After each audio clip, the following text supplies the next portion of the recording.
Our MC Hans has to find the dragon's lair before two big noble families start a war over it. So he pushes his weak body through the Compton Mountains day after day, acting like he's only checking the land.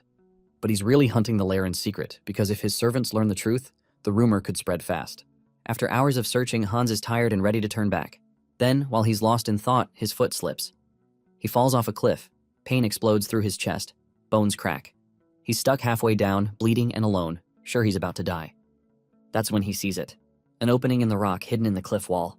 He crawls inside and finds a wide hall with a shining gold circle on the floor. The moment he steps in, his wounds close and his broken ribs heal. Deep inside the lair, Hans finds a golden dragon, and when he touches it, bright light pours into him, leaving him with a dragon heart and a new power. Well, before he finds this, in a military camp which is located in the Compton Mountain Range, reports come in that scouting operations have been obstructed due to the intensity of the rain.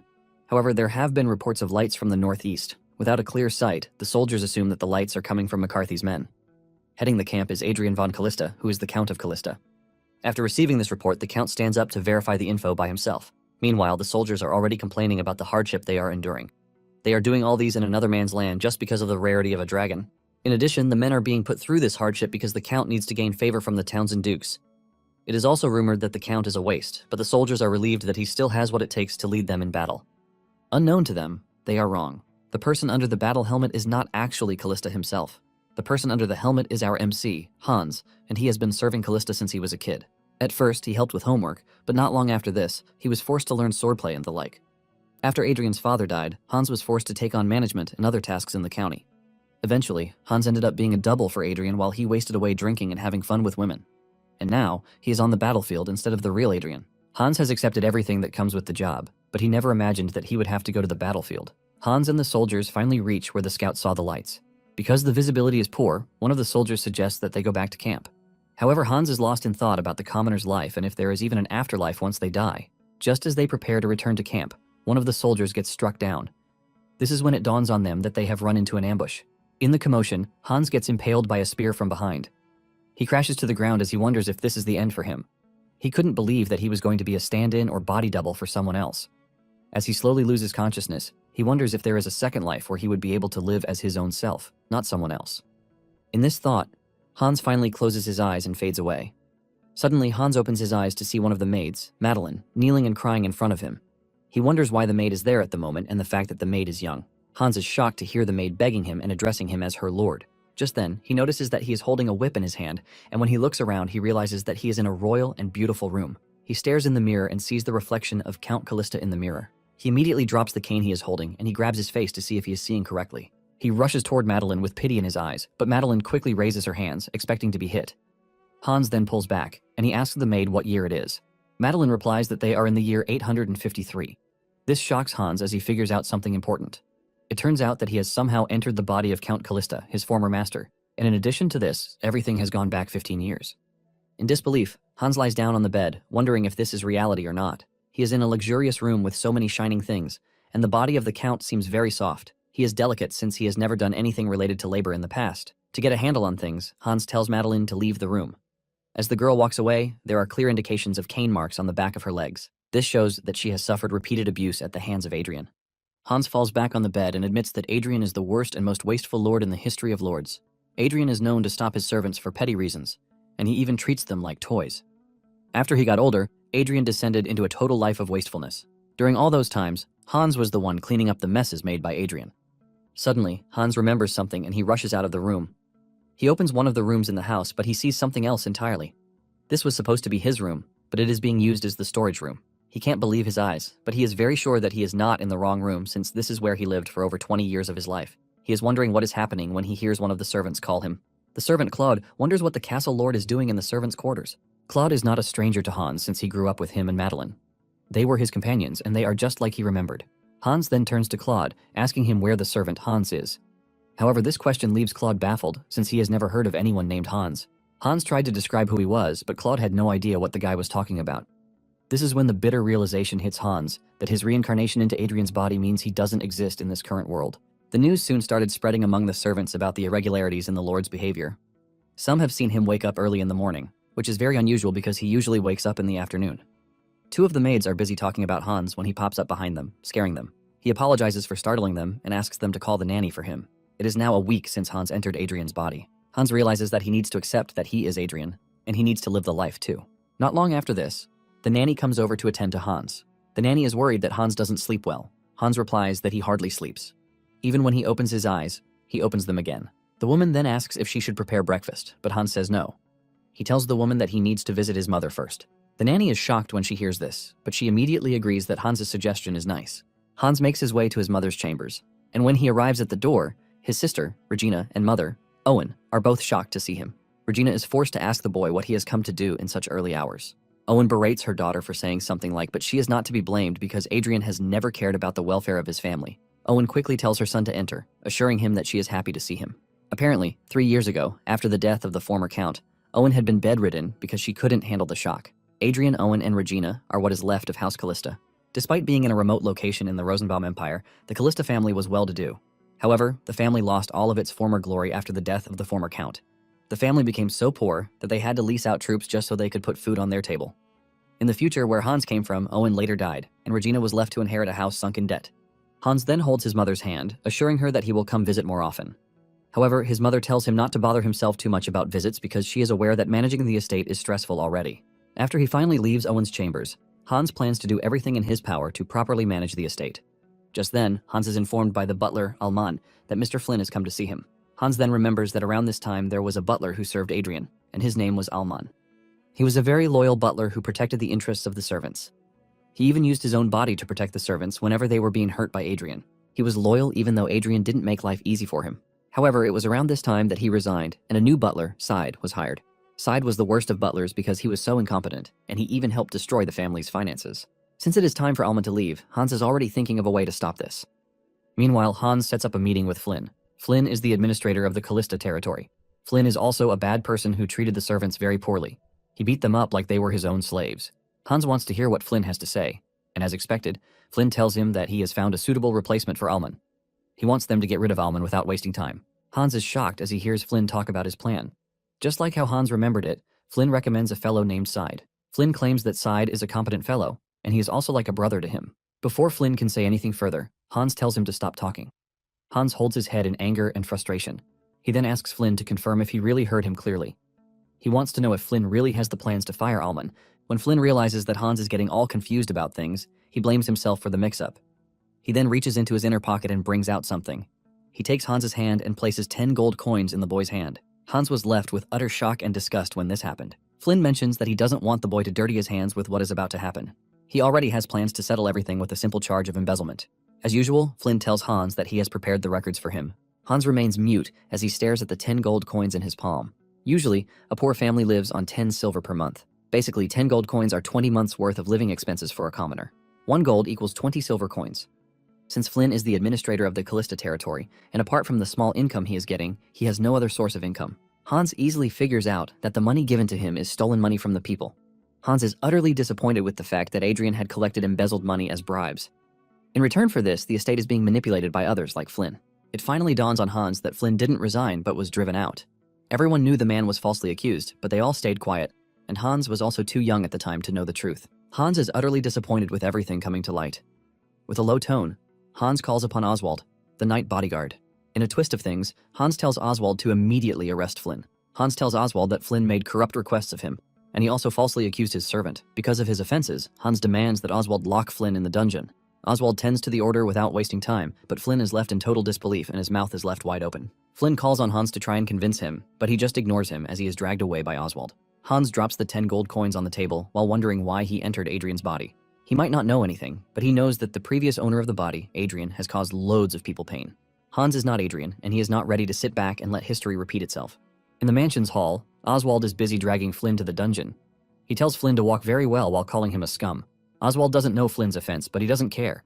Even Flynn is surprised by the turn of events. He cannot believe that he is being sent to the dungeon. In a crumbling house headed by a wasteful leader, Oswald is the only knight left. Flynn has always considered Adrian the biggest fool since he is easy to manipulate. Now that Flynn has been arrested, he wonders if Adrian is finally trying to show some pride, but little does he know that the person inhabiting Adrian's body is no longer the foolish Adrian. However, Flynn expects Hans to suffer because the world is not a bed of roses. Oswald drags Flynn to the dungeon and angrily throws him into the cell without regard to his former position. Even Flynn is forced to ask if Oswald is not handling him a little too roughly. but Oswald urges him to shut up until his fate is decided by the Lord. To know more about the characters, Oswald is the son of a knight who served the previous count, and when all the knights left, only he stayed because he is loyal. Inside his cell, Flynn believes that he still has what it takes to sweet-talk the Lord into doing what he wants. He plans to manipulate the Lord and get him to fire Oswald. Flynn cannot believe that a mere knight like Oswald is acting almighty and great around him. With what he knows, Flynn says Adrian is nothing but a 15-year-old boy who is lazy and also has poor judgment. He has always manipulated him into raising taxes, and Adrian has always followed his suggestions. Flynn believes that Adrian is just in a bad mood for the day and just a bit of flattery will get him back in his pocket in no time. Flynn starts practicing how he is going to talk to the Lord when he comes to see him. He plans to laugh with him and even kneel down to him if that is what it takes. He is in the middle of his dumb practice section when Hans arrives. Judging from how Hans is standing, Flynn is left wondering if this is the same boy he used to manipulate. Flynn quickly goes down on his knees, asking Hans for mercy. In a cold manner, Hans tells Flynn that there is no need for him to beg for mercy because from that moment forward, all crimes in the territory will be judged through trials. Upon hearing the word trial, Flynn loses himself in fear. Hans turns around to leave, and Flynn starts begging. He tries manipulating Hans as he usually does. He reminds the boy that he has been loyal to him, but Hans ignores all of his pleas and walks away like he can't hear. Flynn was originally a commoner but managed to climb the ranks and finally became an administrator in the Callista territory. He was regarded as very important, but now, the same Flynn has found himself in a courtroom in front of a judge. Flynn is charged with bribery, embezzlement, and breach of trust. Because of these offenses, Flynn faces asset confiscation and possible imprisonment. Flynn's trial is a significant shock to the residents of the territory, and it also serves as a warning to the negligent administrators within the territory. The servants in the house are even shocked about the trial, since it's been a long time since they had a trial in the land. Hans calls his servants together, and some of them are already scared that they are about to be punished. Alman tells Hans that all of the servants are gathered, and with pity in his voice, Hans asks the servants how he has performed so far as a lord. Since the servants are the closest to him, he believes that they should know better. This question shocks the servants as they do not understand what the Lord is trying to do. The only thing they can hope for is that they don't get hit or beaten up. After waiting but with no reply, Hans then opens his mouth to talk. What comes next shocks his servants and everyone in the room. Hans bows his head and he begs the servants for forgiveness. Hans admits that he has lashed out and caused them pain for stupid reasons. The servants start to whisper amongst themselves as they try to figure out what is happening. Hans continues by saying one apology doesn't erase all of his past wrongs, but he just wants to make amends with the servants. He adds that he has shown unreliable behavior while leading the house. However, he assures them that from that moment forward, he is going to make Callista a better place for them to live. And to start doing this, Hans says he needs to start taking care of the people in his castle. Hans lets them know that he plans to fix everything that is wrong, but admits that it might be chaotic at first. But he urges the servants to trust and follow him. After saying all of these, the servants are left in shock and total disbelief. After the meeting, Claude and Madeline talk about the sudden change. Madeline says the Lord still beat her some days ago, but now he is acting totally different. She wonders if someone can truly change in such a short space of time. Inside Hans' chambers, he thanks Alman for his good work and tells him that he is free to leave. However, Alman stays back and he bows his head to Hans to thank him. Hans is shocked by what Alman is doing, and Alman reveals that he is aware that the Lord supported him when Flynn was trying to falsely accuse him. Hans then urges Alman to raise his head, reminding him that they have been together for so long and he only did what was right. Hans then holds Alman's hand, telling him to report to him if anyone ever tries to wrongfully accuse him next time. Hearing this from Hans, Alman is forced to admit that the Lord has truly changed. Alman has been serving the Lord for over 10 years, and even though the Lord's appearance remains unchanged, Alman believes that he seems like a totally different person. Because of his new resolve, Alman pledges his allegiance to Hans, assuring him that he is going to follow him. Later that day, Hans stands by the window in his room. He thinks about everything so far. He realizes that he was not just given a second chance, but he was also gifted with the noble title of Count Callista. Hans basically controls the entire Callista territory. To add to this, Hans has the knowledge of 15 years into the future. Thankfully, he has knowledge about how to run things, since he was basically doing that in his past life. Since he has this knowledge, he plans to use it to his advantage. In the first step of doing what is right, Hans plans to protect those who are dear to him. These include his remaining family members and the servants. He also wishes that everyone in the land could live the life they want without getting bound by the restrictions of a status. However, Hans is aware that he can't do all of these without making the territory better. Hans starts to think deeply if there is anything that he knows from the future that can help him with this endeavor. Just then, he remembers the rumors about the dragon lair. Hans's face lights up in excitement when he realizes that he has hit the jackpot, which is the dragon lair that he needs to find. After the revelation of the dragon lair, Hans swoops into action. He organizes his servants in search of the dragon's lair. After searching for days without any result, Oswald urges Hans to take a rest since he looks exhausted. However, Hans is not ready to take a break. He only collects a pouch of water from Oswald and gulps it down. He apologizes for making everyone work so hard. It's been days since Hans joined his servants to inspect the territory, and he has no plan of stopping anytime soon. To his servants, he is inspecting the territory, but unknown to them, he is actually searching for the dragon's lair. Dragons are considered to be the mightiest of creatures, and also the most intelligent divine beings. Each dragon is considered to be almost godlike. However, they went extinct long ago. But whenever their hideouts are found or discovered, it catches the attention of everyone. This is because a large amount of treasures are usually found in the dragon lairs. And to Hans's knowledge, he knows a dragon lair will be found in the mountain range. It turns out that the current emperor of the Rosenbaum Empire is just a young puppet. The two families upholding the empire are the Townsend family and the McCarthy family. These two families uphold the delicate balance in the empire. The Compton Mountain is located between the borders of the two great houses, and this was where the dragon lair was found. A conflict broke out between the two families due to the ownership of the lair. The Callista land happens to be on the border, and the Callista family ends up sending troops to align with the Townsend house. Now that Hans has found himself in the past, he has 15 years ahead to discover the lair. Hans leaves his servants and runs deeper into the woods in search of the lair. It is said that dragons hoard mountains of gold and jewels, and these jewels are enough to buy a small kingdom, according to rumors. With this in mind, Hans knows that finding the lair will provide balance to the territory. However, the exact location of the lair is unknown, but its discovery spread far and wide. It was said to have been discovered by an herbalist who was lost in an oak forest. The herbalist only ran into the lair by sheer luck. Since it is easy to recognize, Hans knows that he will recognize the lair once he sees it. Hans continues searching, but after a few hours he is already tired. He fails to find the lair, and not even anything that leads to it. He starts to wonder if the rumor about the herbalist is true or false. Since the sun is already setting, he plans to return. He feels very tired, which indicates that Andrian's body is weak. Hans plans to exercise and work on his body once he returns home. Meanwhile, the servants are already calling out to him. Hans is not happy with the fact that he is stressing out the servants. Hans starts thinking of asking for help so he can find the lair, but he doesn't want to do this since he aims to keep the lair a secret. He knows fully well that the existence of the dragon's lair can as well spark a civil war, which is why he needs to be careful. Just then, Hans loses himself in thought and he slips down a cliff. He lands hard on the ground, sustaining injuries, but he manages to survive. Hans is stuck halfway between the cliff and his eyes just flashed before his eyes. Hans's ribs are broken, but he is worried about how he can get back to the top of the mountain. He manages to get back up, and this is when he notices an opening in the mountain. With the formation he is looking at, Hans easily figures out that he has stumbled upon the dragon's lair. The lair is located in the middle of a cliff, which is such an absurd location. Hans assumes that the entrance was used by a guardian, and talking of guardians, they are creatures that protect a dragon. The rugged terrain of the mountain range was what kept the lair well hidden. Even though he found the supposed lair, Hans is worried about how he is going to return to the mountaintop. He knows there is no way in hell that Oswald will be able to find him where he is. Hans is already thinking about how he is going to die when he enters the lair's majestic hall. In the middle of the hall is a golden magic circle. Hans steps into the magic circle, and suddenly he is healed of all his injuries. Hans is completely blown away by this discovery, as the lair was supposed to be empty. He wonders if the space itself is enchanted with healing magic. Hans is impressed by this because he knows that just with the discovery of the healing magic, the lair is already worth a lot. Hans almost loses himself in the thoughts of what can be, but he slaps himself back to reality. Hans plans to thoroughly explore the lair and know what it entails. With the discovery of the lair, Hans figures that it would be the greatest asset for him, a person who returned to the past in someone else's body. Hans soon finds 4 doors that are supposedly connected to the center. Hans is impressed with the spaces in the lair, as it is built like an ant colony. Hans continues to explore, and he soon finds what seems to be a library. Since dragons are known to take human form sometimes, Hans assumes that the dragon was reading so it could enjoy human pleasures. With what he has seen so far, Hans figures that the lair is built like where humans live since it contains a bedroom, a study, and a dressing room. Everything so far doesn't contain great treasures like rumored, but Hans believes that the lair will soon hold great value. The most useful part that he has come across so far is the central area with healing magic. Hans decides that he is going to call the central area the Healing Hall. Hans is even more impressed by this discovery because healing magic is almost a thing of the past. Hans then proceeds into the last room that he hasn't checked. Hans enters the room and freezes in fear and shock when he sees a golden dragon lying down in front of him. Hans doesn't want to believe that what he is staring at is real. With what he knows, dragons are said to have gone extinct at least 100 years ago.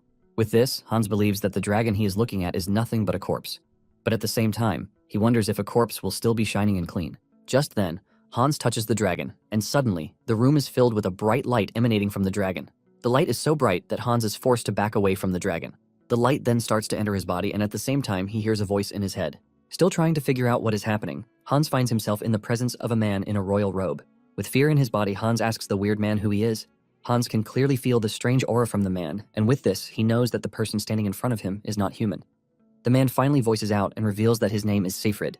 He continues by saying he is the last head of the Gold Clan, and in addition to this, he is the final dragon of the continent. Hans is shocked when he realizes that he is standing in the presence of a dragon. Hans then asks the dragon if he is the master of the lyre, but he decides to explain things to Hans. He tells Hans that the dragon he saw earlier is nothing more than a lifeless shell. The voice Han is now hearing in his head is the final magic that he left behind. Hans still doesn't understand this, and Seyfried continues further. He explains that dragons are superior beings on the land, but over the ages, they were consumed and conflicted by rivalry. In the end of it all, Seyfried becomes the last dragon of the continent. Dragons are usually solitary by nature, which is why being alone means nothing to Seyfried, but he can't bear the faintest idea that the dragon's magic will disappear forever after he is gone. This is why he made a crucial decision to pass down his knowledge and legacy to the intelligent being who would find his lair by fate and preserve the magic of dragons. Seyfried reveals that he died in the year 354, and the spell he designed was to last for 500 years after his death. If no one had found him in the space of those 500 years, his corpse would have crumbled, and dragon magic would have been lost to history. Seyfried doesn't want this, but he would have accepted it as fate too. However, he is thankful that Hans, who is now his successor, has found him. Seyfried then wishes that magic continues to exist in the world even for future generations. Hans then protests that he has no knowledge of magic. He adds that there are few mages left in the world, which means it would be hard for him to learn magic. Seyfried laughs when Hans says this, leaving Hans to wonder what is so amusing to the dragon. The dragon reminds Hans that he has been chosen as his successor, and he points to Hans's right chest. Just as he touches Hans, he finds himself back in the lair. Hans is left wondering if what he just witnessed is an illusion or a dream. He looks around the room to see that the dragon's body has totally perished. This is when it dawns on Hans that he has been left a dragon heart, and this is located on the right side of his chest. Aside from the human heart in his body, Hans can feel another presence like a blurry smoke, but yet a powerful source of magic. With this, Seyfried's knowledge starts to pour into Hans via the new heart. Hans is blessed with so much information all at once, and he still doesn't understand most of it. However, Hans is certain about something, and this is the fact that he can now use dragon tongue magic. Unlike humans who must craft a spell with long incantations before using an activation word, the dragon tongue magic activates with just a single trigger word. Since the dragon tongue magic requires the power generated from a dragon heart, Hans is confident that the dragon heart left behind for him by Seyfried will do the job. With the help of the dragon tongue magic, Hans is able to get to the mountaintop using the magic activation word known as fly. However, Hans used up all his mana just to get to the top of the mountain. The dragon heart isn't stable yet, which is why his mana is still limited. But Hans isn't worried about this because he knows the heart will grow to match his body. And eventually, Hans will have what it takes to use magic, which is close to divine power. Hans finally reunites with his servants, who have been worried since he disappeared. They all rush toward him to check if he is fine. Not long after this, Hans and the group prepare to return to the estate. Hans is glad that he gained more than what he actually went for. He only went in search of a dragon's lair, but he came back as the successor of a dragon. Hans then remembers what the dragon said about the spell he used, which is supposed to last 500 years. Subtracting the year the dragon died from the present year, Hans realizes that the dragon's legacy would have been lost forever if he had been 1 year late. Hans remembers that in his previous life, the dragon wasn't discovered until 15 years from now, which means magic was not what it was. It is known that most mages can't even break past the first or second circle in their lifetimes, and those who manage to reach the fifth circle are considered to be archmages. However, dragons are born at the highest height of intellect, which is the ninth circle. The ninth circle is considered to be a level far beyond human reach. Hans knows that the ninth level might no longer be a dream to him again, since he has obtained the power of a dragon. When he finally returns to the estate, he is welcomed by his sister, who is already worried about him. His sister scolds him for disappearing and leaving everyone to worry. His sister also notices that his clothes are torn, and this forces the girl to ask if he ran into bandits. However, Hans assures his sister that he is fine since he is not hurt. He confesses that he was hurt before, but now he is fine. Oswald then goes down on his knees, begging for forgiveness because he blames himself for not looking after the Lord.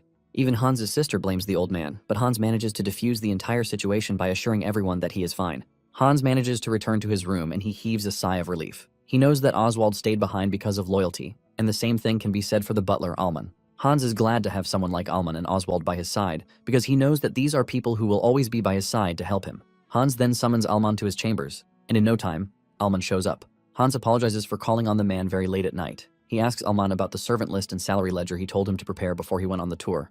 Alman assures Hans that everything is ready, but he wonders if the Lord has plans to review them at that moment. He reminds Hans that it is already late, and coupled with that, Alman was told about Hans's accident while on tour. However, Hans assures the guy that he is pretty fine. He tells Alman to bring the documents to him, and even when Alman still tries to convince him, Hans remains adamant. He considers the well-being of his servants a priority, which is why he needs to handle everything with a matter of urgency. Knowing that there is no way to convince Hans, Alman agrees to bring the documents to him. Moments later, Hans dips his hand into his pocket and brings out some gold coins. He then asks Alman if he knows about Grace. Claude visits one of the market women named Lowen to place orders from her. Claude hands her the list of what he wants, leaving the woman baffled. Claude asks her if it would be difficult for her to supply the order, but Lowen replies that she has no problem coming through. She was just happy, which is why she was baffled. Hans's policy has completely changed everything in the territory. Taxes have been slashed and orders from the estate have also increased. Everyone in the area now believes that life is worth living, and this is something none of them ever thought they could say before. Lowen gives Claude the receipt for the order and assures him that she will deliver the goods by evening. Surprisingly, the woman gives Claude 2 apples before he leaves. Lowen claims that the apples are her own way of appreciating Claude for how well he is serving the Lord. She is convinced that the servant's actions are part of what turned the Lord into such a loving person. Claude then rushes back to the estate. He finds Madeline, who was out gathering herbs. Claude wears a big smile on his face while hugging the 2 apples that Lowen gave him. He gives Madeline one of the apples, and she asks him where he got it. He replies that Lowen gave it to him, leaving Madeline totally shocked. Lowen has always been known as a stingy old lady, but to everyone's surprise, she has changed. Claude then adds that a lot has also changed. It was shocking that Flynn was punished, but in addition to this, all the other corrupt officials were also punished. Hans had to go through the estate ledgers all by himself so he could pick out the bad eggs. Even the illegally collected taxes were all returned to the citizens, and this includes those of the servants. The servants have gotten a better life with improved pay, break times, and new outfits. The castle is also easily accessible to those on the outside now. Because of these changes, the servants now have time to chill outside the castle just like Madeline and Claude are doing. Claude notices that Madeline is already talking nicely about the Lord. He reminds her that the Lord was the one who treated them badly in the first place. Claude doesn't want to believe that people change so easily. Madeline agrees to this, but she reveals that anytime she sees Hans these days, something just tells her that she made hasty decisions. Now, with everything that is going on, Madeline feels like giving the Lord another chance. Claude then asks Madeline if she is forgiving Hans because he is handsome, and she says no. Moments later, the two start returning to the castle. They talk about how Hans has not been staying around so well. It is now hard for any of them to even see Hans. Apparently, Hans lies to them that he has been going on inspections, but unknown to them, he was visiting the dragon's lair. Inside the lair, Hans has been practicing his magic.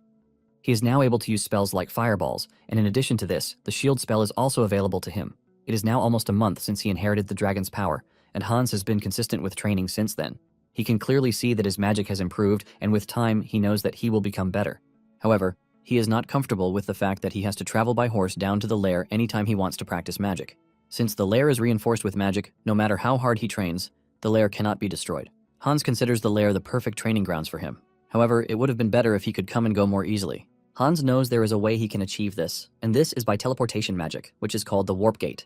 This allows him to teleport to a designated coordinate within a safe zone. However, the Warp Gate is a pretty high spell, which is why it is ranked among the 7th circle.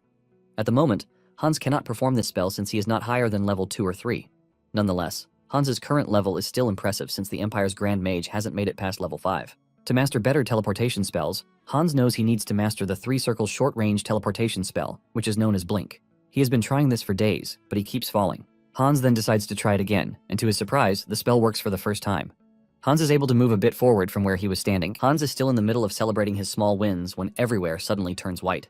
He feels some sort of discomfort coming from the dragon's heart, and when he looks up, he sees Seyfried staring at him. The dragon commends Hans' work rate so far. Seyfried tells Hans that he has now managed to get past the beginner level, and as his reward, Seyfried unlocks a new area of the lyre to help Hans continue to advance. He adds that the more Hans goes, the more useful things he gets. Hans then asks Seyfried why he kept the treasures hidden. The dragon reveals that it was his way of making sure that a greedy person does not have access to the lair's treasures. Seyfried then urges Hans to continue growing so that his magic can continue to live. After his discussion with Seyfried, Hans realizes that the dragon wasn't lying. Hans stumbles upon a room that was hidden with magic, and inside the room are treasures. This also confirms the rumor that a dragon's lair is filled with treasures. In addition to the treasures he has found, Hans remembers Seyfried telling him that he will unlock more treasures as he progresses. Hans finds a book in the room that is all about artifacts. Artifacts are objects that have been infused with magic, and the magic remains in them permanently. Artifacts are now rare to come by since magic is almost extinct, and with Hans's present level, he doesn't even have what it takes to make artifacts. After realizing that the books on the shelf are talking about artifacts, he looks around to finally figure out that all the objects in the room are nothing but artifacts. There are a total of 10 artifacts that are on display in the room, and each of them comes with a book that explains them in detail. Thanks to these books, Hans is able to choose the artifacts that are most useful to him at that moment. The first artifact he chose is the Spring Afternoon. The artifact is said to have been made by a 7th circle archmage for his sick wife. The artifact contains healing magic. Though healing magic is not that efficient, the effect of the artifact boosts vitality, and Hans knows that it would be great for his sick mother. The second artifact he chose is the Dance of Shadows. This artifact was created by the Red Dragon, Berestein. Even though the artifact looks simple when looking at it, it is very effective. Hans puts it on, generating a red aura around him. The artifact is filled with a highly advanced concealment spell, which makes the wearer basically invincible. Hans stands in front of a mirror, but nothing shows, and even his footsteps are completely silent. Hans feels like his body has no weight whatsoever with the use of the artifact. Hans is very excited about the discovery of the artifacts, as they prove to be really useful. And the third artifact that Hans picks is called the Breath of Earth. This artifact is built in the form of a snake, and it is the only thing created by Seyfried himself. The artifact provides the one thing Hans has been lacking, which is the ability to teleport. With the artifact, Hans can use the warp ability. The warp effect has its coordinates set to the lair. With this, Hans knows he can leave the castle pretty easily without facing scrutiny from his sister and Alman. With the distance issue out of the window, Hans is confident that training will be much easier than before. Hans admits that he is enjoying every bit of training so far. After the day's training, Hans gets on his horse and starts riding back to the castle. He fully knows that this will be his last journey to Mountain Compton, since he now has the artifact to easily teleport him. Hans is relieved that the mountain is deserted, and he hasn't finished this thought when he runs into troops. Hans is shocked to see soldiers on the mountain. Hans then introduces himself as the Lord of the territory, and he asks the troop leader why he has led soldiers into another person's territory without notification. The knight leading the soldiers comes off very rude when he addresses Hans as a child. He claims that the reports he has heard of Callista's leader being a child are nothing but the truth. He then introduces himself as Count Pete Ross, the commander of the 1st Imperial Knights. Hans is not delighted with Pete's words about him being a child. Hans reminds Pete that he might be from the capital, but since they are both counts, they have the same authority and status. It is customary that they address each other formally, no matter the age gap. Pete is shocked to see that Hans has no issue challenging him. Hans then proceeded to ask Pete what he had come to do in Callista. Pete claims that time is not on his side, so he decides to go straight to the point. Pete reveals that the Count of Rodriguez has started a rebellion. He and the soldiers are currently in pursuit of the Count, so he can be executed. Pete then brings out a stamped letter from the Emperor to show that he is telling the truth. By royal decree, Hans is also expected to cooperate with them, using Callista's resources to find the man. The moment Hans heard the name, it struck him that he actually remembers who Lakia de Rodriguez is. Lakia was a young man who, at the age of 16, became the greatest sword prodigy and quickly reached the rank of a swordmaster. However, he was caught up in his family's treason, and he ended up meeting a tragic end. It was said that Lakia and the Emperor were close friends from childhood. Everything changed when the young prince became emperor. The two great families, McCarthy and Townsend, started playing the young and naive emperor. They were able to get rid of those who would support and help the emperor. That was around the same time when Rodriguez was falsely accused. He died in the process, but 5 years later, it was revealed that he was actually innocent. His name was cleared of all charges, but the damage has been done because his family is already wiped out. The only thing left then was the Empire mourning such an innocent soul and a young genius who died as a victim of the power struggle. Having this knowledge with him, Hans knows he has to save Lakia this time. Pete notices that Hans is lost in thought, and he calls his attention. He informs Hans that Lakia is injured and he ran into the mountains the last time they saw him. Hans then replies that he is going to cooperate, but he urges them to end the search for the day since it is getting late already. He promises that they will begin the search again the following day. Pete arrogantly tells Hans that his men are more than enough to find the wounded man. However, Hans opens his eyes to the fact that the Compton Mountains are not what he and his men are used to. They can't conduct a search while riding a horse, and in addition to this, Pete and his men are all wearing heavy armor. He then calls Pete's attention to the fact that his men are already tired. Hans assures Pete that the only way out is to begin the search first thing very early the next day. Hans knows that something similar to this happened during his previous life when House Callista sent troops to help the Townsend family. The Compton Mountains have one of the roughest terrains in the kingdom, and Hans admits that he was only able to find the lair using his past knowledge and the right amount of sheer luck. He knows that to find a wounded man in under a day will be very difficult, especially in the mountains. After he has successfully convinced Pete to postpone the search, Hans goes in search of Lakia. He uses his magic to conduct a wide scan of the area. After a really good effort, he is able to locate Lakia. He rides to where Lakia is to find him wounded and unconscious. His wounds are very severe, and since Hans has no healing abilities yet, the only thing he can do to help is use the Spring Afternoon artifact. Even if the ring's effect is weak, Hans knows that it is better than doing nothing. He places the ring on Lakia's finger, and it immediately gets to work. Hans then uses the feathering spell on Lakia to make him lighter so he can carry him to the horse. Hans had already made up his mind that he would be the one to save Lakia from impending doom. Hans gets Lakia on horseback and starts riding at full speed to the castle. Just as he gets close to the castle, he realizes that Pete and his men have already gotten there. There is an imperial flag hanging down in front of the castle. Hans manages to stay calm and get ahead of the situation. He uses the invisibility artifact to make himself and Lakia vanish from the naked eye. The entire town is already filled with Lakia's wanted posters. Even the townspeople are shocked at this new development. The wanted poster has everything that they need to recognize Lakia.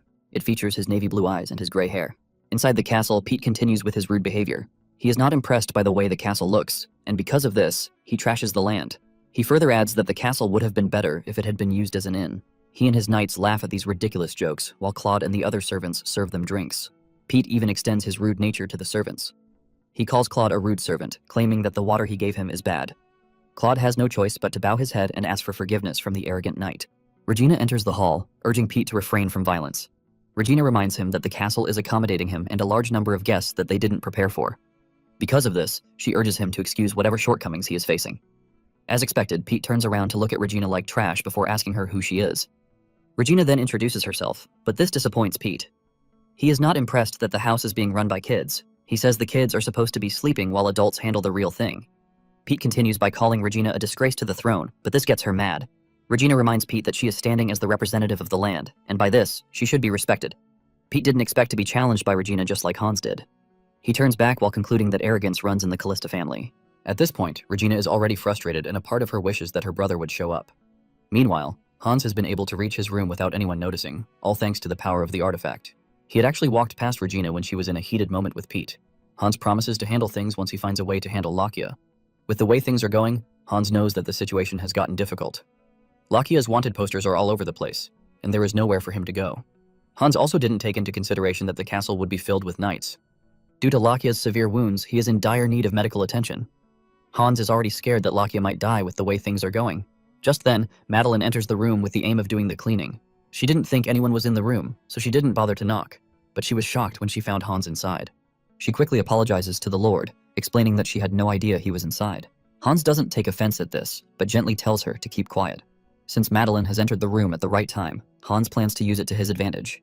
He tells Madeline to quietly bring Alman to the room without anyone else noticing. In no time, Alman arrives in the room.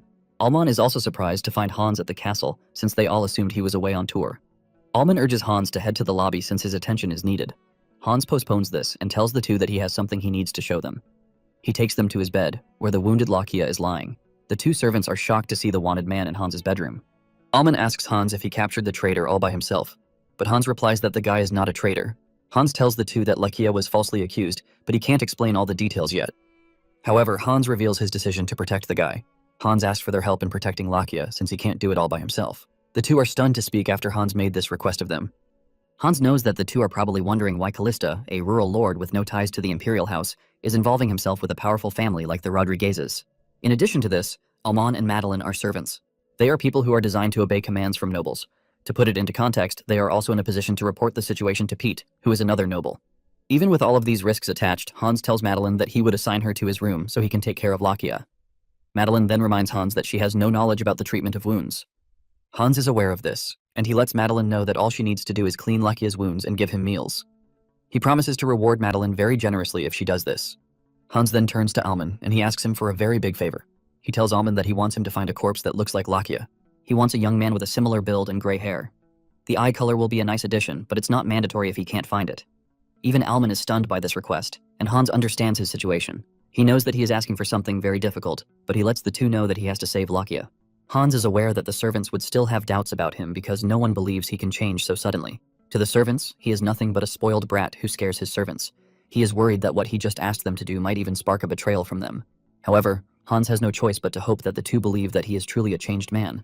Hans tells Alman that they only need to trust him at the moment. Alman then finally breaks the silence. He acknowledges the fact that there are ranks among nobility.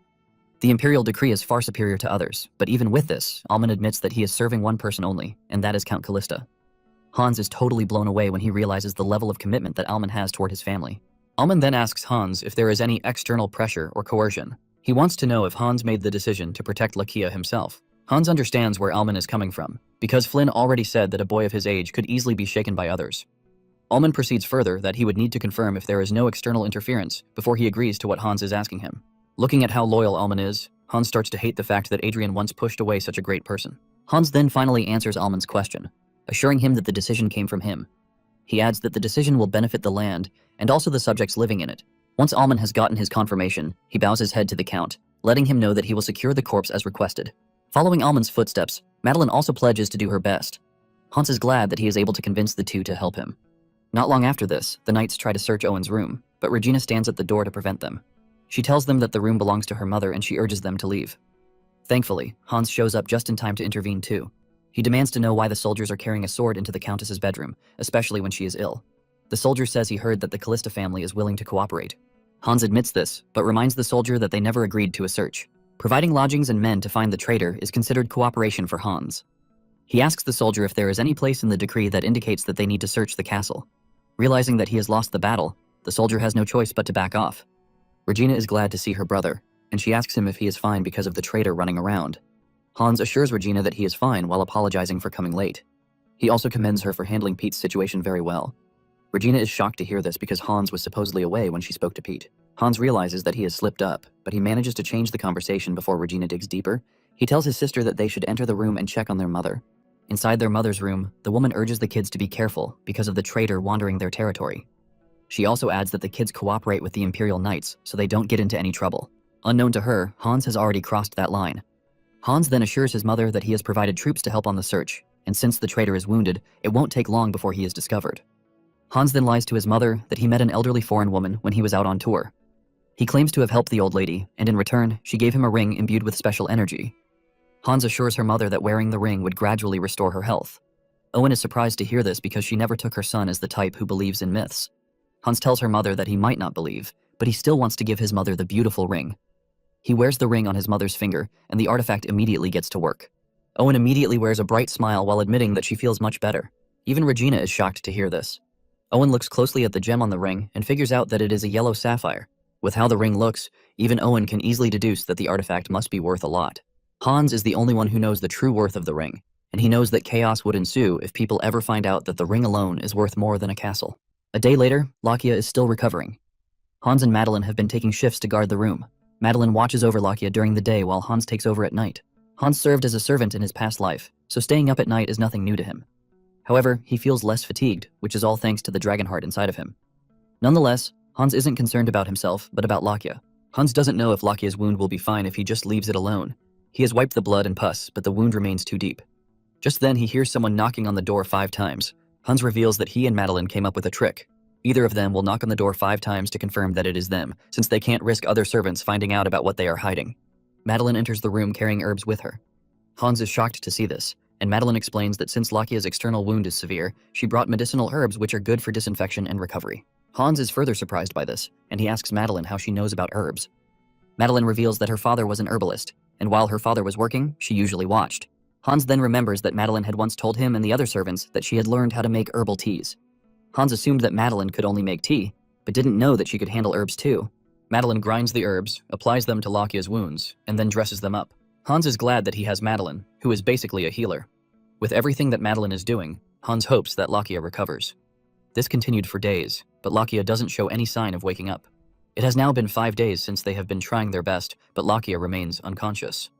Later that day, Madeline makes her way to the room, and she is shocked when she enters the room and there is no sign of Lakia anywhere. She immediately runs over to find Hans, and unknown to her, Lakia has regained consciousness and he is hiding behind a chair. While hiding behind cover, Lakia hears the troops outside announcing something quite important. Apparently, they have found Lakia's body in the mountain range. Lakia is shocked to hear this, but unknown to him, Hans is already in the room with him. He is able to get close to Lakia without him knowing, thanks to his invincibility artifact. Hans announces his presence by calling Lakia's name and expressing his surprise that he is already awake. In truth, Hans was already aware that Lakia was awake. Thanks to his dragon heart, Hans now has heightened senses, and he could tell that Lakia's breathing had changed. The only reason he kept pretending to still be asleep was that he was suspicious of the situation. Hans is not surprised that Lakia did this because it is the logical thing to do since he is a man on the run. Lakia must have been startled when he woke up in a stranger's room to see that he was being cared for by a boy and a girl he clearly didn't know. Knowing all of these, Hans is aware that Lakia is obviously wary of his presence. Lakia shows this by aiming a charcoal picker at Hans. Lakia demands to know Hans's name, and if he is part of the troops that are outside. Hans tries the friendly approach, but Lakia suggests that he doesn't come any closer. Hans tells the man to calm down because he is still injured. He suggests that they sit down to talk so he can explain things to him. Lakia finally agrees to sit down, but he still makes sure to keep the weapon beside him just in case Hans does anything funny. Hans knows that his approach and the way he talks will be the only things that can convince Lakia that he is not a threat. Hans finally tenders his explanation to Lakia, and after hearing what he has to say, the first thing Lakia asks is about the corpse. He is surprised that the corpse that the soldiers found was a fake that was arranged by Hans. Hans confirms that he dressed the corpse up like Lakia. He wore Lakia's clothes on the corpse and also put Lakia's signet ring on the corpse. Hans then apologizes for using Lakia's things without asking for permission first. Lakia then reminds Hans that Pete knows his face, which means that he won't be deceived by a fake. Hans acknowledges this fact, which is why he made sure everything was perfect. Since it is August and it is raining, Hans left the body in the swamp so it would decompose naturally. The knights were already tired from searching the forest, and knowing Pete, he also wanted to wrap things up quickly. With this, Hans is able to deceive Pete and the soldiers. Hans then tells Lakia to stay in hiding for 5 years, assuring him that his name will be cleared. He suggests that Lakia stay in the territory for 5 years. Just then, Lakia gets defensive, asking Hans how he knew he was falsely accused. He suspects that Hans is involved in everything, but Hans lets the man know that he can't divulge what he knows just yet. Lakia also asks to know what will happen in 5 years, but Hans insists that he can't say anything. He only begs Lakia to trust him, but Lakia is not ready to have this. Lakia tells Hans that he appreciates his help, but lets him know that he is not ready to entrust his life to someone who would not tell what he needs to know. Hans understands where Lakia is coming from. He was betrayed by everyone and was branded a traitor. Hans knows everyone will definitely look like an enemy to Lakia, which is why he needs to handle the situation much better. Hans then uses an illusion spell to change Lakia's hair and eye color. Lakia is shocked to see this, and he considers it impossible. Hans just used an illusion spell right in front of him, and this is an advanced spell. In addition to this, Hans didn't say any chance. This is something even the Imperial Court mages cannot manage to do, and Hans just did it like it was nothing. Hans notices that Lakia is too stunned to talk, and he calls back his attention. He tells Lakia that there are a whole lot of things he can't tell him, and he also understands why Lakia needs to be careful. However, Hans assures the guy that he has no intentions of causing him or the Emperor harm. Hans begs Lakia to believe him, and after some moments of silence, Lakia finally agrees to believe Hans until he can't. Hans is glad to hear this, and the fact that Lakia's hostility toward him has reduced. What he heard about Lakia was that he is a soft person, but Hans figured that everything that has happened so far has changed the guy. Hans pictures himself in a hostile situation where a scary cat is trying to get him. Soon afterward, Pete takes the news of Lakia's death to the Emperor. He expects the Emperor to be happy, but he is completely reserved instead. Pete reminds the Emperor that Lakia planned to unalive him and his family by poisoning them. To give Pete some sort of satisfaction, the king pretends to be happy with Pete's achievement. After receiving the commendation he sought, Pete leaves. After his departure, the Emperor breaks down. He holds his head in anguish while wishing things were different. In that moment of grief, the Emperor promises to restore Lakia's honor. Back in Callista, Lakia is slowly settling into his new environment. Hans introduced him to everyone as his new guard. When Hans calls a meeting in the study, Lakia is present. Regina is also present, but Regina is wary of Lakia. She asks Alman if Lakia is normal, and Alman assures the young lady that all is perfectly well with Lakia. Alman lied that Hans found Lakia during one of his tours. Alman then asks Regina if there is something that actually bothers her. The girl replies that there is nothing but looking at how Lakia carries himself. Regina suspects that he is a noble. This is her call for concern. She doesn't know why someone who looks like a noble will end up being a guard in a remote land like Callista. The two then forget about Lakia for a second and talk about why Hans called them to the study, but neither of them knows the reason behind the meeting. On the other hand, Lakia is impressed that Hans is trying his best to make sure that his identity stays hidden. Only Hans, Madeline, and Alman know his true identity out of all the people living in the castle. Lakia is worried about everyone in the castle, but the person he is most worried about is the guy who just entered the study room, Hans. He is surprised by the way Hans is running things in the castle. Since Hans took over the reins when he was 12, he most likely did not have any experience beforehand. However, Lakia is impressed with the whole fake corpse thing. In addition to this, Hans is handling everyone pretty well. Lakia even gets the feeling that Hans is more mature than him because of the way he does his thing. Lakia also commends the management of the castle. All the servants are carrying out their duties with a smile on their faces, which is something that is not even common in the capital. Lakia fails to believe the fact that the castle is being run by a 15-year-old boy. The only question Lakia can ask is, who is this guy? 10 minutes after entering the room, Hans has already prepared something crazy on the board. Everyone in the room is shocked when Hans reveals his intentions to open a bank. Lakia screams at the guy, telling him that it takes a hole to open a bank. He also warns that a lot of people have gone bankrupt while attempting the risky business of opening a bank. However, Hans calmly replies that he knows why most of them failed. Hans starts by explaining that a bank isn't just about acquiring land or capital. Hans identifies that the real challenge is assembling a competent team. Hans adds that to build a bank, they need people who can manage assets and evaluate investments. They also need accountants and people who can guard valuables. Hans admits that Callista has no way of recruiting such valuable people without connections. Because of this, Hans reveals his plan to start an academy where they can train their own people in the territory. Hans plans to split everything into an accounting track and a security track. While explaining all of these, Lakia realizes that Hans has thought about every possible outcome through and through. However, Lakia is still not impressed as he believes that Hans's plan is still far from being a realistic plan. Regina then raises a viable and important question. She reminds her brother that the commoners will not be able to afford tuition for the academy since nobles are generally the only ones who go to school. Hans acknowledges Regina's concern, but he already has a solution for this too. He reveals that he has no intentions of charging those who plan to attend the academy. Even Alman is shocked to hear that Hans plans to teach the commoners for free. However, Hans tells Alman that he is wrong. Hans will not treat those who are at the academy as students. He sees them as workers in training, and because of this, he also plans to pay them. Hans says it with a smile on his face that they are going to be paying the commoners while they study. This revelation leaves Alman, Regina, and Lakia absolutely shocked. Lakia realizes that Hans is not joking, because he is saying this with a straight face. Not long after this, Alman calls the servants together. He explains the new plan to them. He lets them know about the operational plan for the academy to support the founding of the Callista Bank. Per Hans's instructions, the first set of students is to be drafted from among the staff. Almond tells the staff to indicate if they are interested in joining. Claude is the first to raise his hand and ask questions. He wants to know if they will actually be getting paid while learning, and Almond assures him that this is the case. However, their daily wages as staff members will be reduced during their learning term. Almond assures them that the reduction will not affect their cost of living. After hearing this, the servants start whispering among themselves. Most of them are already excited to join, and even those who are not smart when it comes to books are planning to join the security division. Claude is surprised by everything Hans has done so far. He knows academies are for nobles, and this makes him wonder how commoners like himself and others are supposed to learn accounting or security. Madeline then reminds Claude that he is good at math. In addition to this, Claude handles errands pretty well. Madeline suggests that Claude give it a shot since he is capable. However, Claude is doubtful of his skills. Claude doesn't think the servants learning in the academy will change anything. Madeline gives this a thought, and when she opens her mouth to talk, she tells Claude that she is planning to leave the estate. This comes as a shock to Claude, and Madeline explains that she recently helped Hans out with something, and as a reward, he is sponsoring her to study medicine. Madeline thought it was too much for someone like her to handle, but with what is going on, Madeline has finally decided to take the offer. Madeline remembers how Lakia thanked her after saving his life, and this meant a lot to her.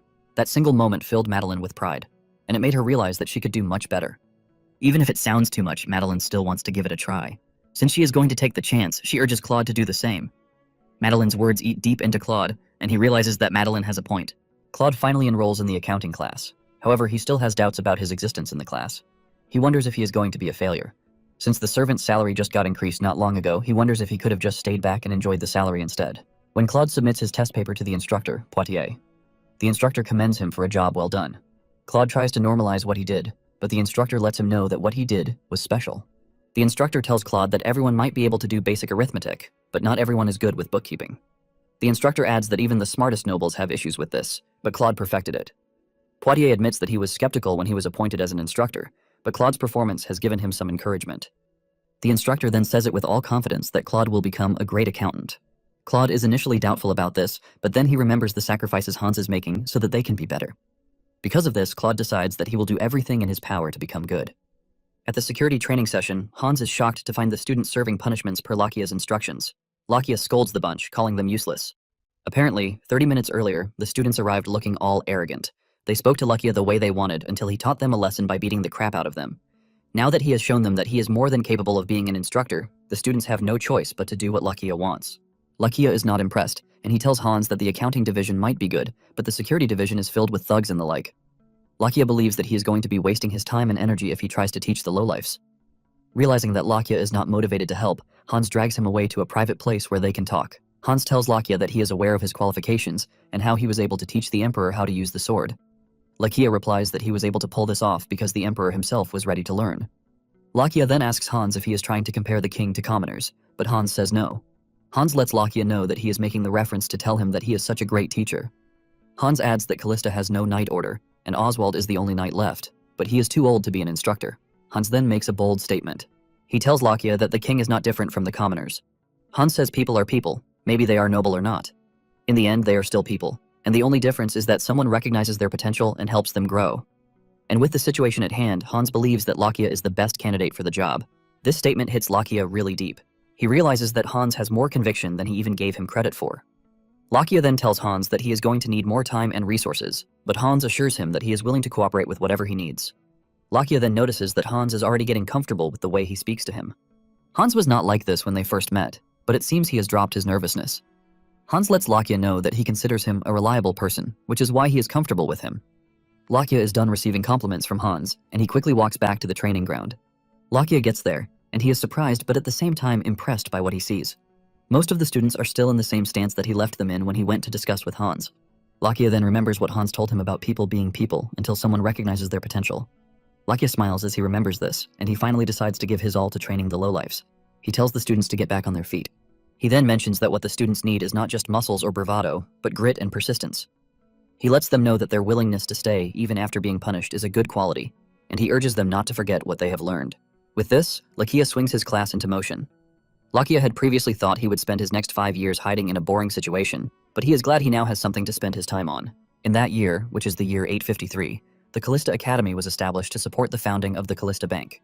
It was divided into 2 sections, accounting and security, and the students were exclusively commoners from the region. And then in the blink of an eye, 3 years passed since the academy started. 3 years later, Hans's mother is now much better, all thanks to the artifact. She steps outside of her room, which she hasn't done in a long time. Regina is worried about her, but she assures her worried daughter that she is fine. She has missed the scent of nature, which is why she stepped outside to take everything in. Feeling very happy, Owen tells Regina to walk with her. Over the past 3 years, things like Owen regaining her strength and all others have happened in the region. Elsewhere, tax collectors visit a woman's house demanding a huge amount of money for taxes. The woman is ultimately baffled as she has no way to pay such a huge amount of money. The conversation between the helpless woman and the tax collectors continues until her son steps out of the house. Surprisingly, her son is Claude, and he knows all about accounting and taxes. Claude has been studying for the past 3 years, and he now dresses formally, not like a servant. He boldly reminds corrupt tax collectors of the revised tax rate. The two try to argue their case, but they soon realize that Claude knows what he is talking about. All low-earning citizens have a special low tax rate, and since his mother falls into this category, Claude is able to use this to fight the tax collectors. The officials have no choice but to back off, and Claude warns them that he is going to file a formal complaint if he ever hears any bad report about them again. The two run off like chickens while acknowledging what Claude says. After their departure, Claude reveals his disappointment about the bad eggs they still have in the region. His mother is worried about him, but Claude assures the woman that he is fine. The old lady doesn't want Claude arguing with the officials, fearing that they might retaliate, but Claude assures his mother that Hans is there to take care of any problem they might face. Meanwhile, inside the castle, a new maid knocks on Hans's door with no reply. She continues this until one of the older maids shows up. The older maid then shows her junior the X sign on the door. She informs her that no one is allowed to disturb Hans once the X sign is up. The young maid is surprised to hear this, and she asks if Hans is doing something inside the room, but the older maid also has no idea what might be going on inside the room. The older maid adds that even Lakia is not allowed to enter the room once the sign is up. Unknown to them, whenever Hans puts the sign up, he has vanished to the lair to train. He levels up and he gets to talk to Seifert, whom he has not spoken to in 3 years. The dragon is impressed with Hans's progress so far. It turns out that Hans is now on the 6th circle, which is very impressive because even the Imperial Court Mage only manages to reach the 5th circle. Siegfried notices that Hans has been able to properly merge with the dragon heart living inside of him, which means he is now capable of performing large-scale magic. The dragon pats Hans on the head for growing this much in the space of 3 years. Siegfried then asks Hans if he is training any disciples, but Hans doesn't understand what the dragon meant. Siegfried explains that all great mages always have disciples, and since it is his legacy to leave magic in the world, Siegfried would like it if Hans had disciples under him. However, he assures Hans that he is not forced to do so since the power has been passed down to him, and he is free to do with it whatever he wants. Over the past 3 years, Hans has unlocked new areas in the lair, and these are areas filled with treasures and the like. Even though there are many treasures and Hans could have gotten rich selling them, he has no interest in this because this is not Siegfried's legacy. Hans then tells Siegfried about his plan to build a bank. Siegfried mistakes this for a loan shark, but Hans explains to him that it is totally different. Hans then assures Siegfried that once he is able to make the bank a success and he secures plenty of funds, he plans to establish a magic academy to carry on Siegfried's legacy. Hans comments on the fact that the current magic academies are just there for fashion and nothing significant. No one really tries to become a mage anymore since it is nearly impossible to get past the 1st or 2nd circle in someone's lifetime. Magic is no longer being taught as it is now considered a thing of the past. However, with Siegfried's power running through his body, Hans plans to revive magic. With this, he will be able to have dozens of disciples to pass down the magic to generations to come. Siegfried's pleased with Hans's plan, and he tells him to give it a shot. Hans then leaves the lair, flying in the air with magic. He is able to look down on the territory from above. He is happy that everything has been going on so well for the past 3 years. The preparations to open the bank are also progressing well. Just then, he remembers that Lakia told him about providing the knights with plate armor and longswords. Since the knights will be fighting people, they need protection too. Hans agrees with what Lakia said, but because Callista was an underdeveloped region with no threat, they haven't put too much importance on weapons and plate armor. However, things are much different now, and Hans knows that they need to prepare for war in advance. Hans then decides to scan the mountains, hoping to find iron ore that will be useful for the next stage in their plan. He is scanning the area when he suddenly spots a golden aura in the distance. Hans has not seen anything like this before, and it catches his attention. Hans moves in that direction to check out what it might be. He finds a wounded cat-like creature lying there helpless on the ground. Using his magic, Hans heals the creature. He carries the creature and admires it, and then decides to take it home. This turned out to be something really huge because the cat-like creature ended up changing into a person inside of Hans's room. After Hans carries the cat the night before, he notices that the cat is getting weaker, and he decides to take the creature to the lair where he can use the magic healing circle. He didn't bother to use the magic circle during Lakia's time, because he wanted to keep the location and existence of the lair a secret. However, he can do this for the feline creature and just set it on its way. He places the feline in the magic circle, and the feline gets healed. Hans expects the feline to stand up in 10 minutes, but to his surprise, the feline remains unconscious for the next 3 hours. Hans has no choice but to take the feline home with the intention of letting it out once it wakes up. He knows he has to do this very early in the morning because he and Lakia, who is now his guard knight, always have breakfast together. Hans places the kitten on the bed so it can sleep comfortably. The next morning, Hans wakes up screaming, and this catches Lakia's attention. He rushes down to Hans's room, demanding that he open the door. However, Hans blocks the door with his body while trying to digest what he is looking at. The feline he brought home the night before had turned into a full-grown man by the time he woke up, which is why he screamed like hell. Hans tries getting rid of Lakia by telling him that he saw a bug, which is why he screamed. He also tells Lakia that he will have breakfast with him later in the day. Hans then turns to the cat guy, asking him who he is. Hans still doesn't know that the cat was the one who transformed until the guy changes back into a cat. Hans had his suspicions, but now that he is looking at the cat guy transform, he realizes that the guy is a feline folk. Feline folks are a mysterious race living in a society that is cut off from the human world. The feline folks have existed as long as the elves and dwarves as well. However, people rarely see them because they are very cautious about exposing themselves. Since they rarely interact with humans, little is known about them. The cat guy starts walking around the room, and he suddenly decides that he is going to continue staying there. Hans is shocked to hear this because he doesn't remember giving the cat guy permission to stay in his room. Hans tries to debate this, but the cat guy reminds Hans that he was the one who took him in the first place. The guy claims that Hans kidnapped him and even treated his wounds without his permission. With all of this said, the cat guy informs Hans that he is now responsible for him. Hans realizes that the cat guy is very pushy and cunning. Hans then mentions the fact that the guy would have died if he had left his wounds unattended. Since feline folks have better abilities and physical strength superior to humans, Hans figures that there is no way the guy was hurt by a human. He then asks the cat guy if he was wounded by a fellow feline folk like himself.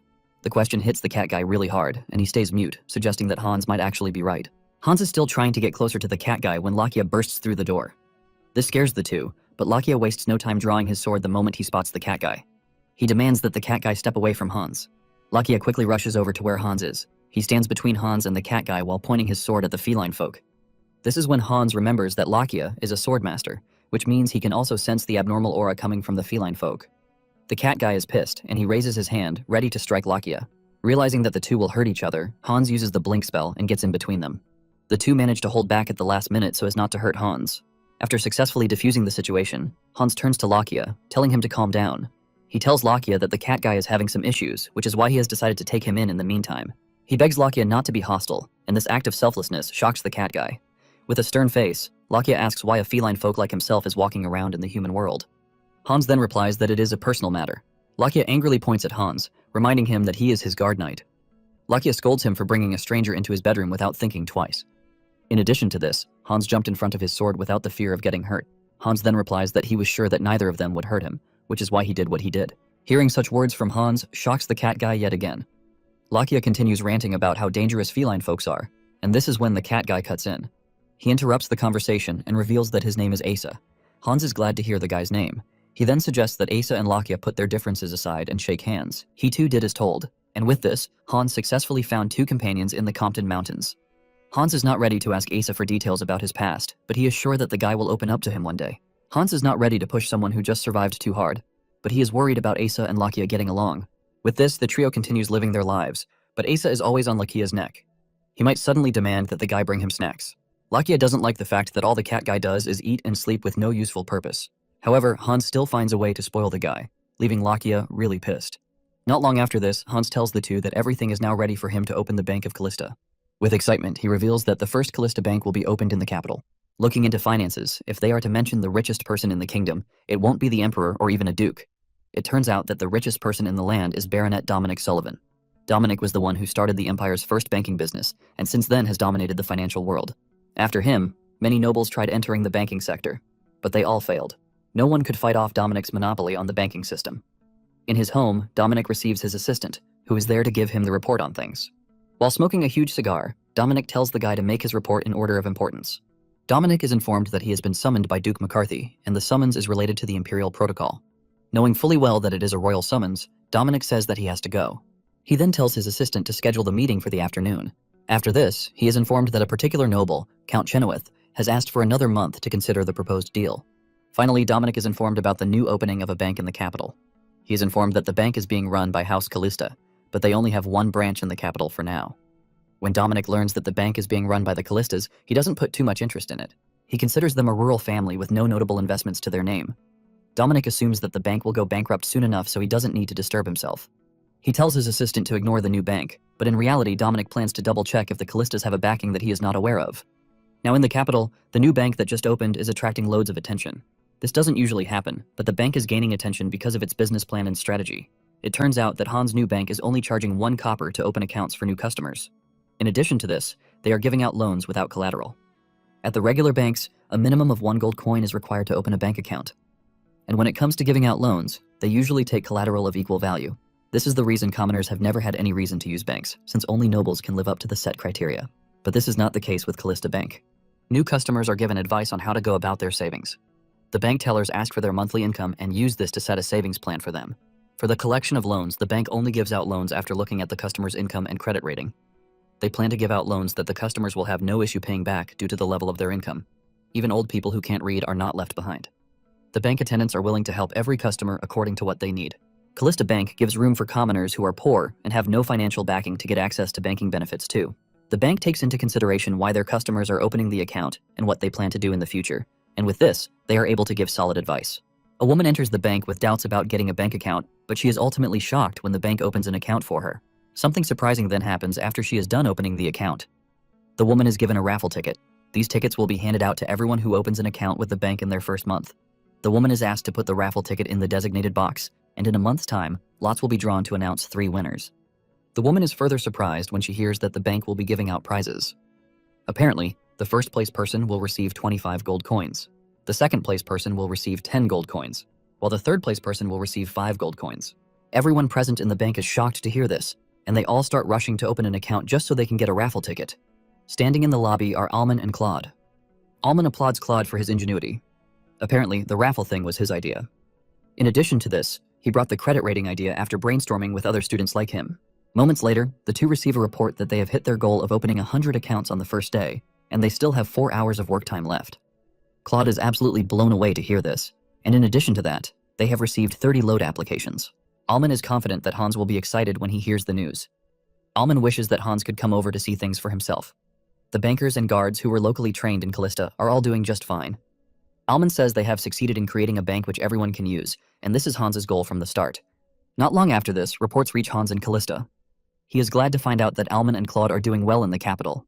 While having drinks with his sister and mother, he tells them that the bank has reached its target and everything is going well.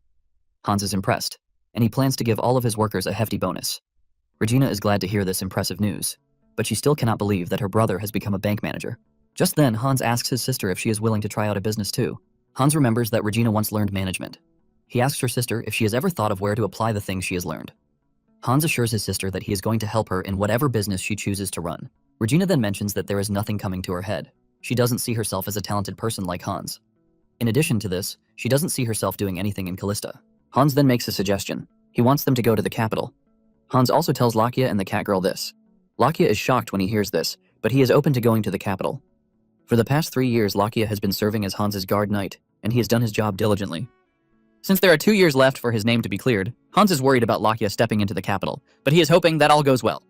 Just then, he turns to the cat guy, and before he can call his name to ask him if he is interested in coming, the guy jumps at Hans in excitement. Lakia scolds the cat guy for always jumping at Hans. He tells him that Hans's body is frail and weak, and he could easily get hurt. However, the cat guy is so stubborn that he doesn't even have any regard for whatever Hans is saying. As they are planning to go to the capital, Hans sincerely hopes that things will turn out fine. When it is time to go to the capital, Regina is surprised that her brother will be taking another carriage. Hans explains that he can't leave Asa and Lakia alone with each other since they have not gotten along yet. He assures his sister that he will be following closely behind. It is going to take them at least a month to get to the capital, and Hans cannot afford to leave the two stubborn heads together. This then reminds Regina that her brother supposedly found the two while on tour. She wonders how her brother ends up finding strays while he is on his tour. She starts to doubt if Hans truly got the healing ring from an old lady. There is a moment of silence between the two since Hans doesn't know how to reply. Hans runs off, telling his sister to call him in case anything happens. Regina complains to their mother that Hans is hiding a lot from them, but Owen urges Regina not to think too much about things. She tells Regina that all they can do for the moment is watch and wait for him to open up to them when he is ready. With this, the family begins their journey to the capital. A month later, they arrive at the capital, and Asa is the most excited as he starts jumping in the carriage. Lakia urges him to sit still because the carriage is shaking, but Asa just cannot hide his excitement. Hans understands why Lakia might be uncomfortable. Everything might be new to Hans and Asa, but to Lakia, it is a return home and a reminder that he was betrayed. Asa continues acting childishly, and he even opens the carriage door while at it. This gets Lakia mad, and he knocks him on the head for being too stubborn. An argument ensues between the two, and Hans can only wonder when the two will finally get along with each other. He sees more reason why he cannot leave the two all alone, because it is inevitable that they are going to cause trouble. Not long after this, they arrive at the Callista townhouse and they are welcomed by Alman. The townhouse is an apartment that nobles usually keep in major cities outside of their territory in case they come visiting. House Callista never had a townhouse, which means this is their first. The house is not that luxurious, but it will serve them for now. In addition to this, Madeline is back from medical school, and she will now serve as Owen's personal doctor. After taking a look around, Hans figures that he will be spending more time in the capital than Callista. However, he had already arranged a route just in case. Just moments after arriving, Hans prepares to go to the bank. Alman is surprised to see this, and he reminds Hans that he just arrived after a month on the road. Alman suggests that Hans rest, but he refuses. Hans says Regina and Owen are free to rest, but since the bank belongs to him, he needs to see things for himself. Asa immediately begs to follow when he notices that Hans will be going with Lakia. Hans tries to dissuade Asa from following them, but he is just too adamant. Hans arrives at the bank, and he is shocked when he sees a large crowd inside the bank. Alman informs him that this is so because they are conducting the lottery draw as promised. The third place winner of the draw turns out to be number 318, and she jumps in excitement when her name is called. Those who are watching are extremely shocked when they realize that the bank is actually keeping to its promise. Even the guards are having a hard time controlling the crowd since they are not used to having such a large number of people in the bank. Alman apologizes for the inconvenience, but Hans urges him to make sure that there are no safety incidents. However, Hans is impressed with what he is seeing. He never thought everything would go so smoothly. Since there are too many people, Lakia suggests that they leave, and Hans concurs. Hans has seen what he came to see, and he is satisfied. Hans then brings up a suggestion. He wants them to go shopping. They arrive at one of the shopping stores, and Asa excitedly reveals that it is different from the ones they have in Callista. Hans then tells Lakia and Asa to pick clothes of their choice. He assures them that he will be paying for whatever they buy as a celebration for arriving in the capital. Asa spots a nice fabric and quickly picks it out. He tells Hans that he wants the fabric because of its elaborate patterns. Hans asks him if he wants to cut it into a dress, but Asa says no. He wants the fabric like that. Asa reveals that they usually wrap fabrics around their body from their hometown. Asa tries it out, and it looks beautiful on him. Once Hans has settled Asa, he asks Lakia if there is anything he would like to buy, but Lakia says no. He claims that the knights have no need to dress up. Since Lakia has no interest in buying a dress, Hans suggests that he change his sword instead. However, Lakia still says he is not interested. Hans notices that Lakia is acting strangely, and he asks the guy if there is anything wrong with him.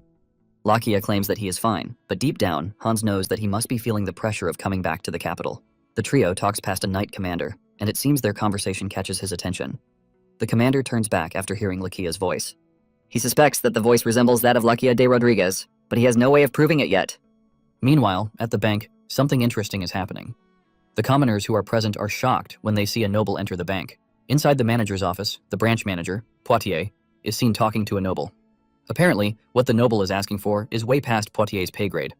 The noble wastes no time asking the branch manager to arrange a meeting with the bank owner himself. The noble finally introduces himself. He is the eldest son of the Count of Chenovis, and his name is Duran von Chenovis. He is at the bank because he needs a loan of 7,000 gold. Hearing this sends Hans and Poitier into shock. 7,000 gold is a really huge amount of money. When converting it to modern money, it is 14 billion won, or 10 million US dollars. Poitier wonders how Hans plans to handle such a huge amount of money. A few minutes earlier, Hans was just about to return to the townhouse when he was informed that he had an important client at the bank. He had to rush down, and now he is hearing that Duran needs 7,000 gold. Hans then asks Duran what he plans to use the money for. Duran is stunned by the question, and Hans lets him know that he is aware of his status as a noble, but the money he is requesting is huge, which is why he needs to have an idea of what the money will be used for before giving an answer. This is when it dawns on Duran that Callista Bank is capable of giving him the required funds. Realizing this, Duran comes clean.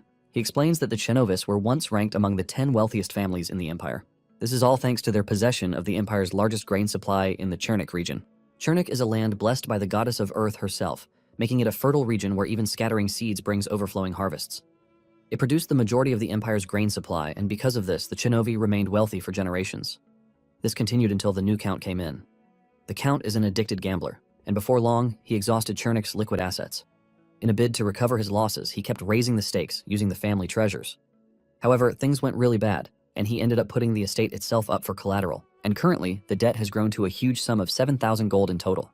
Talking about this large amount of money, the only financial institution capable of helping is the Sullivan Bank. However, the bank is demanding Chernik itself as collateral. Because Chernik is precious to the Chenovis, it is hard for them to put it up as collateral. Hans then thinks to himself that Chernik can actually pay Sullivan in a couple of years if they are able to manage their revenue. Hans gives it a thought after hearing everything Duran has to say. Hans tells Duran to stay put as he has to discuss with his staff. Hans then steps outside with Poitier. Inside, Duran already concludes that there is no way Callista Bank is giving him the loan. While discussing with Hans, Poitier reveals that Chernich is essentially lost if the Chenowese put it up for collateral. Hans doesn't get the logic behind this, and Poitier explains to him. He lets him know that Sullivan Bank will do everything in its power to make sure that the Chenowes fail to repay the loan, and with this, he will be able to collect Chernich. This is why the Chenowese keep stalling the deal with Sullivan, hoping for a miracle. Their issue with Sullivan is already a public issue in the capital. However, Poitier still believes that giving out a loan without collateral is wrong. Hans then starts racking his brain to try and find a way out.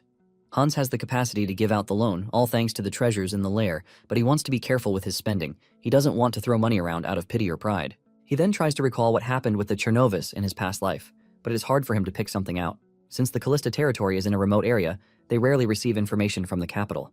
However, Hans continues thinking, hoping that he will remember something that he can connect to his past life. Suddenly, something clicks inside his head, and his eyes light up in shock. Without even telling Poitier, Hans runs into the room to talk to Duran.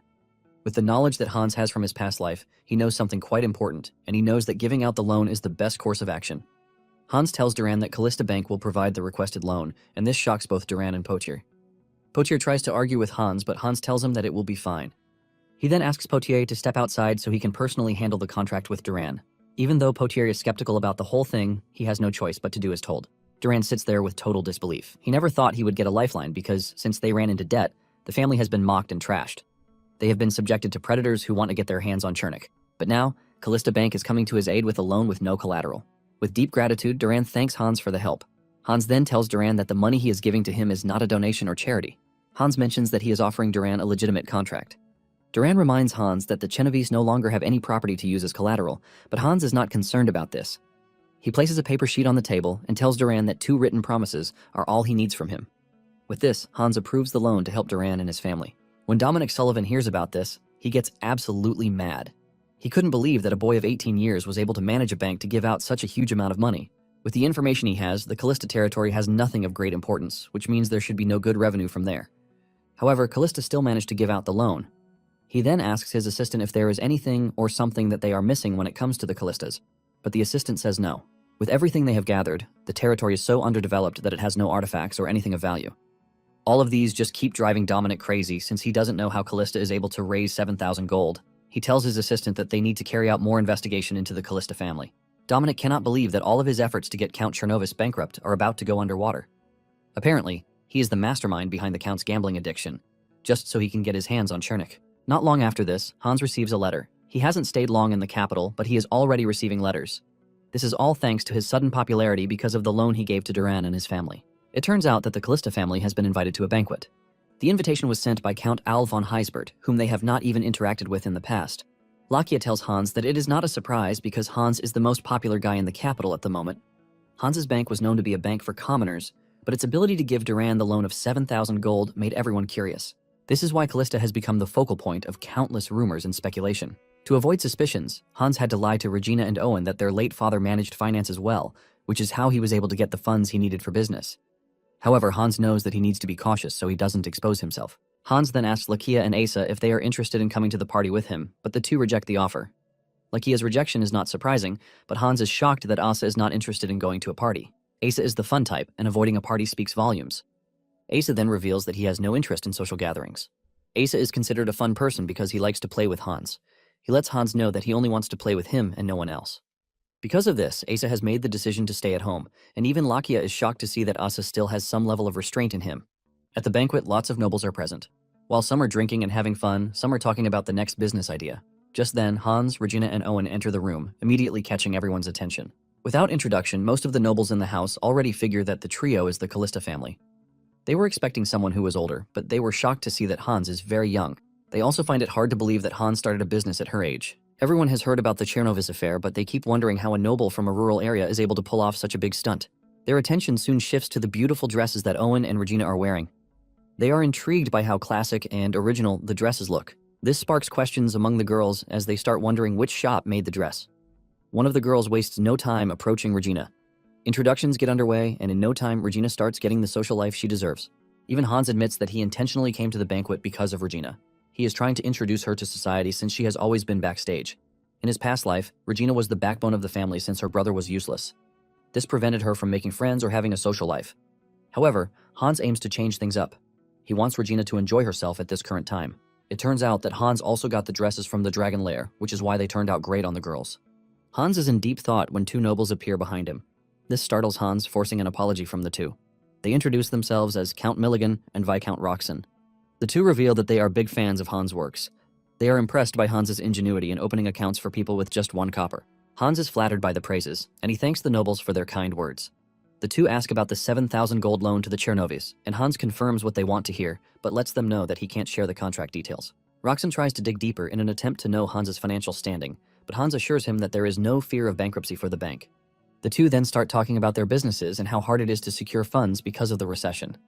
As expected, Hans offers them a way out by letting them know that they are free to come to the bank to get loans. They are in the middle of this conversation when Hans's mother shows up to tell him that she can't find Regina. She is already worried, but Hans assures her that Regina will be fine.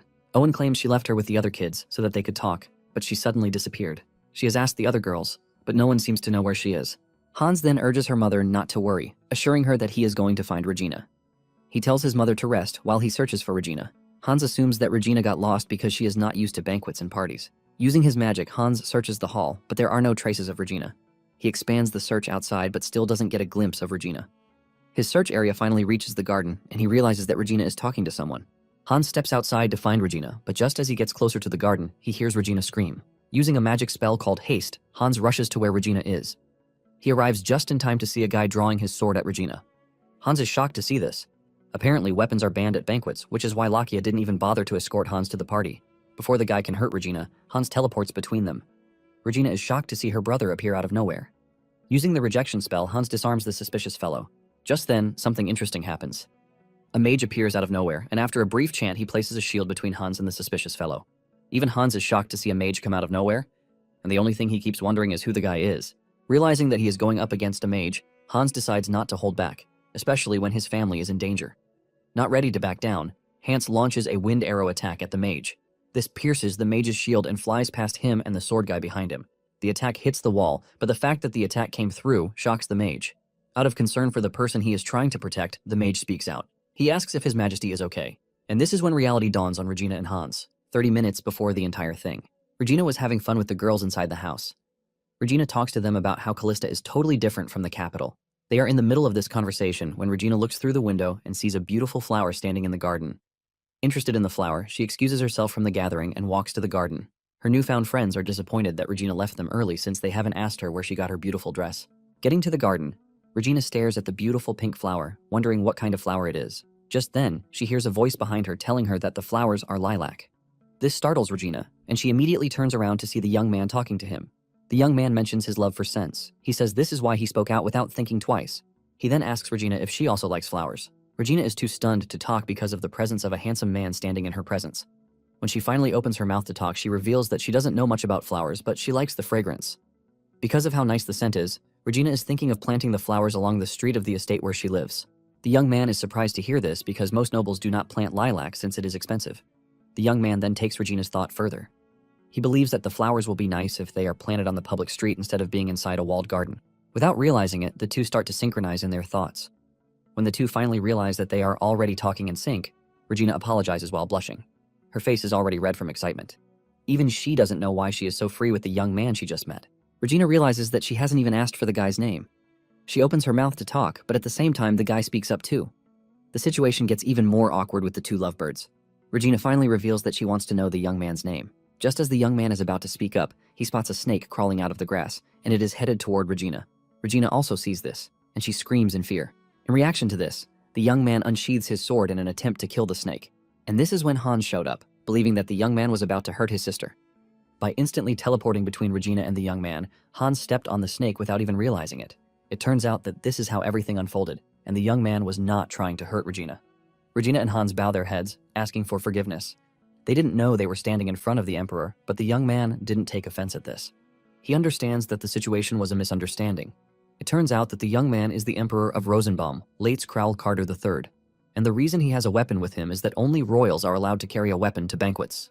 To make things even more interesting, the mage who protected him is the Imperial Archmage, Rumbly Ivan. He is the wielder of the continent's highest magic, which is level 5 magic. The soldiers stationed in the area hear the commotion and start rushing to the scene. Crowell has no interest in the soldiers seeing him or the situation escalating. Seeing how the Emperor reacted, Hans jumped into action without thinking twice. He immediately casts a mirage wall to deceive the incoming soldiers. The soldiers reach there and see nothing, causing them to go the other way, believing that they heard the noise from the other side. Once they are gone, Hans tells Crowell that he placed the barrier so that the Emperor won't have to get caught in further commotion. Hans is talking smoothly, but behind him, his sister is freaking out. This is understandable because she has no idea that her brother can use magic. As if this is not enough, Ivan grabs Hans. Ivan is totally blown away by the level of magic that Hans used. The Mirage spell is a level 6 magic, and Hans just used it without even uttering any incantation. Ivan cannot believe what he just saw, and he starts to wonder if he is wrong, but he is damn sure that he didn't mishear Hans. Crowell then taps Ivan on the shoulder to try and get the excited man under control. Crowell thanks Hans for his help and then demands to know his name and that of his sister. On the other hand, Ivan still cannot hide his excitement. Hans and Regina finally introduce themselves, and upon hearing their names, Crowell realizes that they are the current talk of the town. As for Crowell, Hans knows that he is a puppet to Townsend and McCarthy. This is why he doesn't have any strong allies, and the more reason he has not affiliated himself with any noble family. Because of these issues, Crowell barely makes public appearances. As expected, Crowell and Ivan say their goodbyes with Crowell, hoping that he will get to talk to the two much longer another time. Hans is surprised that even with all the issues Crowell is facing, he still showed up at a banquet. Hans then turns to his sister, suggesting that they go back to the banquet. However, Regina is not about to let what she just saw slide. She demands an explanation, and as usual, Hans tries to dodge the conversation. But Regina is not having it this time. Realizing that his sister will not let go, Hans promises to tell her later and urges them to head back inside first. Upon re-entering the hall, they notice that something is totally off from the way things were before. Regina rushes over to her mother to ask her what the problem is and why people are suddenly looking at them like they are trash.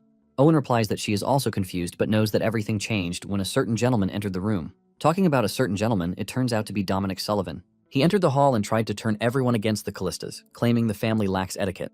Apparently, it is customary to greet all the guests in the house when a family is making its debut. Dominic trashes Hans and his family, saying they have no manners because they are from the countryside. Everything Dominic is saying is eating really deep into Hans, but Regina most especially. Regina wants to react to this, but Hans stops her.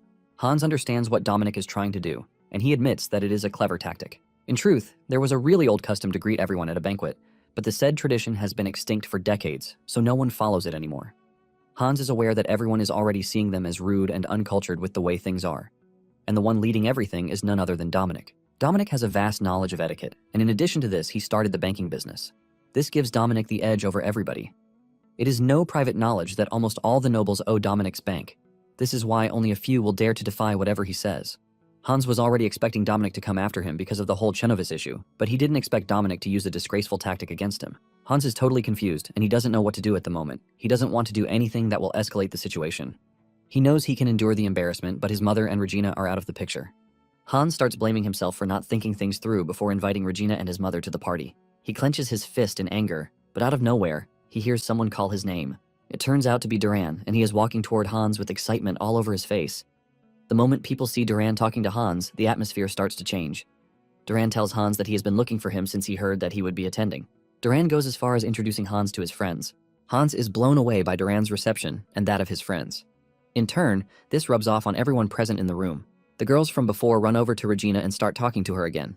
The girls want to finish their conversation from before, and Regina openly welcomes them. Duran and Hans then move to a private place so they can talk better. Duran apologizes if he spoke too familiarly with Hans, but reveals that he saw how difficult the situation is, which is why he stepped in. He reveals that Dominic has caused situations like this several times. Hans is in no way angry with what Duran did, but instead, he is grateful because the guy literally saved him and his family from embarrassment. Hans then reveals his surprise to see Duran command such presence from the other nobles. Duran reveals that his presence is highly influenced by his father's reputation. In the past, his father had good conduct, and he was always welcomed in every social circle. However, things are different now that he is only known as an addicted gambler. Duran also tells Hans that he is grateful for saving his family because without his help, he wouldn't be present at the banquet. Hans then realizes that he didn't help the Chenovis out of pity because he didn't even know Duran's father was well respected. On the way back home, Hans starts to reflect on the event of the day. He realizes that he messed up really badly. His encounter with the Emperor could have gone sideways all thanks to his recklessness. Hans realizes that magic and money won't help him shape the future. What he truly needs is information. Upon getting home, Hans partially reveals his identity to his mother and Regina. He confesses that he is a mage, and his power even surpasses that of the Archmage. However, Hans couldn't reveal more than this. Not that he doesn't trust his family yet, but because he is not powerful enough. In addition, he cannot let it be known that there is a dragon lair, as this alone would cause a conflict that he wouldn't be able to control. Hans's mother is not about this revelation. She has always known that Hans is hiding something, but she couldn't believe that Hans is a mage. On the other hand, Regina is still not satisfied since she was the one who witnessed it firsthand. Hans then reminds Regina to keep his magic a secret, and Regina agrees to this. Regina asks if Asa and Lakia know about his magic, and he says yes. This only gets Regina madder, because she can't believe that Hans told his friends about his magic, but not his family. Unknown to them, Asa and Lakia are standing outside, and they are hearing everything. Owen then tells Hans that he is free to hide things from them, but urges him to be careful because his safety matters most. Hans assures his mother that he will never make her worry, and he thanks the two for also believing in him. After the meeting with his family, Hans reveals that his intention in this world is not to be the strongest or to enact revenge, but to change the world for the better. Hans then heads to the barn while thinking of his next step. He enters the barn, closes the door behind him, and teleports to the lyre to train as usual. Asa and Lakia see him entering the barn, but the two can only wonder what Hans is doing there. Lakia doesn't want to push things because he knows that Hans is not ready to tell them all his secrets yet. Asa and Lakia end up arguing with each other again, and while this goes on, Regina is reflecting on the event of the day. Her face turns red from blushing as she finds it difficult to get Crowell out of her head. Elsewhere, we see two fellows, Jeprion and Annabelle, in the Information Guild. Jeprion is playing with cards since there is nothing to do. Annabelle screams at Jeprion to find something to do, but Jeprion reminds his boss that they are the Information Guild, which means people are supposed to come to them for information. However, their guild has been abandoned by all the nobles because of a particular rumor that spread some time ago. Jeprion believes that it is time for them to close down the guild and give up. Just then, they hear a knock on the door. Jeprion runs over to open the door. Hans and Lakia are standing at the door like clueless rats. Since Hans claims that he lost his bird, Jeprion asks him what color the bird is, and Hans simply replies that it is blue. Jeprion then leads Lakia and Hans into the building. As they climb the stairs, Hans thinks to himself that the only thing he now lacks is information. He didn't put too much importance on this before, but after the situation at the banquet, Hans realizes that he needs to equip himself with the right info. All his past life memories are limited to Callista or the major events that happened in the Empire, thus reaching Callista. Aside from this, Hans is clueless. This is his reason for visiting the Information Guild recommended to him by Lakia. They get upstairs where they meet the guildmaster, Annabelle. Hans is about to introduce himself when Annabelle cuts in. It turns out that Annabelle knows who Hans is already. He tells Hans everything about him and what he did recently, leaving a shock on Hans's face. However, this is normal for her to know since she runs an information guild. However, she has no idea who Lakia is. She then spots the cat behind Hans. It turns out that Asa is also with the two, but he came in his cat form. Annabelle carries Asa, petting him and rubbing his fur. Apparently, Asa insisted that he would follow Hans and Lakia to the information guild, but promised to remain in his cat form. Now that Annabelle is rubbing his body, he has no choice but to let it slide since he already promised to behave. Hans also knows a little about Annabelle. She is the guildmaster and a capable leader who built the guild at a young age. Hans is grateful that Annabelle hasn't turned her attention to Lakia and Asa, which is why she has no information on them. Annabelle's guild was once one of the top guilds, but they touched someone's collection and got hurt really badly. The guild nearly went into extinction, and the other nobles stopped using the guild out of fear of that someone. That someone is Lord Angus, and he is making sure to isolate Annabelle's guild. Annabelle is impressed that Hans knows something about her and the guild. She admits that she might have underestimated the guy a bit. Annabelle finally decides to get serious. She packs her hair and walks to the table to talk to Hans. She asks him what information he wants. Hans admits that he knows nothing about the capital and what is going on inside it because he has lived in Callista all his life. Because of this, Hans is offering Annabelle and her guild an exclusive contract. Talking about an exclusive contract, Hans wants Annabelle to gather information on the major nobles and merchants in the capital. He also wants reports on incidents and trends that are worth knowing. In return for these, Hans is willing to pay per information piece and also fully fund the operations of Annabelle's guild, called the Lucen Guild. Annabelle takes the contract and reads it to understand. Since the guild is in a tight spot with bad rep, she has no choice but to accept the contract. On a regular day, information guilds avoid backing a useless or rural family, but since the Lucen Guild is struggling, they have no choice but to accept. Annabelle then decides to show them what she is capable of. She offers to tell Hans about the 3 most important families in the Empire. Hans is surprised to hear this because he only knows of 2, and these are the McCarthy and Townsend families.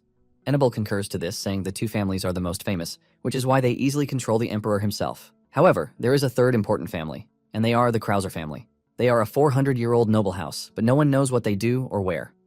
The current head of the family, Marquis Chai von Krauser, has been in seclusion for over a decade.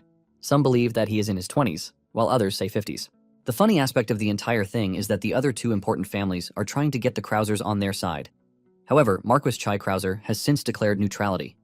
Even Hans didn't hear about the Krausers in his past life, and with the way Hans sees it, Lakia is also clueless. Hans figures that the family remains hidden because they might not be causing major incidents in the Empire, nor tied to the power struggle in the capital. Hans is glad with the information Annabelle gave him, and he urges her to carry out more investigation into the Krauser family. Hans then pays Annabelle for the information given, leaving a bright smile on the lady's face. She is so excited that she starts screaming about the money and the fact that she and Jeprian can finally buy meat. She is so lost in excitement until Jeprian calls her back to reality, urging her to remain composed.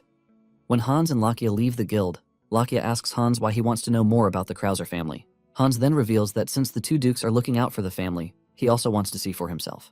Lakia agrees with Hans, but he is worried about the dangers attached to the request. When the trio returns home, Alman welcomes them with a worried face. He tells Hans that there is a visitor waiting for him, and this is someone they never expected. Hans enters the house to find the Archmage, Ivan, waiting for him. Hans starts to sweat, thinking that he must be in trouble. He remembers using verbal magic in front of the Archmage, and he is worried that his identity is about to be revealed. Just then, Ivan hits Hans with a very shocking and unexpected request. Ivan begs Hans to make him his disciple, and this leaves Hans's mouth wide open. It starts to dawn on Hans that Ivan is truly asking him to be his teacher. Surprisingly, Ivan tells Hans to remove all formalities and address him with his regular name. Hans is taken aback by this, telling Ivan that he possibly cannot remove the formalities when they have not even gotten to know each other that well. Ivan maintains that he is a student, and his teacher is free to use whatever name he wants. Hans cannot believe that Ivan is already addressing him as his teacher, and he quickly tells Ivan that Ivan is older than him. In addition to that, Ivan is an archmage, so Hans doesn't see how he can possibly be a teacher to him. Hans mentions that there are manners and proper conduct in the way things are done. However, Ivan argues with Hans, telling him that his morals don't apply to magic. He claims that the world of magic is a place judged solely by skill, not the age of the mage or the rank, and even wealth. Ivan points out that it is the mage's dream to reach the top, and because of this, he wants Hans to be his teacher. Hans is completely overwhelmed by Ivan's arguments, leaving him stunned. Hans finally tells Ivan that his magic is not superior to his. Ivan doesn't believe this since he saw Hans cast a sixth circle magic mirage without incantations. Hans lies, telling Ivan that it was a third circle invisibility magic. Ivan is not a fool, and he reminds Hans that he said mirage when he activated the magic. Hans maintains his lie, telling Ivan that he must have misheard him because there is no way he can cast a high-level spell. Ivan then asks Hans if he thinks the Emperor misheard him too. The moment Ivan mentions the Emperor, Lakia runs out from where he is standing. It dawns on Hans that he didn't tell Lakia that he met the Emperor. Ivan is pissed that a guard knight barged in on their conversation without permission, but Hans quickly steps in. Hans tells Ivan that Lakia is not just a simple guard knight, but a close friend of his. Hans knows that it sounds rude, but he begs Ivan to let Lakia stay and have the conversation with them. Ivan has no choice but to agree to Hans's terms. After Lakia is briefed on everything that happened, Hans is surprised to see that he was actually calm. Hans was expecting Lakia to be pissed because he attacked the Emperor even though it was just a mistake. It turns out that Lakia just wants to hear about the Emperor and how he is faring. Hans is more surprised that Ivan doesn't recognize Lakia. The magic that Hans used on Lakia was a fourth circle illusion spell, and since Ivan has reached the fifth circle, Hans expects him to see traces of magic on Lakia. However, this is not the case, even though Lakia is right there in his presence. Deep down, Ivan is actually wondering if he had met Lakia anywhere before. Hans decides to overlook it since it is his first time meeting a mage, so everything is still strange to him. Lakia then asks Ivan if he truly wants to be Hans' student, and he says yes. Lakia then decides to come in, telling Hans that it is a good proposal. Lakia tells Hans that helping Ivan basically means helping the Emperor at the same time. Lakia then says the Emperor will recognize Hans's talent one day, which will be of good fortune for them. Hans immediately figures out that Lakia is just trying to use him to get to the Emperor. Hans has no choice but to finally give in. He tells Ivan that he is ready to help, but he lets him know that it is only advisory, not an official master-disciple relationship. In addition, Hans begs Ivan not to expose his existence to other people. Ivan agrees to this and asks Hans if there are any more conditions that he wants to add. Hans then tells Ivan that he doesn't want him to use honorifics. Ivan has no choice but to accept the terms. At the same time, Hans is worried that he might not be able to permanently hide his identity from Ivan since he is also a top-level mage. However, Hans is starting to understand why Lakia told him to agree to the deal since it's going to be a good opportunity to build connections. Ivan is about to leave when he runs into Regina. Regina offers the proper greetings, and this is when it suddenly dawns on Ivan that he actually has something from the Emperor that he's supposed to give Regina. He has a letter from the Emperor, leaving Hans and his sister utterly shocked. Apparently, he came to deliver the letter, but ended up focusing on something else entirely. Regina is confused as to what to do, and she asks her brother if he will send the letter first. However, Hans refuses, reminding Regina that it is something that was specially written for her by the Emperor. He urges her to read the letter and also respond to it by herself. Regina then takes the letter and enters her room to read the contents. When Ivan returns to the castle, he tells the Emperor of his decision to start taking lessons from Hans. It was after telling the Emperor this that he finally remembered to give him the reply letter from Regina. The Emperor remembers Ivan insisting on delivering the letter to Regina even though he planned to send a servant. It finally dawns on the young ruler that Ivan had his own ulterior motive, which is why he wanted to see Hans. Apparently, in the details of the letter, the Emperor told Regina that he had to leave the banquet hall quickly the last time they met, which is why he was unable to properly say goodbye. The emperor reveals that he intentionally came to the banquet because he had been hearing about the Callistas and he wanted to see for himself. He wanted to know the kind of person who would open a bank for commoners. He admits that he was too focused on Hans that he didn't realize that Hans had a wise and upright sister. The emperor confesses that he enjoyed the conversation he had with Regina when they met. Because of this, he wants them to become friends and start exchanging stories through letters. Regina was utterly flustered when she read the letter. Regina had to run to Ivan to give her some time to write a reply for the emperor. Ivan told Regina that she is free to take her time because he would also be having a conversation with Hans. In her reply, Regina apologizes for how her brother attacked him. Regina also admits that she enjoyed the moment she had with the emperor. She informs the emperor that she would be willing to exchange emotions via letters, since this is what he wants. The emperor is also blown away when he reads the reply from Regina. Regina has no issues doing this because she believes that the emperor will eventually share his future with a noble princess from another country. At the same time, the emperor is willing to live the life of a puppet, but he would not hesitate to exchange letters with Regina. Momentarily, the two started exchanging letters, and Hans soon noticed this. Although Hans was not the romantic type in his past life, he could clearly see that something was up between Regina and the emperor. He wonders if he should allow the relationship to flourish or not. He tries looking through his memory to see what the emperor was like, but there was nothing of use to him in there. He only remembers that the emperor was married off to a suitable foreign princess who was chosen by the two ducal houses that control the empire. Hans decides not to mess with the two and allows them to live out their lives. Soon afterward, Callista Bank became the center of attention for everyone in the capital. The bank was more popular among the commoners, who started opening accounts as if it were nothing. Before they knew it, everyone already had accounts at the bank. Claude informs Hans that they have recorded significant progress, and because of this, he suggests that they end the lottery event after the next month. He mentions that when it comes to numbers, they are reaching Sullivan's bank already. Apparently, people from neighboring villages and towns come to the capital to register after hearing what Callista Bank does.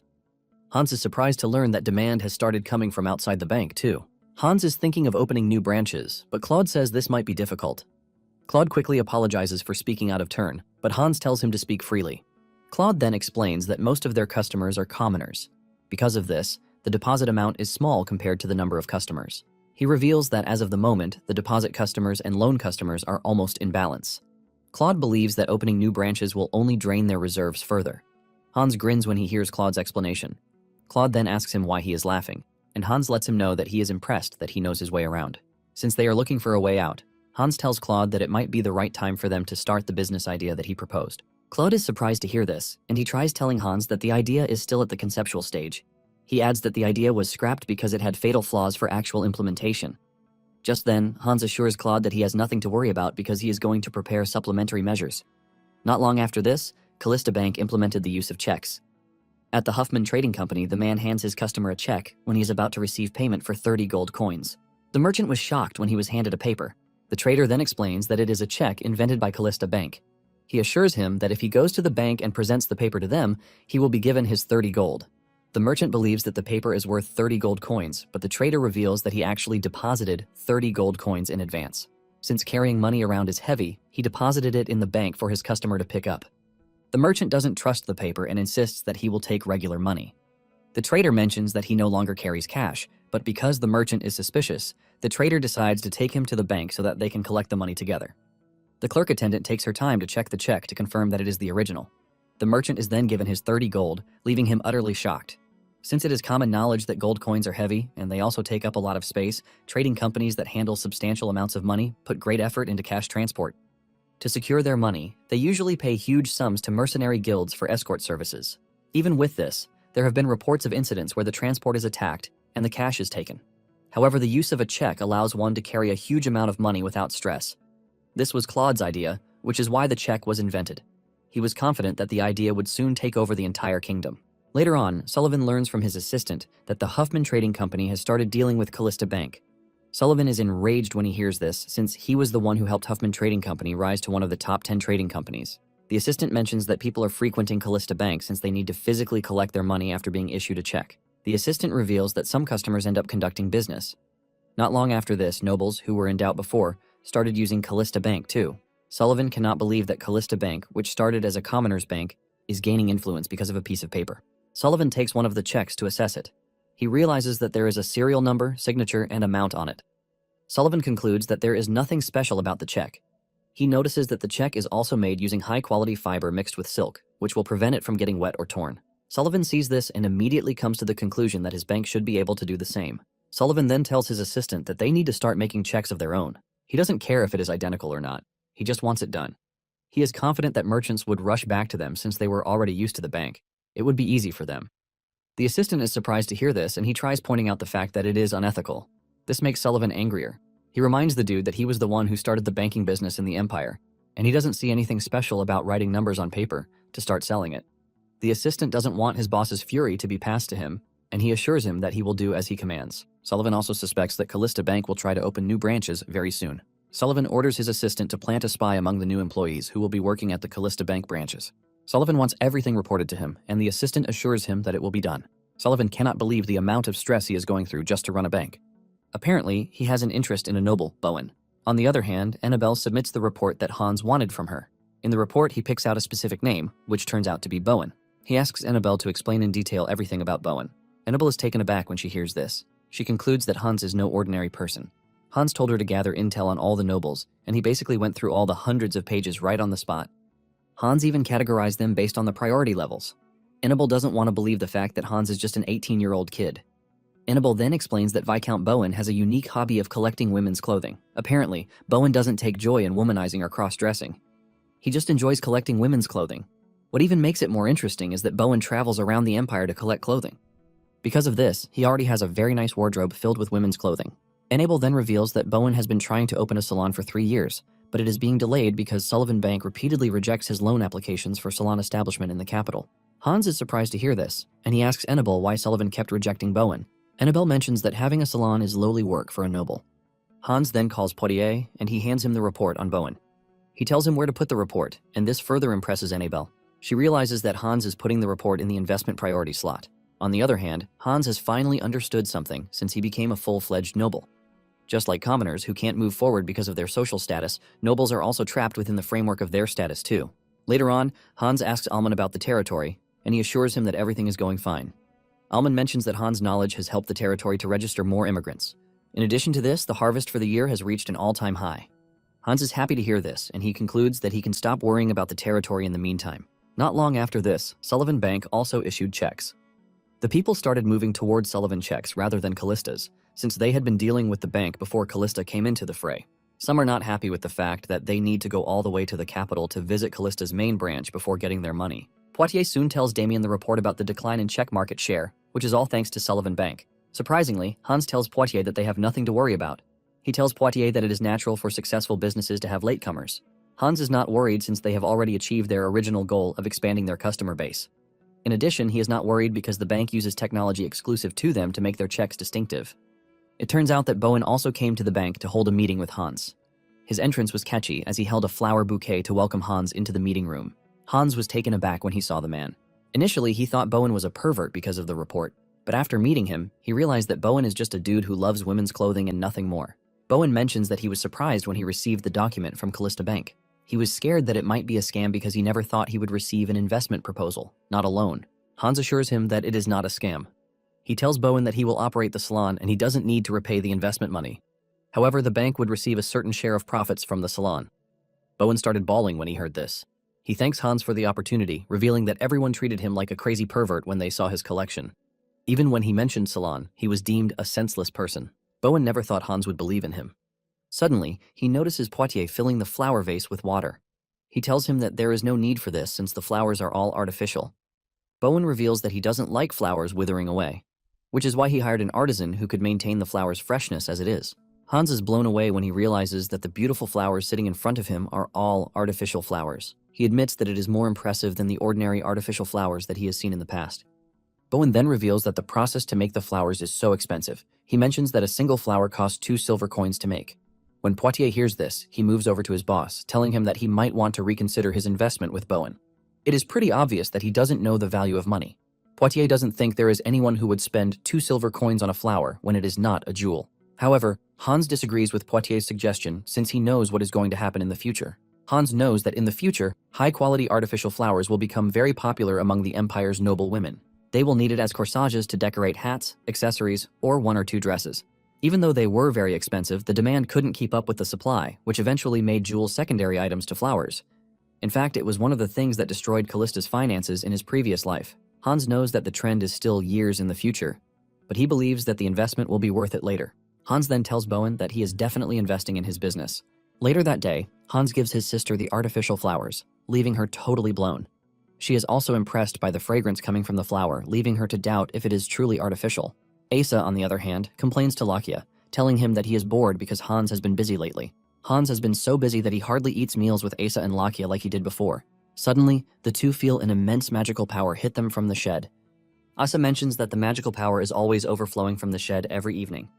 The two decide to check it out. Hans steps out of the shed to run into the two, who are already waiting for him. Asa demands to know what Hans is always doing at the shed every night. Asa believes that Hans is hiding something from them. Lakia asks Hans if whatever he is doing is dangerous, but Hans finds it hard to answer the question. Lakia realizes this and decides to back down. He believes that Hans is not ready to tell them yet. Asa, on the other hand, will not take no for an answer. He reminds Hans that he was the one who insisted that they come clean with each other. Hans realizes that things are about to get complicated, so he decides to get on top before then. He tells the two that he was just about to call them. He takes them into the shed to show them the large golden magic circle inside. He tells them that he has been working on something whenever he was free, but he has finally completed it. Hans says he should have cast a stronger magical barrier to prevent the power from leaking out. Lakia and Asa are blown away by the tremendous power coming from the magic circle. Lakia and Asa are both curious, and Hans reveals that it is a warp gate. Lakia doesn't want to believe this, since warp gate is a 7th circle magic. Before magic became a thing of the past, there were rarely humans who could succeed in creating a warp gate. This makes Lakia question who Hans really is. Hans then confesses, telling them that he is the successor of Gold Dragon, Seyfried. This further leaves the two in a state of confusion. Hans knows that the two were already onto him, but they didn't decide to probe him out of respect for the fact that he saved their lives. Hans knows that he could continue hiding his identity, but he believes that telling the two is the bare minimum since they trust him with their lives. However, he can't tell them about the regression. Lakia finally realizes why Hans had to keep his identity hidden. Hans also had no choice but to come clean because he would be going to the territory more often, using the warp gate. He doesn't want them worrying anytime he disappears. Hans then suggests that they enter the magic circle so that they can all go together. Momentarily, they appear at the Callista castle, shocking Lakia and Asa. This was Hans's first time with a 7th circle magic, and it gave him a bit of a tough time stabilizing the coordinates. Lakia realizes that they are in the storage room, which Hans has prohibited people from entering. Lakia figures out that Hans has been preparing everything from the start. Hans says he was anxious about leaving the territory for too long. Lakia then asks him if he can only travel between the shed in the capital and the storage room in Callista Castle. Hans reveals that the warp gate is a magic that only allows for travel between fixed coordinates. Hans is happy to be back in the territory after months. He walks to the window only to see something disastrous happening outside the castle. Hans runs outside the castle to see that everything is totally flooded. The butler, William, is shocked to see Hans since he is supposed to be in the capital. Hans basically tells him to forget about him in the meantime, since they have a huge problem on their hands. He asks for an explanation, and William reveals that the territory is suffering from flooding. Apparently, it has been raining for over a week, and the river finally overflowed at dawn. William and the other officials have been evacuating the citizens from the lowlands. William doesn't know about the warp gate and assumes that they came to the town by road. He asks Hans if he is fine, but Hans is already lost in thought. It dawns on Hans that every year around this same time, it used to rain for several weeks in the territory. However, the river had never overflowed to cause flooding before. He starts racking his brain because he definitely would remember if something like this happened in his past life. William then mentions that the damage to the Western Plains is very severe. Hans starts putting everything together. House Callista wasn't a wealthy house, despite having one of the Empire's notable territories. This is simply because the East was mostly occupied by high, barren mountains, while the West is occupied by marshlands. It is basically a dead land where people couldn't live and crops couldn't grow. To combat this, Hans devoted himself to land reclamation projects, along with territorial development for the past 3 years. They dug waterways through the marshes and mixed in sand to make the soil fertile. This, in turn, helped them grow several crops, and better than before. With the new fertile land, news soon spread across, causing people to start migrating into the land. This was why he learned from his butler that things in the territory are going well. There was also a high yield of crops in the land as a result of this. Hans had thought he didn't have to worry about Callista, but coming back to this has messed up everything he thought he knew. He then learns that the river overflowed toward the reclaimed land, and most of it is already submerged. However, it is mostly farmland rather than residential areas. Hans asks if all the residents have been rescued, and he learns that most of them escaped that very morning. However, the knights are still checking to make sure that no one is left. Just then, Hans says everything is his fault. He mentions that Callista's marshes were there to absorb rainwater during the rainy season. However, during the reclamation project, they had the marshes filled. Asa is confused as he asks Hans how a natural disaster is his fault. Lakia supports Asa, saying it's been 3 years since the reclamation project, which means it shouldn't cause a problem again. Hans, on the other hand, doesn't agree with them. He believed that because of his knowledge of the future, he could control everything. He was expecting better results by fixing shortcomings, but at this point, he is already believing that it is the opposite. He wonders if his actions to try to change the future are creating irreversible consequences. Hans is totally lost in his thoughts until Lakia screams at him, telling him to snap out of it. Lakia reminds him that he is the lord of the territory, and he needs to find a way to handle the situation, not to start blaming himself. Lakia grabbing him and shouting at him is enough to get Hans back to his senses. He asks the butler about the servants, and he reveals that he ordered them to move materials from the underground storage to the ground level. Hans tells him to change the servants' orders. Everyone is to come together to evacuate all of the citizens and make sure that they are safe. He tells Lakia to join the Night Order to help with disaster relief. Hans admits that Lakia is right, and what he needs to do first is save Callista. Momentarily, Hans learned that there is no casualty so far, and all the citizens are being evacuated. Hans orders that the citizens living near the riverside embankment should be evacuated too, because the ground might have softened. Just then, one of the knights comes riding to them in haste. He tells them that something terrible has happened. Apparently, the bridge downstream has collapsed.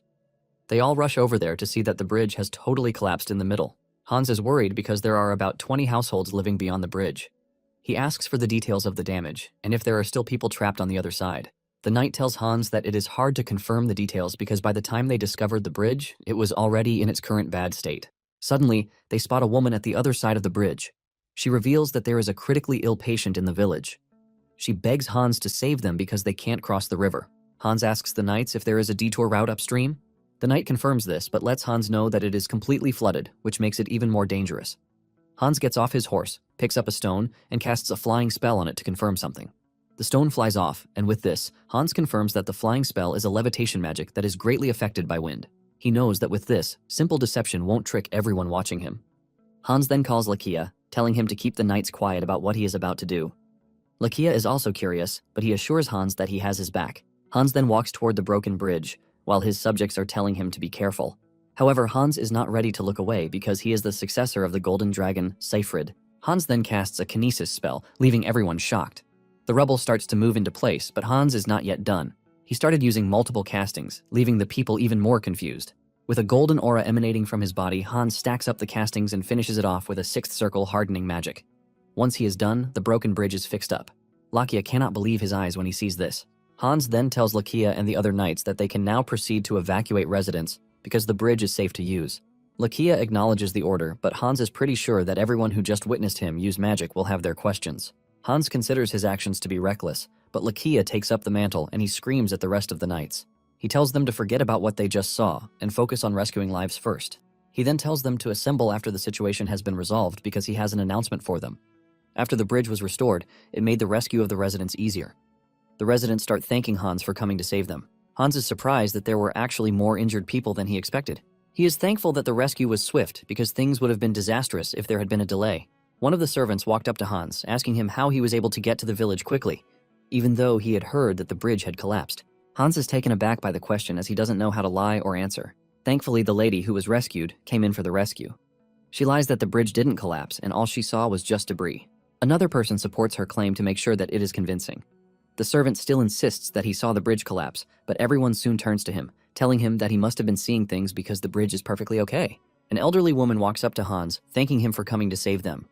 Because the village was home to mostly outsiders, they thought that they would be left to die, but Hans surprised them. Hans is proud of himself when he hears this.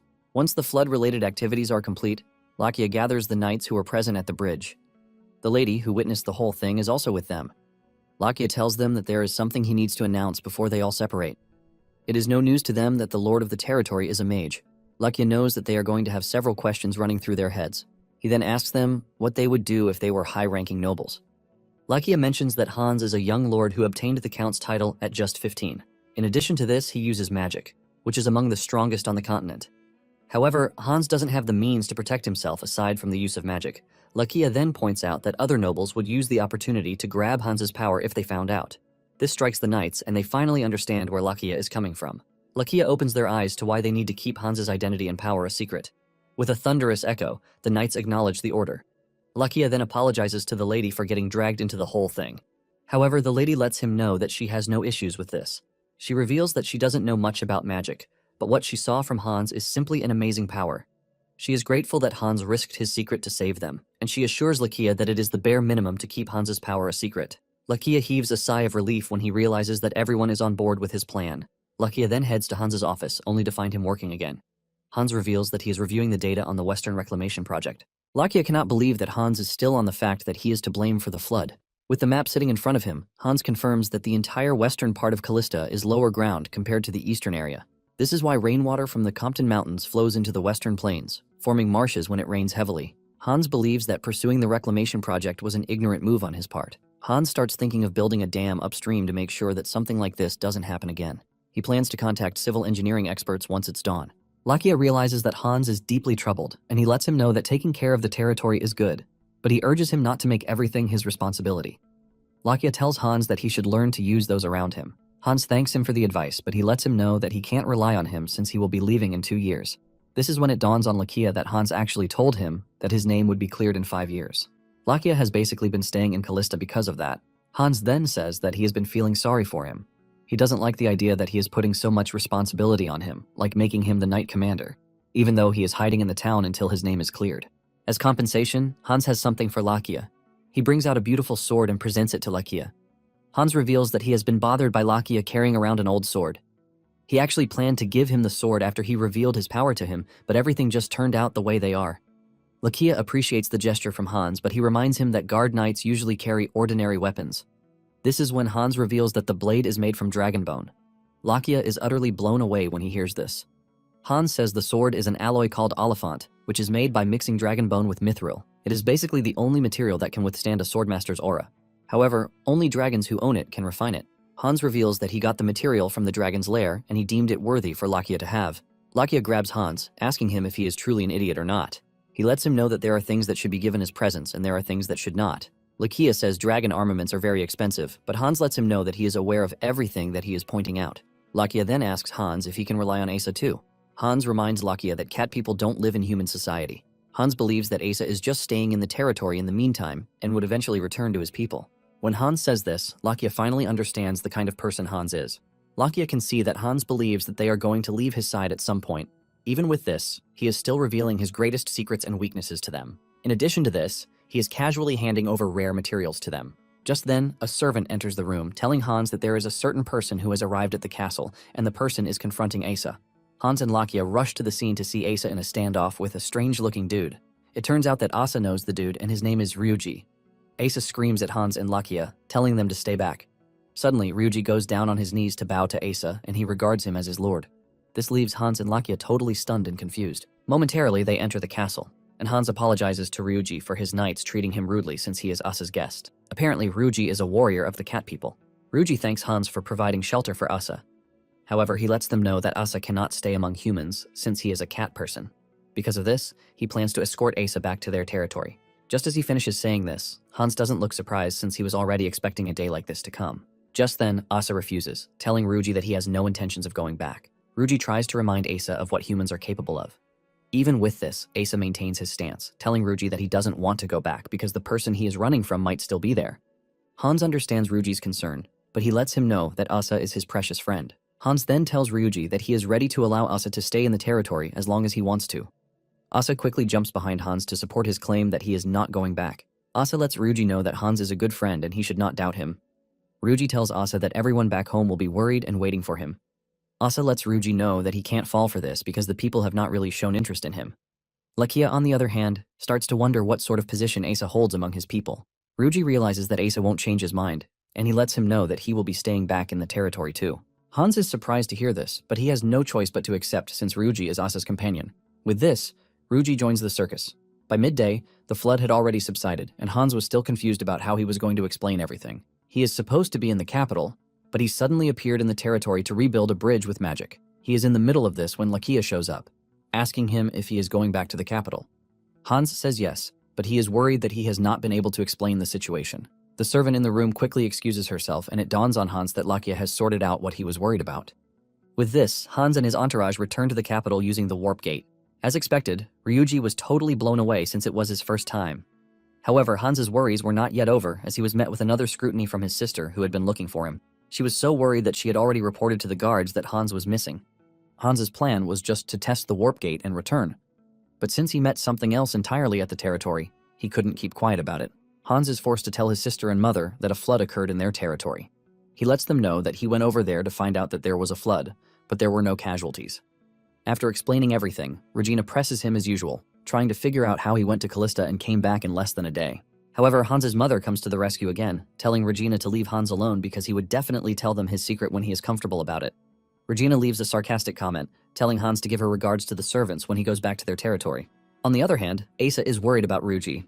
He asks him if he is okay with wandering around the way he is, and Ruji assures him that he is perfectly fine since he has been searching for Asa for a long time. Just then, Lakia shows up, telling Asa that he would like to talk to him for a moment. Asa urges Lakia to go ahead with whatever he wants to say, but Lakia demands that they speak in private. Since they want some privacy, Ruji excuses himself from the room. Instead of taking the door, Ruji basically leaps out of the window like a typical cat. Lakia is left stunned when he sees this until Asa calls back his attention, asking him what it is that he wants. Lakia then reveals that he has been trying his best not to get involved in Asa's business. However, he wants to know if Asa has committed a crime, and he is on the run because of this. Lakia is worried since this will put Hans in danger, and he doesn't want that. Lakia demands to know if Asa's presence in the household will pose any danger to Hans. Asa then replies, telling Lakia that he has not committed a crime, but he is going through some really personal issues. Lakia remains mute for some minutes, waiting for Asa to say something about what he is going through. He remembers what Hans told him about Asa going back to his place at some point. Once Lakia realizes that Asa is not about to speak his mind, Lakia tells him that he won't interfere in his problems again. As Lakia is about to leave, Asa asks him about his new sword. Lakia reveals that it was given to him by Hans, but he has intentions of returning it because he considers it to be way above his level. The moment Lakia says this, Hans's whole head and mind are already pointed toward the sword. Asa tells Lakia that he would ask for the sword instead. Lakia argues with him, telling him that he can't. Asa is confused because he obviously likes the sword. Lakia mentions that it is dragon armament, which has not yet been revealed to the world. Asa then points out the fact that Lakia has intentions of returning it, which is why he might be entitled to have it. He reminds Lakia that the owner of the sword depends on whoever Hans picks. Lakia realizes that Asa is actually making a point, and since he knows how Hans thinks, he would probably give the sword to Asa immediately he returns it to him. Because of this, Lakia tells Asa that he is no longer returning the sword, but will be keeping it to himself. It soon turns into an argument between the two, and those outside can clearly hear them. Later on, Regina and Hans head to the Imperial Castle after getting a special invitation from the Emperor, Carter. Apparently, after the flood incident, Lakia told Hans that he would like to focus on his personal training with his new sword. Asa is also busy with Ruji since he has so much to discuss with him. Hans considers this a good opportunity to return to the Dragon Lair and continue his magic training. He was thinking about this when Regina ran into the room to tell him about the letter she had just received from the Imperial Majesty. Panting from excitement, she tells her brother that Carter has invited them to dinner the next day. This is why the two put on their lovely outfit and headed to the Imperial Palace. Carter welcomes them warmly, admitting that their last encounter was a brief one. They all sit at the table, and Carter reveals that he has been looking forward to meeting them again. Hans is shocked to see that the only attendees of the dinner are he and his sister. In addition to this, Ivan, the closest person to Carter, is also present. Hans is surprised that the Emperor is holding a private meeting with him because in his past life, the Emperor found it hard to socialize. Hans also notices that Carter has a different look than when he first met him. Momentarily, they are served nice dishes by the chef, leaving Regina blown away. The Emperor is forced to ask if there is something wrong with the food. Regina quickly assures the Emperor that nothing is wrong. Hans gets a taste of the soup and admits that it is very delicious. The soup is salty, but it is very good. The Emperor then reveals that it is a soup with clams and shrimps. Apparently, the Emperor himself likes the dish, and he is pleased that they also do. Ivan then reveals that the dish is not served regularly, and this basically means that the Emperor holds Hans in high regard. The Emperor then asks his guests if they usually enjoy seafood. Regina replies that she doesn't get the chance to eat seafood, and Hans backs this up. He mentions that Callista is a landlocked area, which makes seafood pretty scarce for them. The Emperor then reveals that it is the same with the capital. Since the seafood easily spoils during transportation, it is usually very expensive. Even with this, there are certain times when the seafood is totally unavailable. Carter says the food is exclusive to nobles, but he would have loved it if commoners could also have a taste of it. When Hans hears this, he confirms his suspicion that Carter is not like the other nobles in the Empire. During the course of the meeting, more food is brought to them. Regina and Hans thank the Emperor for giving them the chance to taste something really out of the ordinary. Hans soon realizes that the meeting is coming to an end, but he wonders if it is truly a gathering of friendship. Just then, Carter turns to his right where Hans is sitting and he asks if he would like to chat more. Hans quickly says yes, but Carter corrects himself, telling Hans that he wasn't referring to him. It turns out that the Emperor was talking to Regina.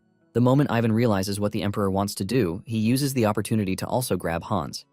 He drags Hans out of the room, telling him that he has a lot to discuss with him. Ivan then takes Hans to the research institute where magic is being studied. Hans is stunned to see that in an era where magic is almost gone, the status of the Imperial mages still remains important. They are free to practice and research magic all they want. Ivan then tells Hans to follow him to his laboratory. Hans is surprised to see that the dude has a personal laboratory. Ivan then reveals that he is not the only one with a private laboratory. Apparently, all mages affiliated with the Imperial Court are assigned personal laboratories. The two are having their conversation when a dude in glasses runs into Hans. Hans tries to be cool with the dude, but the dude just insults him for blocking the way. Hans is shocked, but Ivan urges him not to take offense. Ivan tells Hans that the mages believe that their research is the most important thing in the world. After saying this, Ivan asks Hans what he thinks about the institute. There is no rank, wealth, or power in the institute. Ivan tells him that there is also no need to worry about nobles' petty struggles or annoying political situations. Ivan continues to sweet-talk the institute, telling Hans that it is a place where everyone loves magic and they devote their entire lives to researching it. Ivan lets Hans know that the institute is the best place a mage can be. Hans finally understands what Ivan is doing. He asks him if he wants him to study magic at the institute, and Ivan says yes. Ivan assures Hans that he can confidently hide his identity. Hans finally confirms that Ivan intentionally brought him to the institute to try to recruit him. However, Hans declines the offer. Hans admits that the offer is quite tempting because he gets to meet other mages, which would make things more interesting. However, there is a big problem attached to this. The source of their magic is different. Draconic magic is entirely different from human magic. Draconic magic originates from the heart, and it activates with a single command, unlike human magic, which needs incantation. Hans is fully aware that he knows nothing about human magic because he started with draconic magic. Because of this, he concludes that he would be basically useless at the academy. Just then, Hans notices a magic circle on the board, and Ivan reveals that it is a fire burst magic that he is currently researching. Ivan says it is basically an improved version that enhances the first circle fireball into fifth circle attack magic. However, it is not completed yet. Ivan reminds Hans that he is fully focused on defensive magic because of the Emperor, which makes him weak when it comes to offensive magic. After staring at the magic circle, Hans asks Ivan if he is permitted to try to fix it. Apparently, mages take pride in creating new magic because it is a big feat. It is basically a once-in-a-lifetime achievement and proof that they have reached the highest point of their field. Because of this, they make sure not to leak the development of a new magic to other mages. Since this is the norm, Hans is surprised that Ivan is allowing him to make changes to the magic circle that he is currently developing. After some minutes of looking at the formula, Hans tells Ivan where the problem is, and he fixes it. Ivan is totally blown away, and he is forced to hug Hans, declaring that he is a genius. Ivan confesses that he has been trying to fix the formula for months without progress, but Hans did it in just minutes. Hans tries to be modest, telling Ivan that he only tweaked an existing formula. Ivan lets Hans know that he is a genius because he has mastered the ancient runic language. Hans is shocked at the mention of runic language. Ivan reveals that the formulas used in the magic design are symbolized in ancient runic language, and being able to grasp the operating principles just by looking at the formula makes Hans a runic genius. It finally dawns on Hans why he was able to understand human magic formulas, even though it was his first time seeing them. Basically, ancient runic language is draconic magic expressed in linguistic form. Human magic is then reconstructed into said formulas. To put it simply, draconic magic is the foundation for human magic. Hans finally realizes that he can research both sides since they operate on the same principle. Hans is blown away by this realization. However, he calls himself back to the real situation of things, apologizing to Ivan for touching his magic formula. On the other hand, Ivan is not angry because he already sees Hans as his master, even though he declined the offer. Ivan lets Hans know that he doesn't need to worry about formalities because learning from him is the greatest honor he can get. Hans is impressed that Ivan has no pride like the other mages. All he wants is to research magic and nothing more. Just then, Ivan's disciples enter the room, and they are blown away when they realize that he has completed the magic circle on the board. Ivan is not entirely thrilled since he wasn't the one who completed the magic formula. Ivan then introduces his disciples to Hans. Ivan lets his disciples know that Hans came to visit the Emperor, and he is only giving him a tour of the institute. It turns out that the dude who ran into Hans earlier is also a disciple, and he questions his master's decision to bring a nobody into his personal laboratory. One of the other disciples was trying to tell the dude to forget about that and celebrate the fact that their master completed the magic circle. This only fires up the dude, who suggests that they chase out the outsider. He is pissed that a non-magic user is being exposed to their precious formula. With everything he is saying, he is getting on Ivan's nerves, but he can't say anything since he is trying to protect Hans's identity. Ivan tries to remind his disciples that he was the one who brought Hans to the room, which means they are supposed to show some level of courtesy. He adds that Hans is also the Emperor's guest, and this alone deserves some respect. Ivan cannot basically tell them that the person standing in front of them is a high-level mage. The rude disciple then reminds Ivan that he is the one who usually tells them not to mind ranks or etiquette. Before the whole situation escalates, Hans tells Ivan that they should leave. After leaving the laboratory, Ivan apologizes for what went down in the room. He says he has spoiled his disciples so much, which is why they acted the way they did. Hans assures Ivan that he is not angry. He knows that Ivan was just doing his best to keep his identity hidden. Hans also mentions that he likes the fact that Ivan is close to his disciples. Ivan reveals that their skills are very solid, but they lack manners. He is pretty sure that they would have fainted from shock if they got to see Hans in action. With what Hans saw in the laboratory, he can easily figure out that the 3 disciples are talented. Given the fact that Ivan is an archmage, he is going to be picky with whoever he chooses as his disciple. Hans is confident that the 3 disciples will end up becoming the Empire's archmages in the future. Hans thinks to himself that it would have been nice if he could ask for their help concerning the plan he has. The 2 return to the waiting room to find Carter and Regina having a very lovely time with each other. The 2 are very comfortable talking to each other as they both smile. Hans is shocked to see this, and he starts to wonder when Regina and the Emperor got so close. Hans knew that they were exchanging letters, but he never knew that they had gotten very close. Even stares at Hans, laughing at him. He never knew that Hans was pretty dense when it came to romance. After they have all had a good time together, Hans and Regina jump into their carriage and start going back to their place. Suddenly, Regina asks Hans if men like quiet and graceful people. The moment Hans hears this, he automatically realizes that he is about to give relationship advice. Since he has no experience with this, he starts to stutter. He finally asks Regina if she thinks the Emperor will dislike her. Regina finds it hard to answer the question, and this is when Hans figures out that Regina is basically in love with the Emperor. Regina admits that she is in love, but she certainly has no interest in becoming the Empress. She just likes meeting Carter and having discussions with him. Hans knows where this is going, and he assures Regina that he will always be on her side, no matter what she chooses. He tells her that she is free to do whatever she wants without thinking about what others think. Apparently, Ivan had advised Hans to let Regina be, and not try to control her because this would only create a burning sensation inside her. Soon afterward, cases of check counterfeiting start to arise in Sullivan Bank. The head of the Huffman Trading Company is shocked when he tries to cash his check, but they told him that they have already paid out the money on the check. He initially thought the cashier was messing with him since the check was worth at least 50 gold coins. It soon turns into a heated argument that catches the attention of the other customers in the bank. Apparently, the dude was the first to switch from Callista Bank to Sullivan Bank when he heard that they had started issuing checks. Dominic Sullivan also hears about the rising cases of check counterfeiting, leaving him totally worried. His assistant tells him that the issue is happening all across their branches. His assistant tells him that the checks look so real that they resemble the real thing. It is so bad that even the bank employees cannot tell the difference between the original and the counterfeit. Because of this, they can't put a number to the amount of counterfeits in the market. Sullivan then tells his assistant to recall all the checks within the space of 2 weeks. He says he wants only the person who issued the check to be the one to be able to withdraw it at the issuing branch. Then after 2 weeks, all check withdrawals should be stopped. The assistant is shocked to hear this as he tries to tell Sullivan that 2 weeks is too small because there will be customers who can't exchange their checks in time. The assistant predicts that it might even take months, but Sullivan tells him that he should contact only major customers because he doesn't care about the commoners. Just then, another assistant enters the room to tell Sullivan that check withdrawal customers are flooding the main branch. Apparently, the customers no longer trust the integrity of the bank, and they are all trying to get their money. Sullivan initially thinks it's a good idea since he was planning on recalling the checks, but it soon dawns on him that the problem is that they don't trust his bank again. The nobles and major trading companies are withdrawing their deposits in large amounts, and at the rate at which things are going, it will end in a bank run. A bank run is basically a phenomenon where deposit withdrawals flood a bank in a short period of time. Sullivan is utterly defeated when he realizes this, and he asks his assistant how Callista Bank is handling the whole issue about counterfeiting. His assistant lets him know that Callista Bank is handling it pretty well because they were able to catch counterfeiters the moment they entered the bank. It turns out that the bank has a special device that they use to confirm the authenticity of the checks. Hans shows Annabelle the device and lets her know that the moment they introduce checks at the bank, they place the device at every window.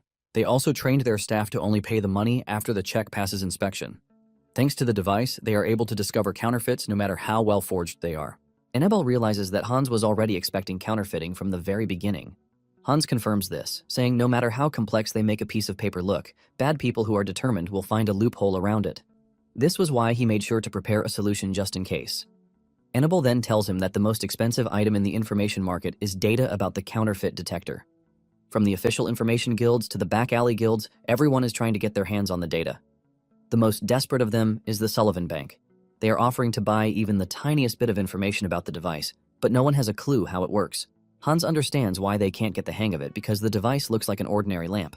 However, the device is a magical tool that has magic stones inside it. Hans carved magic that responds only to specific wavelengths into each piece of check paper. After this, he designed the detection device with magic stones so that even non-mages can use it. When he was initially preparing it, he thought he was being paranoid, but looking back at it, he's glad that he actually did. Hans lets Annabelle know that the device was made with the bank's special technology, so even if she sells the information about it, there is no one who would be able to replicate it. Annabelle is hurt by Hans's words, even though it is a joke. Annabelle assures Hans that she would never sell information about Hans or his institutions, even if she were offered billions. This is because she sees Hans as her benefactor. He was the one who saved her guild from bankruptcy. Thanks to this, the guild keeps getting tons of requests. Hans is also happy to be doing business with the guild because when he wanted to open new branches, it was Annabelle's guild that warned him that spies would be planted among the new employees. Hans cannot believe that Sullivan is such a disgusting soul who would do anything and everything to bring down someone. Annabelle reveals that Sullivan is able to do as he likes because he has the backing of House McCarthy. House McCarthy is one of the two powerhouses that run the Empire alongside House Townsend. Hans then asks Annabelle if she has any information on Marquis Krauser, but Annabelle says she has nothing. Annabelle says the information practically doesn't exist, which is why she can't get it. Hans knows that McCarthy will soon get wind of Callista's progress, and they are definitely going to interfere in his business. To prepare for this, Hans wants to make an alliance with the Marquis's house. However, Hans decides to put aside what he can't control in the meantime. Hans then asks Annabelle if she knows any trading companies in Somerville. Annabelle says yes, because Jeprian's hometown is Somerville. Hans then asks her if there are any trading companies that specialize in seafood distribution.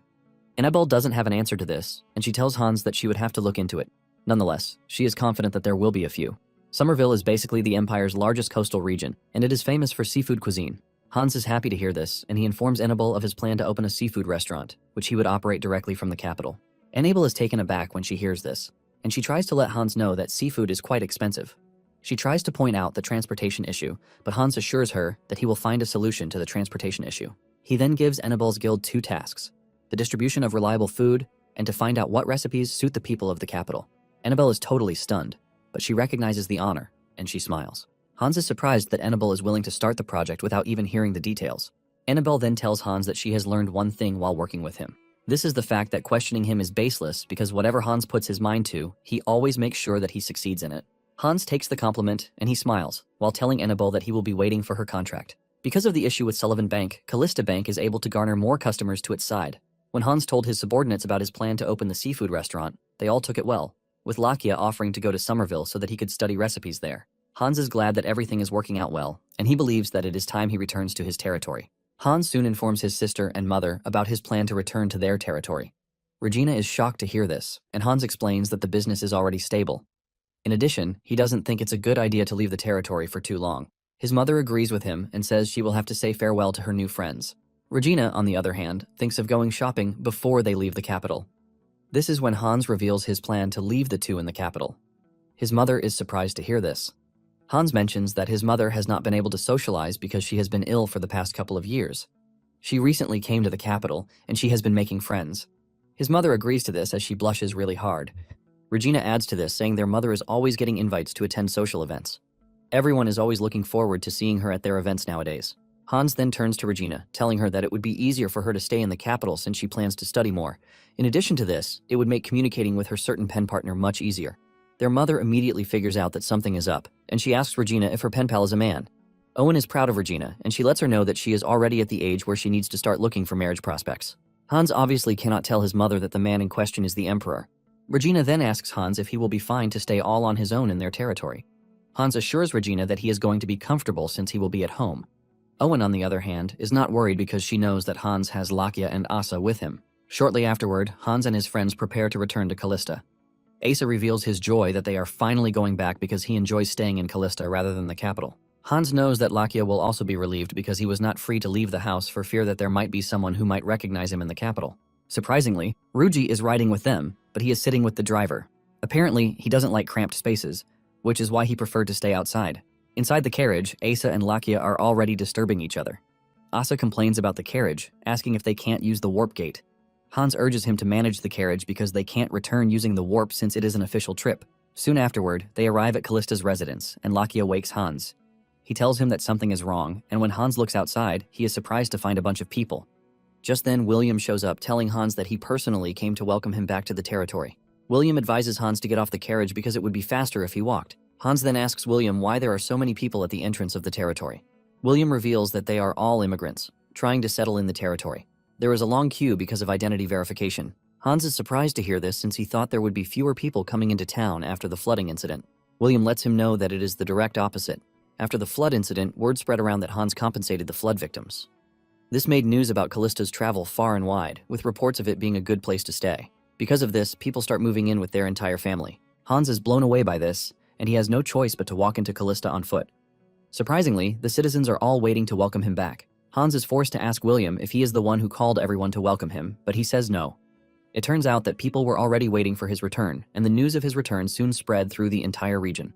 William also tells Hans that he has formulated a story for the people about how he came during the flood, so he has nothing to worry about. Hans takes a flower from a kid, and after taking a sniff, he realizes that he is truly back home. Hans gets to the castle to see that everyone is lined up to welcome him. The servants ask him if they should prepare food for him, or if he will rest first. Instead of these two things, Hans tells them that he would prefer to check out the administrative logs. He is already back to work, and the servants are not surprised by this since they already know the type of person he is. William then gathers all the reports. The first thing he shows him is the report on the Compton Mountain situation. He tells Hans that mining preparations have entered the final stage and work can begin the following month. Hans is glad to hear this. Hans intentionally made silent preparations to mine the iron ore because he knew that the two ducal houses would want to interfere, even though the ore legally belonged to Callista. William then adds that he was able to find the blacksmith that he told him to find. The blacksmith is a dude named Grunberg, but William is worried because Grunberg is not displaying the type of talent Hans claimed he would. William adds that the dude was quite confused and puzzled by the role that Hans planned to give him. Hans is not worried when he hears this, since he knows that Grunberg is not going to realize his full potential until later. In his past life, Grunberg became a renowned blacksmith whom everybody wanted, and he eventually left Callista. Hans understands why William is doubting his talent, but he tells him to put him in charge of managing the mine and the new smithy. After this, William shows Hans the blueprint of the magic academy that he wanted. It is so enormous that William starts to wonder if Hans wants to truly move ahead with the plan. Hans lets William know that the entire project is a promise to his teacher and benefactor. After hours of checking through everything, Hans finally finishes up. Lakia questions Hans's decision to stress himself on the first day of returning to the territory, but this is just who he is. Hans is surprised that Asa and Lakia were both waiting for him to finish instead of leaving to rest. The two assure him that they are feeling very good since they rode in a carriage. Asa wastes no time clinging to Hans while reiterating the fact that Callista is better than the capital. Hans then suggests that they all go on a territory inspection the next day since it's been a while.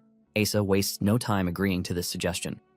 In no time, 2 years pass by as the house continues to expand its business. Meanwhile, at the capital, there is a district that is considered the most bustling area, and before they knew it, they started calling it Callista Street. This is basically because the Callista Bank headquarters is located on this street, ultimately revealing how much growth has hit the area since the establishment of the bank 2 years ago. However, there is also another place on the street that actually pulls people in, and this is a restaurant where seafood is being served, the Sea Breeze. Everyone who comes to the restaurant enjoys their meals at the restaurant, and to make it even nicer, it is open to commoners. Even though it is a bit expensive, commoners don't mind patronizing the restaurant because it is manageable when it comes to hosting special events. It is also nice because in the past, commoners wouldn't even think of buying seafood in the capital. The reason seafood is now easily accessible is all thanks to Sea Breeze. In the past, all the fish would have rotted before they got to the capital from the sea. And from the rumors flying around, there is a mage dedicated to casting preservation magic on the cargo wagons departing the seaport, which means no matter how many days it takes to reach the capital, the seafood stays fresh. While the noble class customers are discussing this, they are left questioning the possibility of this, since preservation magic requires at least third circle high-level magic. Because of this, they assume that the Imperial mages are involved. What makes it fun is the fact that Imperial mages are not allowed to use magic other than in their Imperial duties. With this, one of them concludes that the restaurant is linked to the Imperial court. However, the question of who owns the restaurant still remains largely unknown. One of the nobles is pissed that the restaurant is accommodating both nobles and commoners.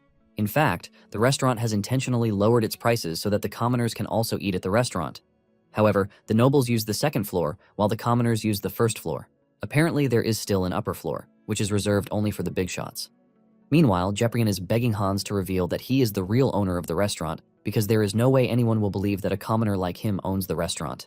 Hans smiles while saying he only provided funding and planning, while Jeprian was the one who researched and developed recipes to suit everyone's taste in the capital. Because of this, Hans believes that Jeprian should be treated as the owner of the restaurant. Jeprian has no choice but to accept what Hans is pushing to him, and he lets Hans know that he appreciates the gesture. Hans then commends the day's food, and Jeprian confesses that he made the meal even better because it is a memorable day. Apparently, Hans is resuming full capital activities because up until that moment, he had been focused on territory management, but he is now planning to pursue various other businesses. Just then, Hans hears that his guest has arrived, which is a bit early. However, he refuses to ask them to wait since he is done eating. Hans then asks them to be ushered in, and the guest turns out to be Bowen. Bowen presents a bouquet of flowers to Hans while kneeling to him to thank him for reserving the upper floor of the restaurant for them as their meeting place. Once they are seated, Bowen talks about how good business has been and his plan to open another branch in Bensi. Hans is surprised to hear this because it would make it the 5th branch. Bowen's clothing business basically began with high-quality artificial flowers, and this hit the empire with a big wave, which eventually expanded beyond accessories, materials, and women's clothing. Bowen has been hitting the jackpot with everything he touches, which earned him the nickname Golden Hands. Hans also compliments him on his success in the men's salon, because even though there was a bit of resistance in the beginning, everything turned out so well. Bowen then replies that he owes everything to his eyes. Hans is confused when he hears this, and Bowen decides to explain further. Bowen explains how he is able to figure out that Hans has an outfit for each season of the year. Bowen talks about how he would style Hans if he were to be put in charge. At the end of his explanation, he tells Hans that he would design the sleeves tight and thick to hide the gold bracelet that Hans is wearing on his wrist. Bowen figures out that the bracelet is a secret that shouldn't be seen by others, and since he saw how Hans always wears it, he could tell that it is something of personal significance. With this, he urges Hans to be more careful. Hans nervously thanks Bowen for the advice, and he is right about the significance of the bracelet since it is the dragon's bracelet. Bowen then urges Hans to visit his salon whenever he is free, promising to bring the best out of him. Bowen boasts about how he brings the best out of people except for one person, and this is Marquis Krauser. This comes as a shock to Hans because the last time he spoke to Annabelle, she told him that there was still no information on Krauser. Curious about this, Hans asks Bowen if he has ever seen or met Krauser. Bowen excitedly replies that those who are young might not have met Krauser. Bowen then reveals that he once caught a glimpse of Krauser at a banquet 10 years ago. When Bowen saw him, he was wearing dark clothes as if he was going to a funeral. Krauser only stared outside throughout the banquet from start to finish, and he never opened his mouth once during the entire event, not to mention talking to anyone. Bowen is surprised, leaving to wonder why Krauser came to the banquet if he was going to act the way he did. Hans then asks Bowen what he thinks of Krauser, and Bowen confesses that it is hard for him to get a read on Krauser because he never got the chance to speak to him. However, he noticed something when he got a good look at Krauser's eyes. Apparently, one was purple while the other was black. When Hans hears this, he realizes that Krauser has a condition called heterochromia. Later on, Hans asks Lakia and Asa if they have ever seen Krauser in person, but the two tell him that they haven't. Hans then reveals that the only information Annabelle has been able to acquire is the rumor that Krauser isn't even living in the Krauser castle. At this point, Hans is frustrated already, and he starts thinking of giving up on his pursuit of Krauser. Just then, Lakia mentions the fact that Hans is preparing for a territorial war, and Hans confirms this. Basically, the other territories surrounding Callista have started getting suspicious that the region is building up for other purposes, thanks to the immigrants coming into the region every minute. In addition, Hans mentions his plan to properly use the Night Order that Lakia would soon leave behind. Even though Hans has gotten used to the fact that Lakia is always by his side, he has been wise enough not to include him in his future plans because the 5-year deadline promise they made is about to run out. With this, the two are slowly saying their farewell to each other. Soon afterward, Grunberg is informed that he has been summoned to the castle. It turns out that the castle's servants and staff are already aware of Hans's status as a mage, but no one cares about digging further or even spreading rumors about it. This is because they are all working together to protect the region and their young lord. Moments later, Grunberg arrives at the castle to meet Hans. Even though Grunberg is aware of the fact that Hans is a mage, he is still very much impressed with just how Hans is able to cross between the capital and Callista as if they are next door to each other. After Hans is done checking William's report, he turns to Grunberg to attend to him. Apparently, Grunberg is done with the sword he was making and he has brought it to Hans. Hans takes the sword from Grunberg and he is impressed at just how light it is. Grunberg explains that he was able to reduce the weight by half and increase the strength more than double. He assures Hans that by the following week, they will be able to supply the swords to the entire Night Order. William is impressed because of just how talented Grunberg is, and he attributes this to Hans's impressive intuition. After Hans is done with the sword's inspection, he shows Grunberg what he will be working on next, which is the armor for the Night Order.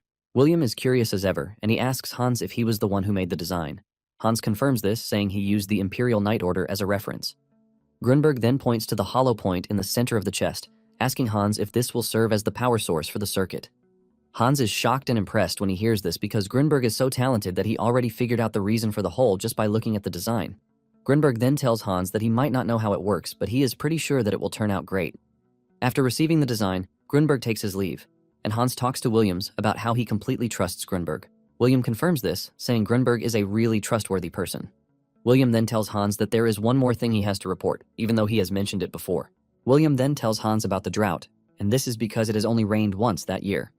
Thanks to Hans's foresight, they were able to build a large reservoir, and they have been managing because of the reservoir. However, William is worried because if it doesn't rain by the rainy season, everything is going to dry up, which is why they are all worried. Hans then tells William that even though they can't do anything about the weather, he has made sure he prepared enough countermeasures, so no one in Callista will go hungry. Hans then tells William that he can give the people this assurance so they have nothing to worry about. After the meeting with William is over, Hans thinks over everything again. He suspects that the drought is just beginning because the grass outside is already dried out. However, Hans is not ready to just mess with everything because he knows the future. He is extremely careful not to make choices that would determine many people's fates because he has learned his lesson the hard way. Hans decides that he just needs to chill out and think things over carefully. Later on, Lakia sees the sword that Grunberg made, and he compliments it, but he still boasts about how his sword is superior to it. Just then, Lakia turns to Asa, asking him where his bodyguard has been lately. Unknown to them, Ruji is always following Asa around, but they don't know this because he is very elusive in the way he does his thing. Hans also joins Lakia in asking Asa about Ruji. Asa then replies that cat people are known to wander around, and he assures them that Ryuji will always come around, even if he disappears. Lakia then asks Hans if he has any major plans coming up, and he says no. Basically, he is stuck with managing the bank and the restaurant branches. Hans is relieved that in his past life, nothing really important happened at this time, which means he can focus on work. Meanwhile, the Emperor and Regina meet at the usual spot, which is located in a local area. They both make sure to wear commoners' clothes when coming so as not to raise suspicions. The two are happy to see each other as they exchange warm greetings. The Emperor assures Regina that he is fine because Ivan makes it easy for him to occasionally go out to meet Regina. However, Regina can see that the Emperor is acting all weird, and she asks him if there is anything wrong. The Emperor mentions that he has received another marriage proposal from McCarthy, and his mother has been advising him to meet them since it would not be nice if he continues turning all of them down. It finally dawns on Regina that she has been going out with the Emperor of the Empire, and there is no guarantee that they are going to continue the way they are. Just then, the Emperor asks Regina if she is fine with the type of relationship they currently have. Regina is confused by what the Emperor means, and he asks her if she is fine with the way they hide their statuses by wearing commoner clothes. He asks Regina if she is fine with the way they have been hiding their relationship, as if it were some kind of crime. Regina then nervously replies that she doesn't mind because she believes that the Emperor is being considerate so that House Callista doesn't get involved in power struggles. Regina then tells the Emperor that she has thought a lot about their relationship and she has come to the conclusion that she would be fine as long as they remain friends after the Emperor gets married. Just then, the Emperor cuts in, telling Regina that he is not satisfied with this. Regina is shocked to hear this, and she watches as the Emperor stands up from where he is sitting. He reveals his plan to announce his plan of a state marriage at the next Imperial Grand Council. Before Regina knows what is happening, the Emperor has gone on his knees, asking Regina if she would marry him. Regina is so shocked that she turns red like a tomato while covering her mouth in total disbelief. Later on, Alman presents Hans with the banking reports, and Hans is impressed by everything that he even tells Alman that he is more suited to business management than butler work. Alman humbly tells Hans that it is all thanks to his ingenuity when it comes to personnel organization. Alman then asks Hans if his successor, William, is doing well, and Hans assures him that he is doing pretty well, saying William is even more knowledgeable about Callista's internal affairs than him. Hans then asks Alman about the drought situation in other places because it seems that Callista is the only region managing the situation. Alman confirms this, saying the report he is getting is not quite good. According to Claude, who is stationed in Bensi, the majority of farmers are stockpiling food without consuming it. In fact, some have completely given up on the year's crops because they are already anticipating a major famine. Alman then asks Hans if there won't be a problem if famine actually hits, making it hard for the commoners to repay their loans. Hans then tells Alman not to review the bank policy yet and just continue with the existing one. He lets Alman know that he is going to tell him when it is time to take additional measures. After the meeting with Alman, Annabelle rushes into the office to tell Hans that they should attend the ball hosted by House Viscount Roxon the following week. Hans doesn't take the invitation seriously, and Annabelle can see it all over his face. Hans reminds Annabelle that he doesn't wish to attend any social event. Annabelle then tells him that this is much different from the usual ones. Apparently, she was able to obtain information that Lady Swergen will be present. Hans is shocked when he hears this because he knows who Annabelle is talking about. Basically, Rebecca von Swergen is the queen of high society who always appears on the first page when listing the Empire's key celebrities. Even though she spends most of her time outside the Empire, she is still on the path of becoming the Empire's most famous woman because she has Duke Townsend as her maternal grandfather. In addition to this, she is extremely beautiful, ultimately earning her the nickname Goddess of Beauty. Annabelle then reminds Hans about how much Townsend cherishes his granddaughter, and there is the chance that Hans might not meet her again once she leaves the Imperial capital. Annabelle urges Hans to use the opportunity to build a connection with Rebecca. Hans thinks about it for a minute and tells Annabelle that he appreciates the thought, but he has to decline. Hans admits that he is aware of the fact that Rebecca is an important figure, but Rebecca appears to be one who focuses on business rather than socializing. Annabelle then reminds Hans that he is already of marriageable age, and his mother is already expressing concern about this. Apparently, Hans is 20 years old already, but he lets Annabelle know that he has no need for marriage as things stand. This turns out to be the opposite when Hans meets the Emperor later that day. The Emperor tells him his decision that he wants to marry Regina. This news hit Hans so badly that he lost his footing, causing the Emperor to lean over to ask him if he was fine. An hour ago, Ivan had suggested that Hans come to the castle, and Hans thought it would be something about the research institute, not knowing it was something so important. The Emperor then suggests that they take a walk. He lets Hans know that he proposed to Regina that very day, and Hans asks the Emperor what his sister's answer was. Hans reveals that Regina initially refused because she believed that she was not competent to handle the position of Empress, thus becoming a burden to the Empire and the imperial family. However, deep down, she wishes to be by the Emperor's side if she can. Because of this, she reveals that she was going to follow anything Hans says because her brother always makes the right decisions. Deep down, Hans has always known about the relationship between the two, and since he is the ruler of Callista, he is supposed to be the one to decide Regina's marriage. However, Hans believes that a marriage proposal from the imperial family is another weight on its own. It is pretty sure that their marriage won't end as just a high society controversy, and because Hans knows what happened to Lakia, he is scared that all the Empire nobles might turn to his enemies. This leaves him wondering if he currently has the power to handle such a difficult situation.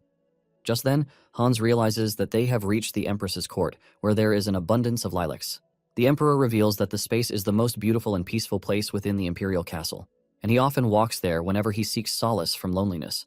Because of how beautiful the place is, the Emperor reveals his plan to give Regina the garden because it is the most precious thing that he owns. In fact, the Emperor is looking to give Regina all the special things he can to make her the happiest woman in the world. Hans remembers that after the dinner he and Regina had with the Emperor at the palace 2 years ago, the Emperor never invited the two of them to the palace again.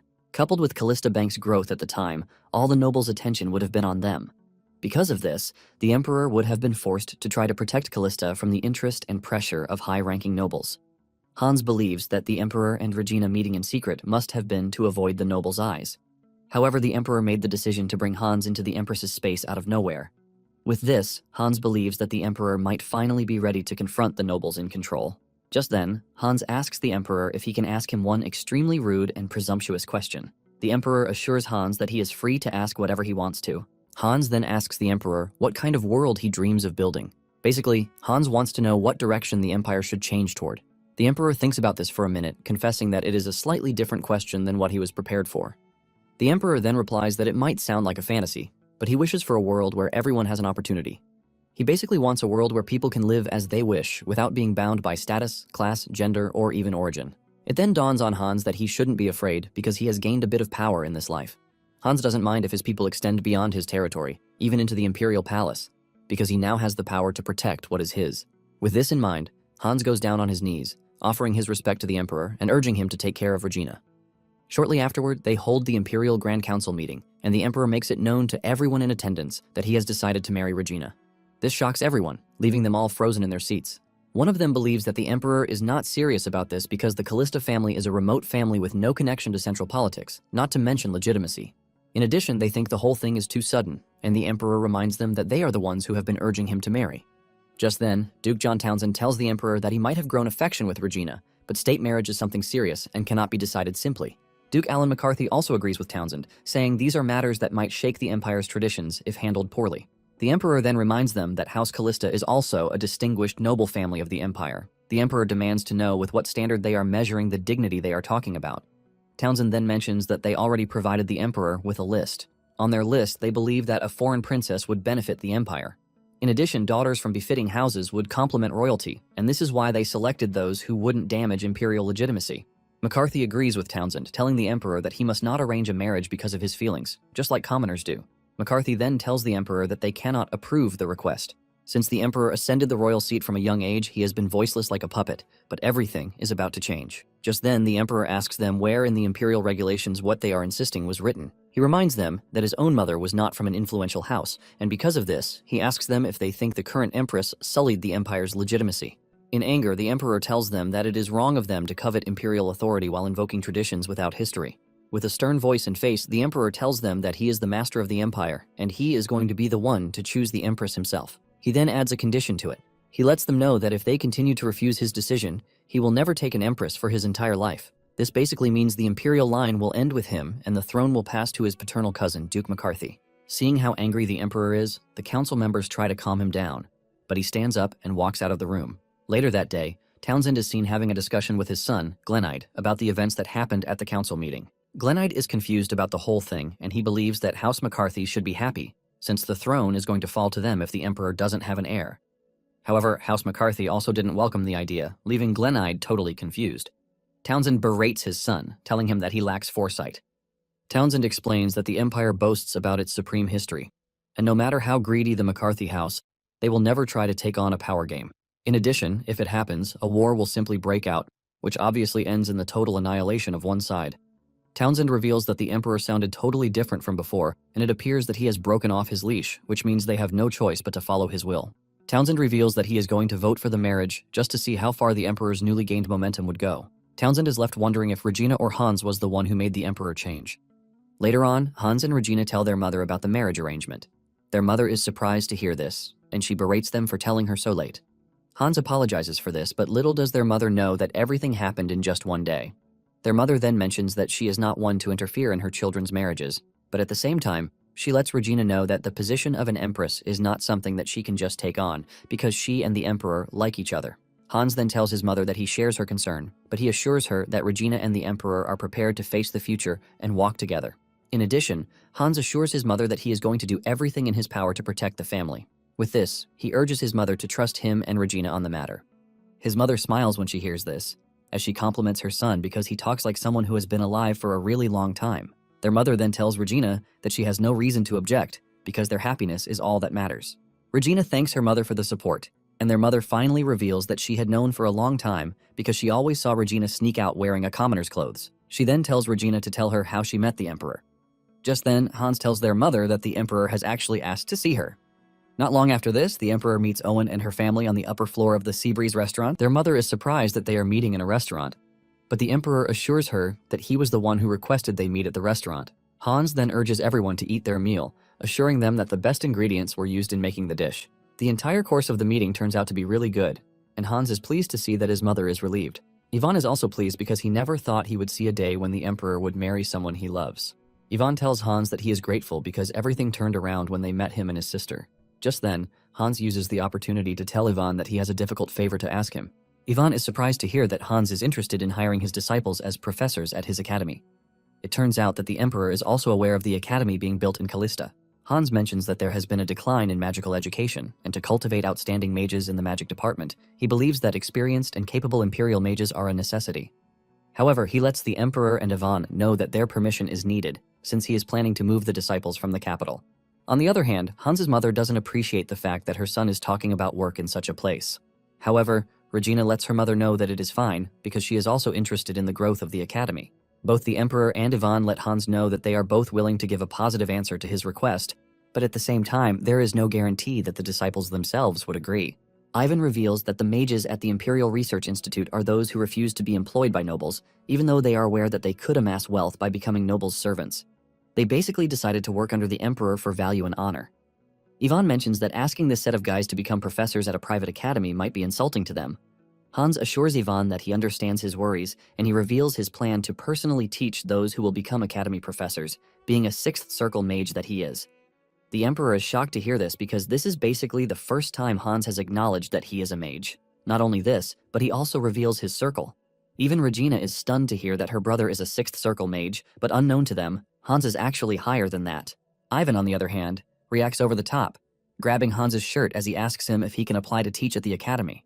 Later on, the Imperial Grand Council approves the state marriage between Regina and the Emperor. Fortunately, Ivan's 3 disciples were also appointed as magic department professors.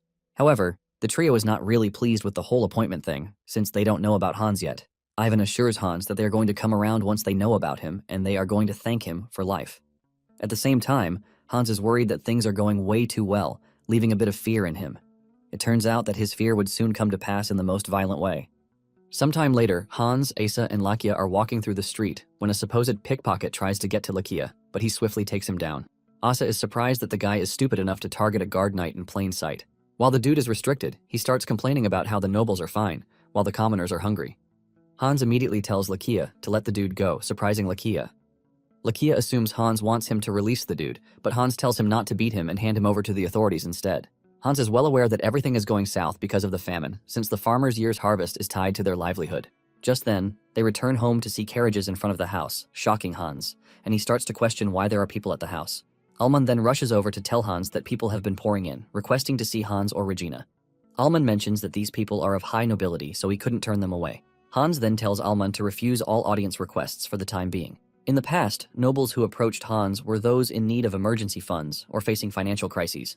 But since the announcement of Regina as the future empress, there will be those who will want to form connections for the future. Hans was already expecting the famine and the sudden interest in other nobles thanks to Regina being announced as the empress, but the combination of these gave a result that Hans totally didn't expect. In no time, rumors start flying around that the famine is because of the new empress. People start talking about how heaven is angered that the emperor picked an unsuitable person as his bride. Hans enters his sister's room to find her crying, while their mother comforts her. Hans is shocked since Regina was supposed to step out that very day to look at the wedding reception dresses. Their mother then reveals that something humiliating happened. Their mother reveals that a stranger tried to throw filth while shouting terrible things like Regina defiling the imperial family with dirty blood.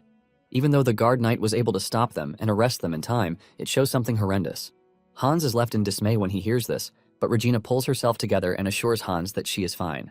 She tells Hans that she was only startled, but she is going to get herself ready to face something like this henceforth.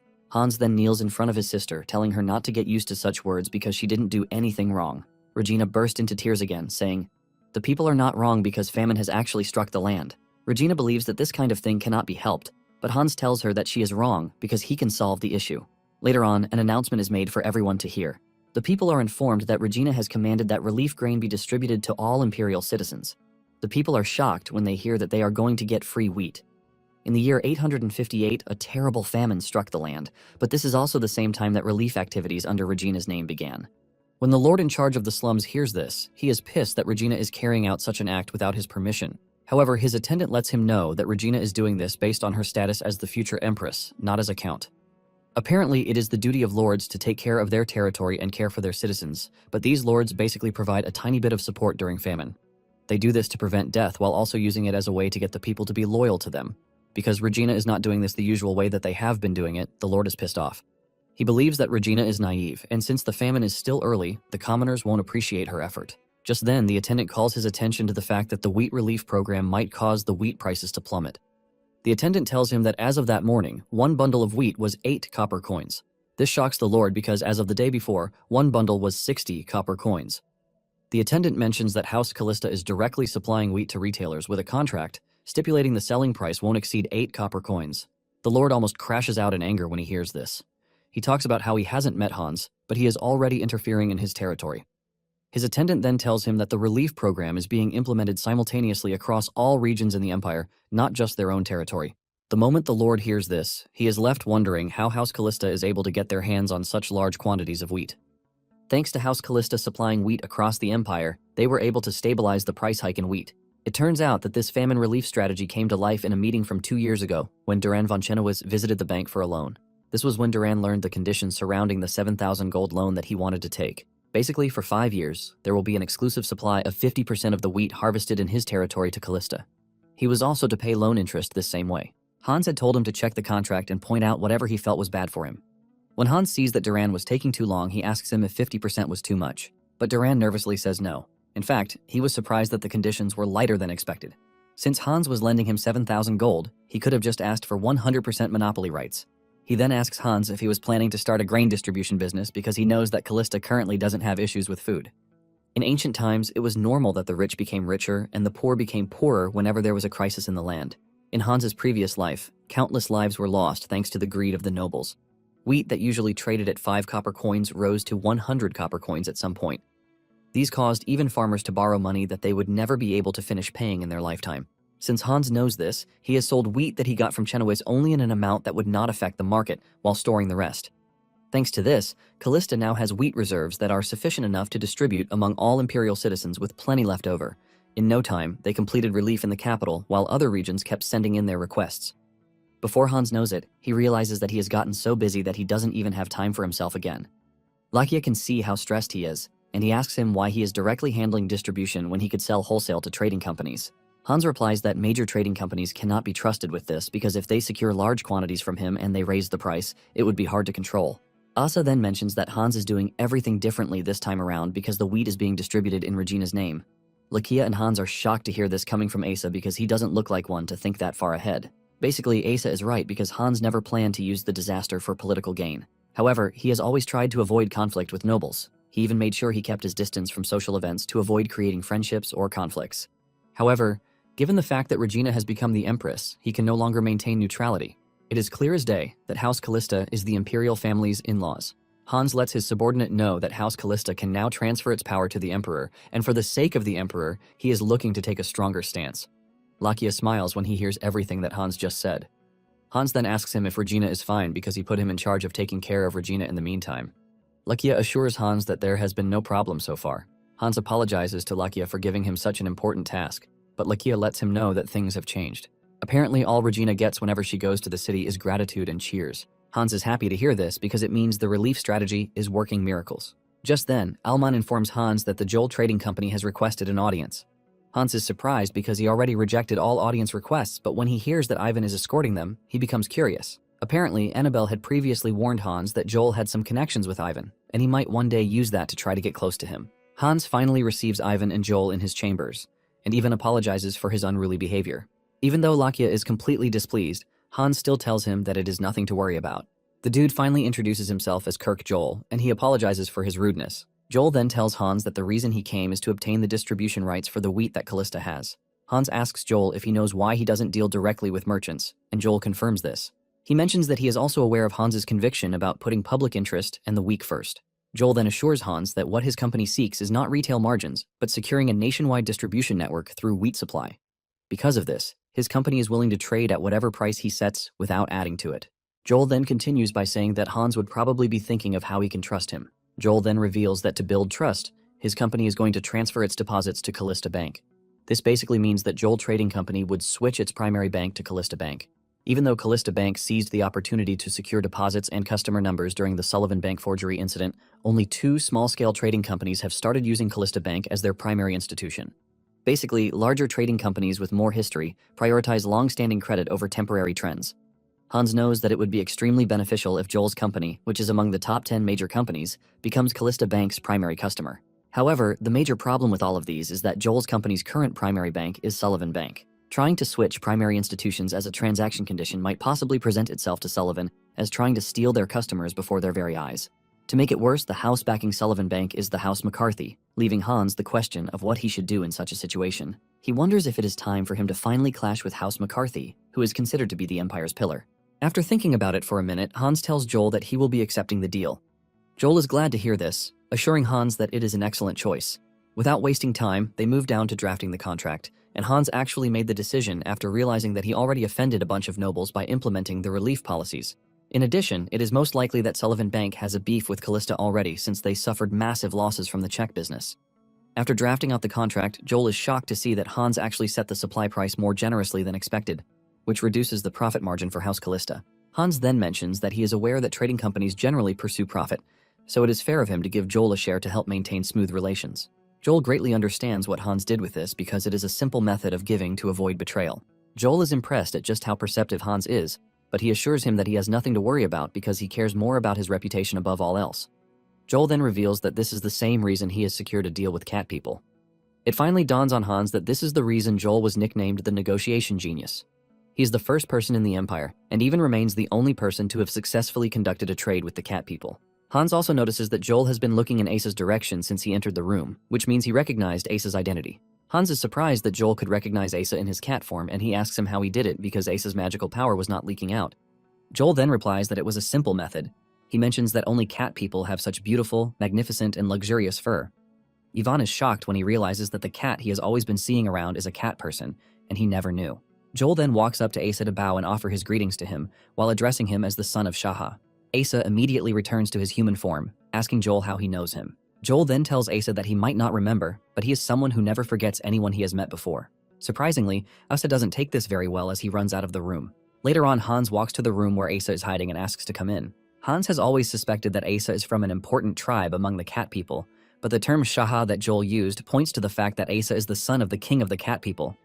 Hans enters the room, and he sits beside Asa to try to comfort him. Asa then reveals that the person who inflicted the wounds on him the first time Hans saw him was his own brother. Apparently, his brother tried to kill him, which was why he ran away. He is scared that they are going to come looking for him if they find out where he is. Hans is surprised to hear all of these, and he asks Asa if there was some sort of succession rivalry between him and his brother, but Asa says no. Asa reveals that the position of Shaha only goes to the legitimate son, and since he is illegitimate, He had no succession rights to begin with. This leaves Hans questioning why his brother would want to kill him. Asa lets him know that he also doesn't know why his brother did what he did. Just from the way Asa is talking about it, Hans can see that he is traumatized from the whole experience. Hans then assures Asa that he already spoke to Joel about keeping Asa's identity a secret. Hans also told Ivan, and he promised not to mention it anywhere. In fact, they both swore that even if the world is falling apart, the secret would never slip out of their mouths. With this out of the way, Hans assures Asa that he is safe with him. Basically, Hans now sees Asa as family, and he protects his family. Hans also reminds Asa that he already told him that he can stay as long as he wants. On the morning of the Imperial wedding, Hans is the first to show up at Regina's room to check on her. He asks her how she is feeling, and she confesses that everything feels unreal to her. Regina talks about how exhausting everything has been from planning to even picking of jewelries. Hans understands fully well that Regina might be exhausted, but at the same time, she is feeling this way because she is excited. Hans then tells Regina to give him her hand because he has a wedding gift for her.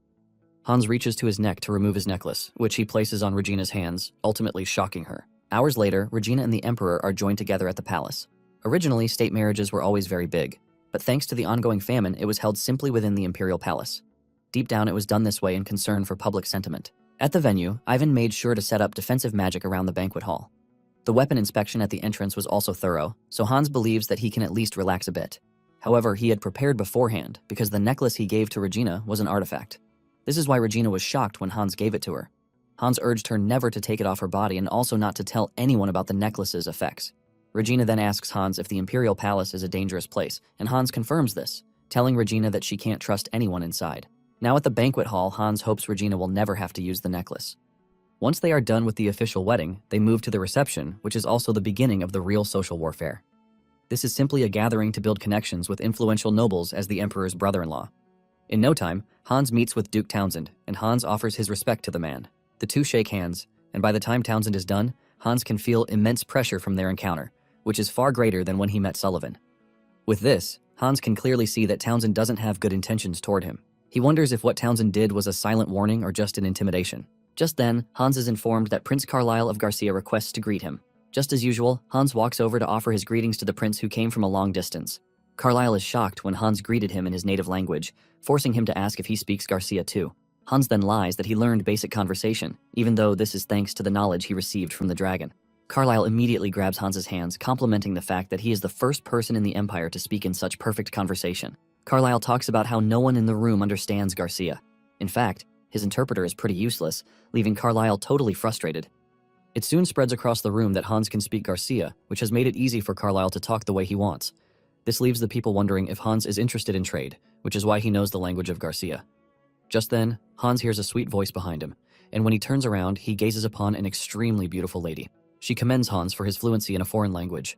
She wants to know if Hans travels around, and she also wants to know the farthest place he has traveled to. Hans then replies that he has never left the Empire, and that everything he learned was from books. Curious about who he is speaking to, Hans asks the lady for her name. The lady apologizes for not introducing herself, blaming it all on excitement. She then introduces herself as Rebecca Swergen, and this is when it dawns on Hans that he is standing in front of the most popular woman in high society. This was the lady Annabelle wanted him to meet earlier. In no time, people start to notice that Rebecca is speaking to Hans, and this is the first time that they are going to see Rebecca speak to a man first. Rebecca soon notices that they have become the center of attention, and she apologizes to Hans for making him uncomfortable, suggesting that she leave. However, Hans assures her that he is fine, so she doesn't have to worry about him. Hans reminds Rebecca that the party is just getting started, but Rebecca insists that she is leaving. As she walks away, she tells Hans that they are going to meet again if fate wills it. The moment some men notice that she is leaving, they waste no time offering to escort her, and Hans can finally see why she is very popular. Since he has greeted most of the key figures, Hans starts thinking of resting a bit. Just then, Claude shows up behind Hans, and Hans asks him if he is fine. Claude says yes, but in reality, it is not the real Claude. Apparently, the person under the mask is Lakia, who was eager to attend the wedding, which is why Hans used illusion magic to make him look like Claude. Before coming to the wedding, Hans had asked Lakia if he would be fine facing most of the high-ranking nobles who ruined his family. Lakia lets Hans know that this might be a worry, but at the same time it would be a big regret for him if he didn't witness the Emperor's wedding with his own eyes. Hans and Lakia then stand together to peacefully watch Regina and the Emperor hold hands, ushering in a new dawn. Sometime later, Regina spends the entirety of the morning discussing with the Emperor's mother, Dowager. Dowager expresses her regret that she couldn't attend the wedding, but Regina lets her know that her recovery comes first. Regina reveals that her mother was also sick throughout her childhood, and she was the one who took care of her throughout this time, so she knows how hard it is for the patient. Regina assures Dowager that she would like to become a companion for her. Dowager is extremely impressed by how Regina carries herself, and she concludes that she doesn't deserve a good daughter-in-law like Regina. Dowager soon catches a glimpse of her son at the door, and she suggests that Regina leave because her husband is already expecting her. However, the Emperor comes in, telling the two that he is not there to rush them, but to make sure that they are getting along well. Nonetheless, Dowager insists that Regina leave to meet her husband. The two then offer their respect to Dowager before finally leaving. Dowager is happy to see that her son is finally smiling. As they walk through the palace halls, the Emperor thanks Regina for being kind to his mother because she has gained strength since Regina entered the imperial palace. Regina lets the Emperor know that this is not a big deal because Dowager reminds her of her own mother, too. Just then, an attendant tells her that she has gotten a letter from House Callista. Regina reads the letter, and she expresses her shock to see that her brother's academy has been completed. When Hans took a tour of the academy, he was completely blown away by how big the entire area is. Alman assures Hans that it is going to become the continent's finest academy just as he wanted. Asa, on the other hand, is tired already because of how big the academy is. In fact, he has forgotten everything that he saw during the tour, and Hans offers to explain using the map. Hans mentions that the academy has 3 departments. There are the administrative studies, night training, and magic studies. The main building, which is in the center of the academy, is reserved for all students because this is where they will be taking the required general courses. Hans also talks about the dormitory and dining area. Lakia then cuts in, asking Hans if he thinks many would accept the idea of the dormitory. Hans understands that it is hard for someone like Lakia to understand the fact that both nobles and commoners would share the same dormitories. In fact, there is already great resistance among the nobles, as most have decided that they can't send their kids to the school. However, Hans has a solution in his mind already. Apparently, there are 2 criteria to be admitted into the academy. The first is the enormous tuition fee and the noble status. Hans then reveals that the academy will be tempting to those who can't meet one of these criteria. Hans then plans to select the students based on merit, because even Lakia has seen that commoners can sometimes be superior to nobles. Hans then points to the magic department, revealing that there are 4 academies in the Empire, but only 2 teach magic. Even these said academies just have the faculty of magic for show because they can't offer proper education. This is not the case for Hans's academy because their professors will be imperial mages, and they are Ivan's disciples. Regardless of status or wealth, once one is interested in becoming a mage, they have no choice but to come to the academy. Meanwhile, Ivan's students are on their way to the academy, but they are confused about why Ivan suddenly sent them to an unknown academy. One of them believes that Ivan had no choice because House Callista is now the Emperor's in-laws, but another disagrees, reminding her colleagues that Ivan would never mix public and private matters together. When Townsend heard about Hans's academy, he started coming up with several assumptions. He believes that Hans had Regina seduce the Emperor so he could get to him. In addition, he believes that Ivan is the one making the Seabreeze restaurant run with his magic, which points to the fact that Callista owns the restaurant. Townsend then concludes that the same thing must have happened in the banking sector. Townsend assumes that Hans employed Ivan's help to make the counterfeit checker, but his attendant tries to call his attention to the fact that the timelines don't match. Annoyed, Townsend reveals that what he is worried about is the way Hans does his thing. It has come to his knowledge that Hans is always trying to mix commoners and nobles together in the same place. Townsend wonders if Hans is trying to lower the noble's status or if he has other political intentions. Since he doesn't know what Hans is thinking, Townsend comes to the conclusion that they need to eliminate Hans. His attendant is shocked to hear this, telling Townsend that the situation has gotten more difficult than before. He mentions that Hans has carried out a relief project, not to mention that he is also the Emperor's brother-in-law. With all of these, the attendant believes that it is hard to ruin Hans's reputation. However, Townsend gets really serious, telling his attendant that the elimination he is talking about is far more extreme than what he is thinking. He then tells his attendant to prepare something, which is still unknown because it is time to finally send Hans on his way. Not long after this, news of the new academy shook the capital, ultimately generating rumors everywhere. Nonetheless, the morning of the entrance ceremony finally arrived. 2 students, Jane and Anthony of the Magic Studies Department, are seen in the dining area. Apparently, all meals are provided free at the main building cafeteria, but students are allowed to separately use the campus dining district. The dining district sells snacks, desserts, and other special foods. In fact, all the foods have been subsidized to reduce students' burden. Hans named the academy Seyfried Academy just as promised. Anthony expresses his joy that a commoner like himself could become a student at the academy. Jane then tells Anthony that the dormitories are single rooms, which means they are allowed to have private rooms. Just then, a noble walks by, and he trash talks the two, saying that they are noisemakers because they are commoners. Surprisingly, there are lots of nobles present at the academy because they are all interested in taking lessons from Ivan's students. In fact, there are some who withdrew from their academies just to attend the new academy. Jane and Anthony are excited when they realize that they actually got admitted on merit. Suddenly, Rebecca walks up to the two, asking them how they have seen the academy so far. Anthony is shocked to see a noble speaking to them. And not just any noble, but a beautiful one at that. Totally carried away, Jane assures Rebecca that she's going to tell her whatever it is that she wants to know. However, she lets Rebecca know that they are just freshmen, so they really don't know much. Rebecca then tells them that she would like to know what the name Seyfried means. This is because Hans has always used the Callista name in whatever he has done in the past, which makes this an exception. Jane then replies that she has never thought about the Academy's name's origin. Anthony adds that there is nothing about the origin in the entrance guidebook either. It then dawns on Rebecca that even the students have no idea. Nonetheless, she thanks the two for answering her questions. As she is about to leave, Anthony asks about her department, but she reveals that she is only there to tour the Academy. Anthony is not entirely surprised because the Academy is open to everyone that day, since it is the first day.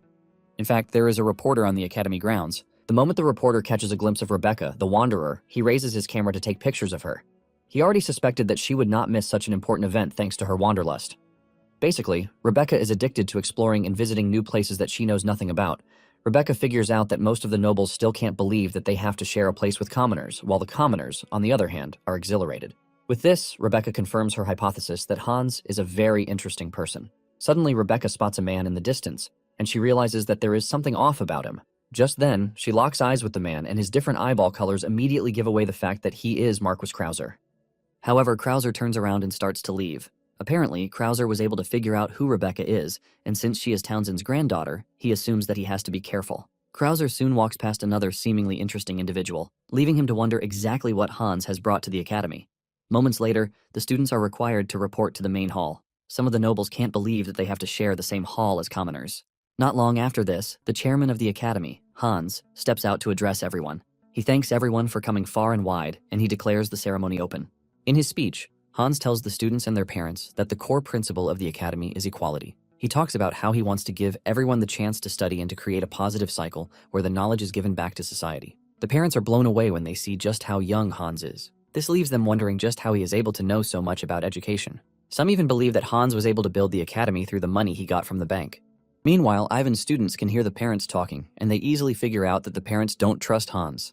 The lady among them, Tara, mentions that she doesn't really care about anything else because she is only following Yvonne's orders. Tara believes that Hans is treating the Academy as a money-making scheme, but her colleague, Byron, disagrees, saying he already inspected the main building, and everything was built with the best materials.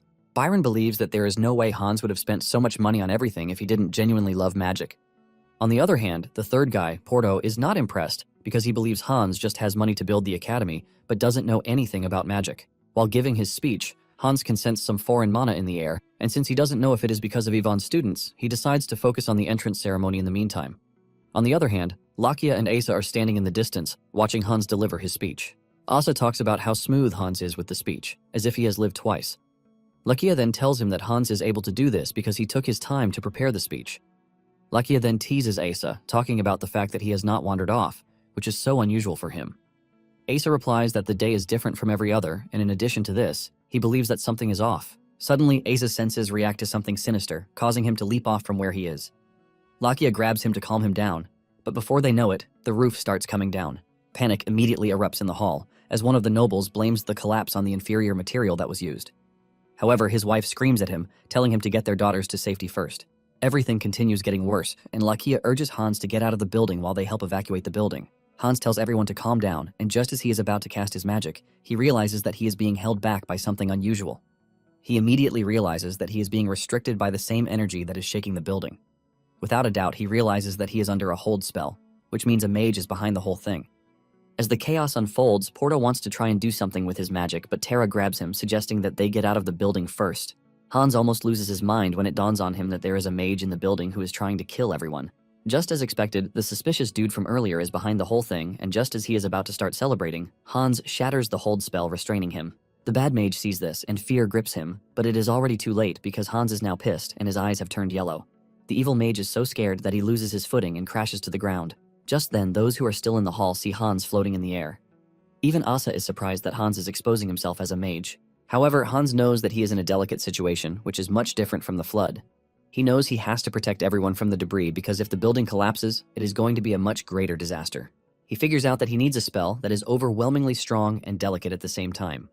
Hans then casts an 8-circle wide area spell, Sanctuary, to unleash support circles to keep the building from falling apart. This is when it finally dawns on Ivan's students and those in the hall that what they are witnessing is magic. Porto cannot believe his eyes when he realizes that Hans is actually a mage.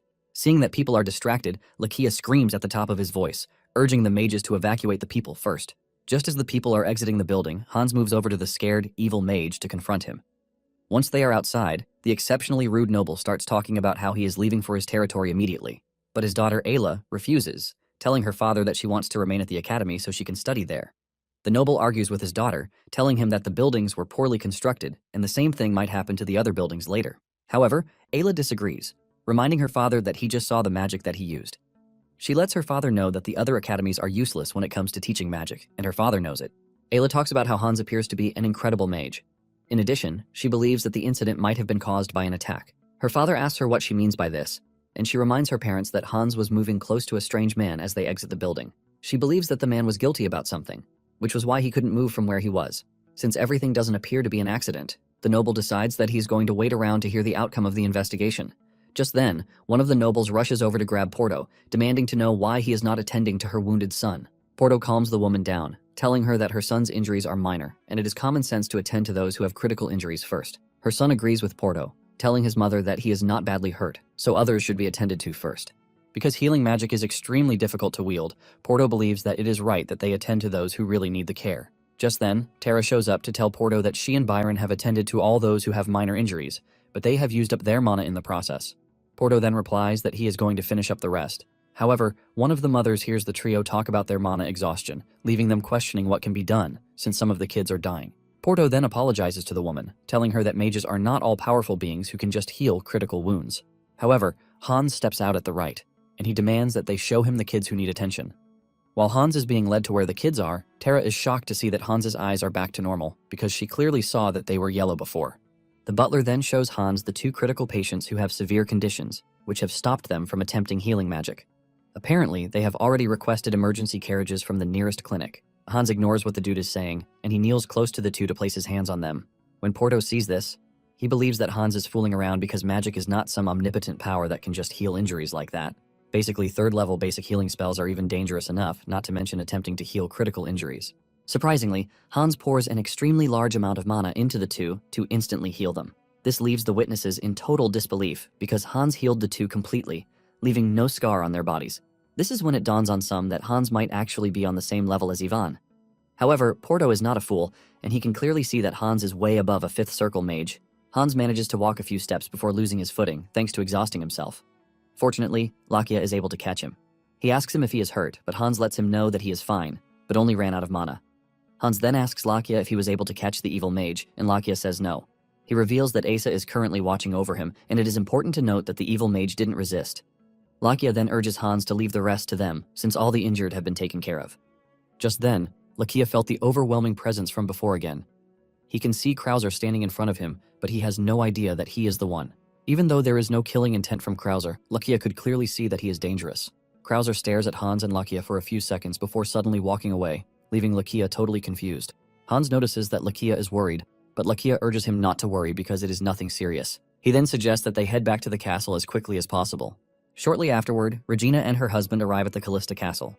Hans steps out to welcome, and Regina rushes over to check on him. The Emperor reveals his surprise at the incident because he was initially worried about coming late for the ceremony, not knowing that something even more anguished was going to happen. He asks Hans if he is hurt, but Hans assures them that he is going to be fine because he only lost some strength thanks to his man depletion, but he will surely be fine after some rest.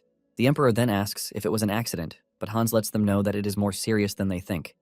He suggests that they discuss the details in his reception room. As they leave, the Emperor tells the knights to make sure the castle is properly protected. Just as Ivan is about to follow them, his students grab him and drag him back. They look absolutely pissed as they drag him away to where they can talk. They scream at him for not telling them that Hans is an archmage. Ivan then reveals that the only people who know are him and the Emperor. Ivan lets them know that Hans was very particular about keeping his identity a secret, and the Emperor was also ready to help him do this. However, things are different now because everyone knows, and Ivan knows that the two dukes are going to go crazy about it. The trio starts freaking out because they have been rude to Hans from the very beginning. Tara starts thinking about how she can recover her favorability rating. She even thinks of getting on her knees to beg Hans, but Porto tells her that she is already taking it too far. Ivan then tells the trio that Hans has promised to give them personal lessons later in exchange for becoming professors in the academy. This is when the trio finally loses it, and they start saying crazy things like offering their bodies to Hans as test subjects. Ivan worsens the situation when he reveals that he would have loved to take teachings from Hans, since he is a 6th Circle Archmage after all. Porto doesn't totally believe that Hans is a 6th Circle mage, and Ivan urges them to recount the situation, since they were present on the scene. Porto then replies that the type of magic that Hans used is strange to them because they didn't even hear him chant. Tara then reveals that she was more impressed by the healing magic that Hans used.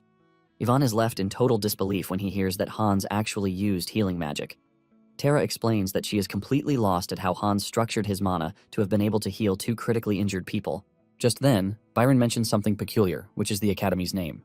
He mentions that Seyfried is the name of a legendary gold dragon, and he suddenly brings up the theory that Hans might be a dragon. However, Ivan throws this assumption into the water, telling Byron to stop reading fantasy novels. Porto agrees with Ivan, reminding Byron that dragons already went extinct 100 years ago, so there is no way Hans is a dragon. Ivan then mentions that Hans might have named the Academy after the dragon as a sign of respect, since all magic originated from dragons. Ivan then urges his disciple to stop trying to investigate Hans because mages don't like it when others pry into their business. After the discussion, Ivan leaves his students to talk about Hans. The trio spent minutes talking about Hans and how he can revive the declining magic age. Ivan soon joins Hans and the Emperor and his wife at the reception hall. Hans is happy to see Ivan because he was just about to call him. Hans informs him that he captured the culprit and he turns out to be a mage. Ivan is left in shock when he hears this because he doesn't want to believe that someone just committed terrorism with magic. Ivan is worried that the Imperial mages were involved, but Hans refutes this, saying he can actually see others' magical wavelengths in mana circles. He then reveals that the man he caught was a 4th circle mage, and in addition to this, he is a dark mage. Since there are no 4th circle mages among the Imperial mages, Ivan doubts their involvement. The Emperor is surprised to hear this, and he is forced to ask Hans if he is actually sure that the culprit is a dark mage. Hans confirms this, and while they are still bickering among each other, Ivan speaks out, revealing that the culprit is Keenan. This name sounds totally strange to the others, and the way Ivan is shaking also adds to their concern. Meanwhile, outside the castle, the first Knight Commander, Petros, and the Imperial Knights Royal Guard Captain, Crispin, are both mobilizing the knights in the proper order to make sure they maintain the best defensive position. Petros talks about how he never imagined himself coming back to the castle again after what happened when he and his squad were chasing after Lakia back then. This was the same knight who disrespected Regina back then. But now, he is working for the Empress. Crispin immediately becomes interested in the Lakia case, and he asks Petros if he confirmed Lakia's body himself. Petros replies that the body was already rotten, but Crispin wants to know if there is anything to identify that it was Lakia. Petros starts wondering why Crispin is interested in Lakia's case, and Crispin quickly moves past it, telling Petros to forget about it. Unknown to them, Lakia is watching them from his office window, and it appears that he has some sort of connection with Crispin. Back in the reception hall, Ivan explains to the trio that Keenan was his longtime best friend.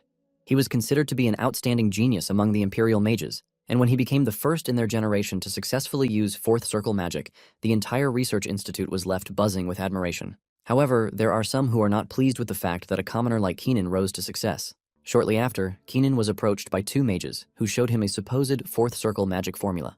They urge him to amplify the formula and demonstrate it for them. When Keenan checks out the formula, he realizes that something was off, but the 2 kept egging him on. Since Keenan was desperate to get the 2 to like him, he considered it an opportunity to get them on his side.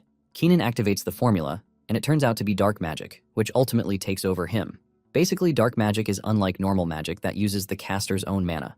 In the case of dark magic, it offers 1 soul to demons, and in return, one gains unlimited mana. Because of the evil that those who use dark magic have committed, the Empire defined dark magic as a crime, which is equivalent to treason. The Empire then sealed it as a taboo for hundreds of years, which is why no one can even tell if it was dark magic just by looking at the formula.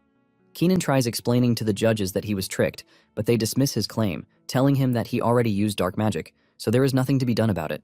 The judge then dismissed him from the research institute and also ordered that he be executed for using dark magic. Ivan reveals that this was the last he heard of Keenan, and this was over 10 years ago.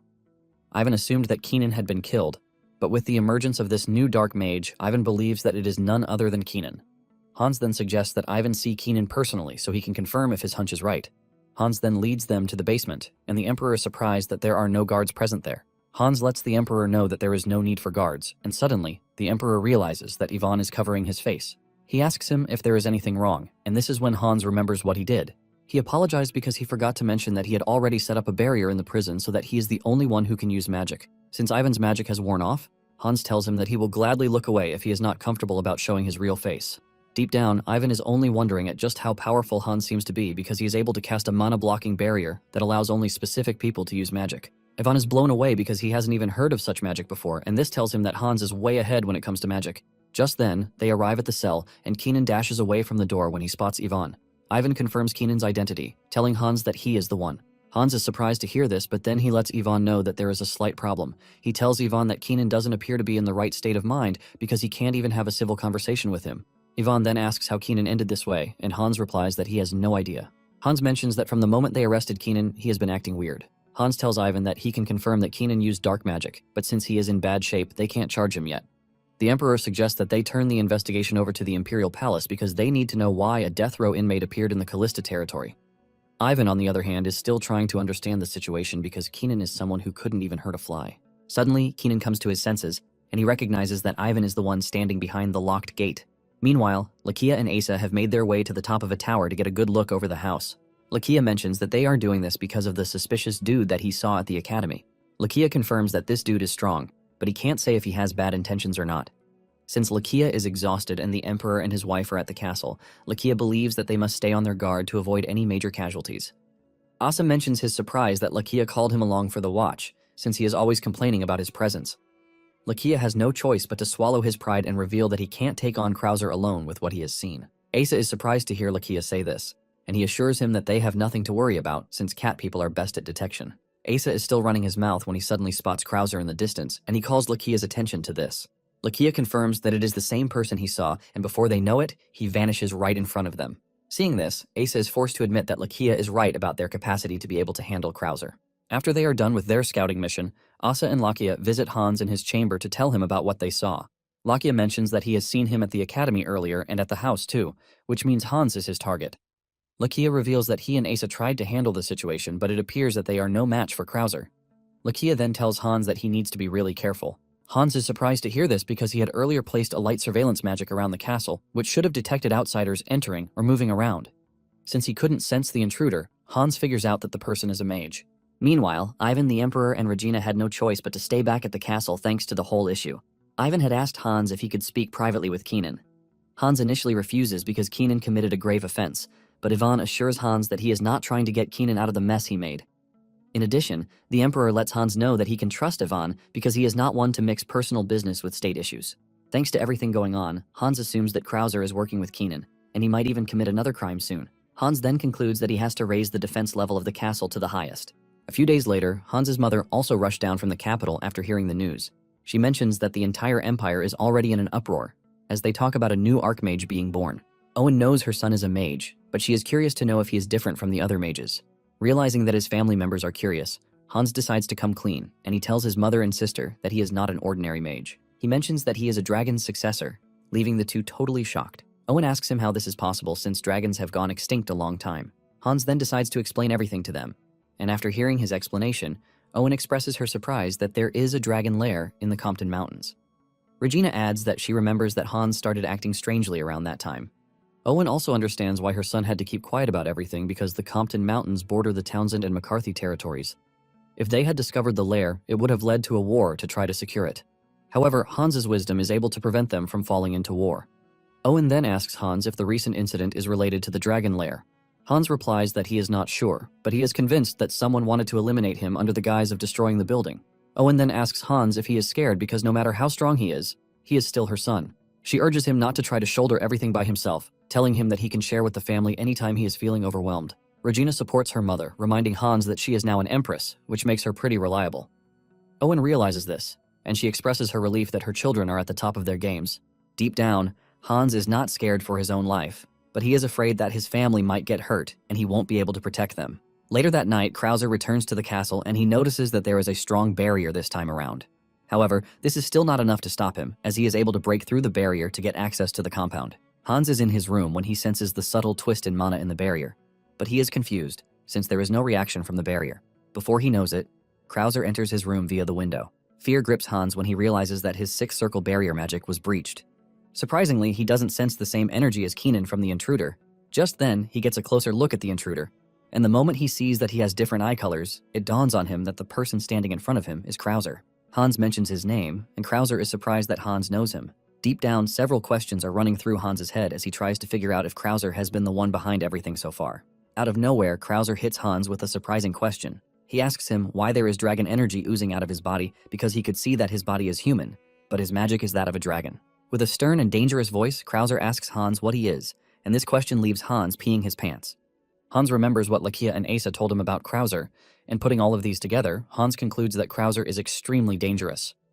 With fear in his voice, Hans tells Krauser not to come any closer to him. Just then, it dawns on Hans that everyone in his family is currently in the castle, and if he goes down, his family is in danger.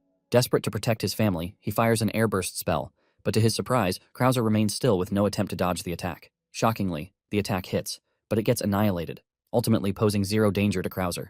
Sweat ran down Hans's face because he had thought he had reached the peak of magic, where there is no one who can beat him. However, what just happened is telling him that he is wrong. Just then, Krauser expresses his shock about what just happened. He talks about how Hans was able to cast his magic without chanting. Curious about this, he urges Hans to tell him what he is. Realizing that Krauser is just curious, Hans tells him that it is dragon magic, just as he suspected. Hans mentions that he is a human who inherited a dragon's power and can use dragon word magic. Krauser is curious about this, but Hans replies that he doesn't really need to tell Krauser anything. Krauser then asks Hans if the person who passed down the power to him was the gold dragon, Seyfried. Hans is shocked when he hears this, as he asks Krauser if he can tell just by looking at him. He asks Krauser if he is affiliated with Seyfried, but Krauser says no, revealing that he only got the idea because of the academy's name. Krauser then reveals that he was also born after the dragons had gone extinct. In a surprising turn of events, Krauser reveals that he is a guardian. Apparently, he is the guardian of the black dragon, Lycanthos. Hans is stunned when he hears this because he wasn't expecting a human to be a guardian. Krauser then formally introduces himself, saying his name is Chai von Krauser. He revealed that his grandfather was the first to inherit the dragon's mark until it was passed down to him. Hans is shocked to hear this because dragons have been extinct for over 500 years. Krauser then reveals that those who received the mark have extended lifespans. However, the dragon bloodline is getting diluted because his grandfather lived to 500 years, but his father only got to live 400 years old. Apparently, his father wanted to stay among humans and establish a noble house, but in the end, he still failed to fit in. Hans then asks Krauser how his identity has stayed hidden all this time, since they only changed masters once in 100 years. Hans wants to know if the imperial family and the two ducal houses have just decided to leave him alone all this time. Krauser then replies that the ducal houses must be aware to some extent, which is why they are also trying to hide his identity, because the power scale might shift if people are aware of what power the Marquis holds. Hans finally understands that Krauser intentionally sought him out because he was lonely. They are still in the middle of the conversation when Asa and Lakia barge into the room. They immediately jump between Hans and Krauser, believing that he is there to hurt him. However, Hans urges them to calm down because he doesn't think Krauser came to harm him. Lakia argues, talking about how he has been tracking Krauser for a while. Suddenly, Krauser calls Lakia by his real name, shocking everyone in the room.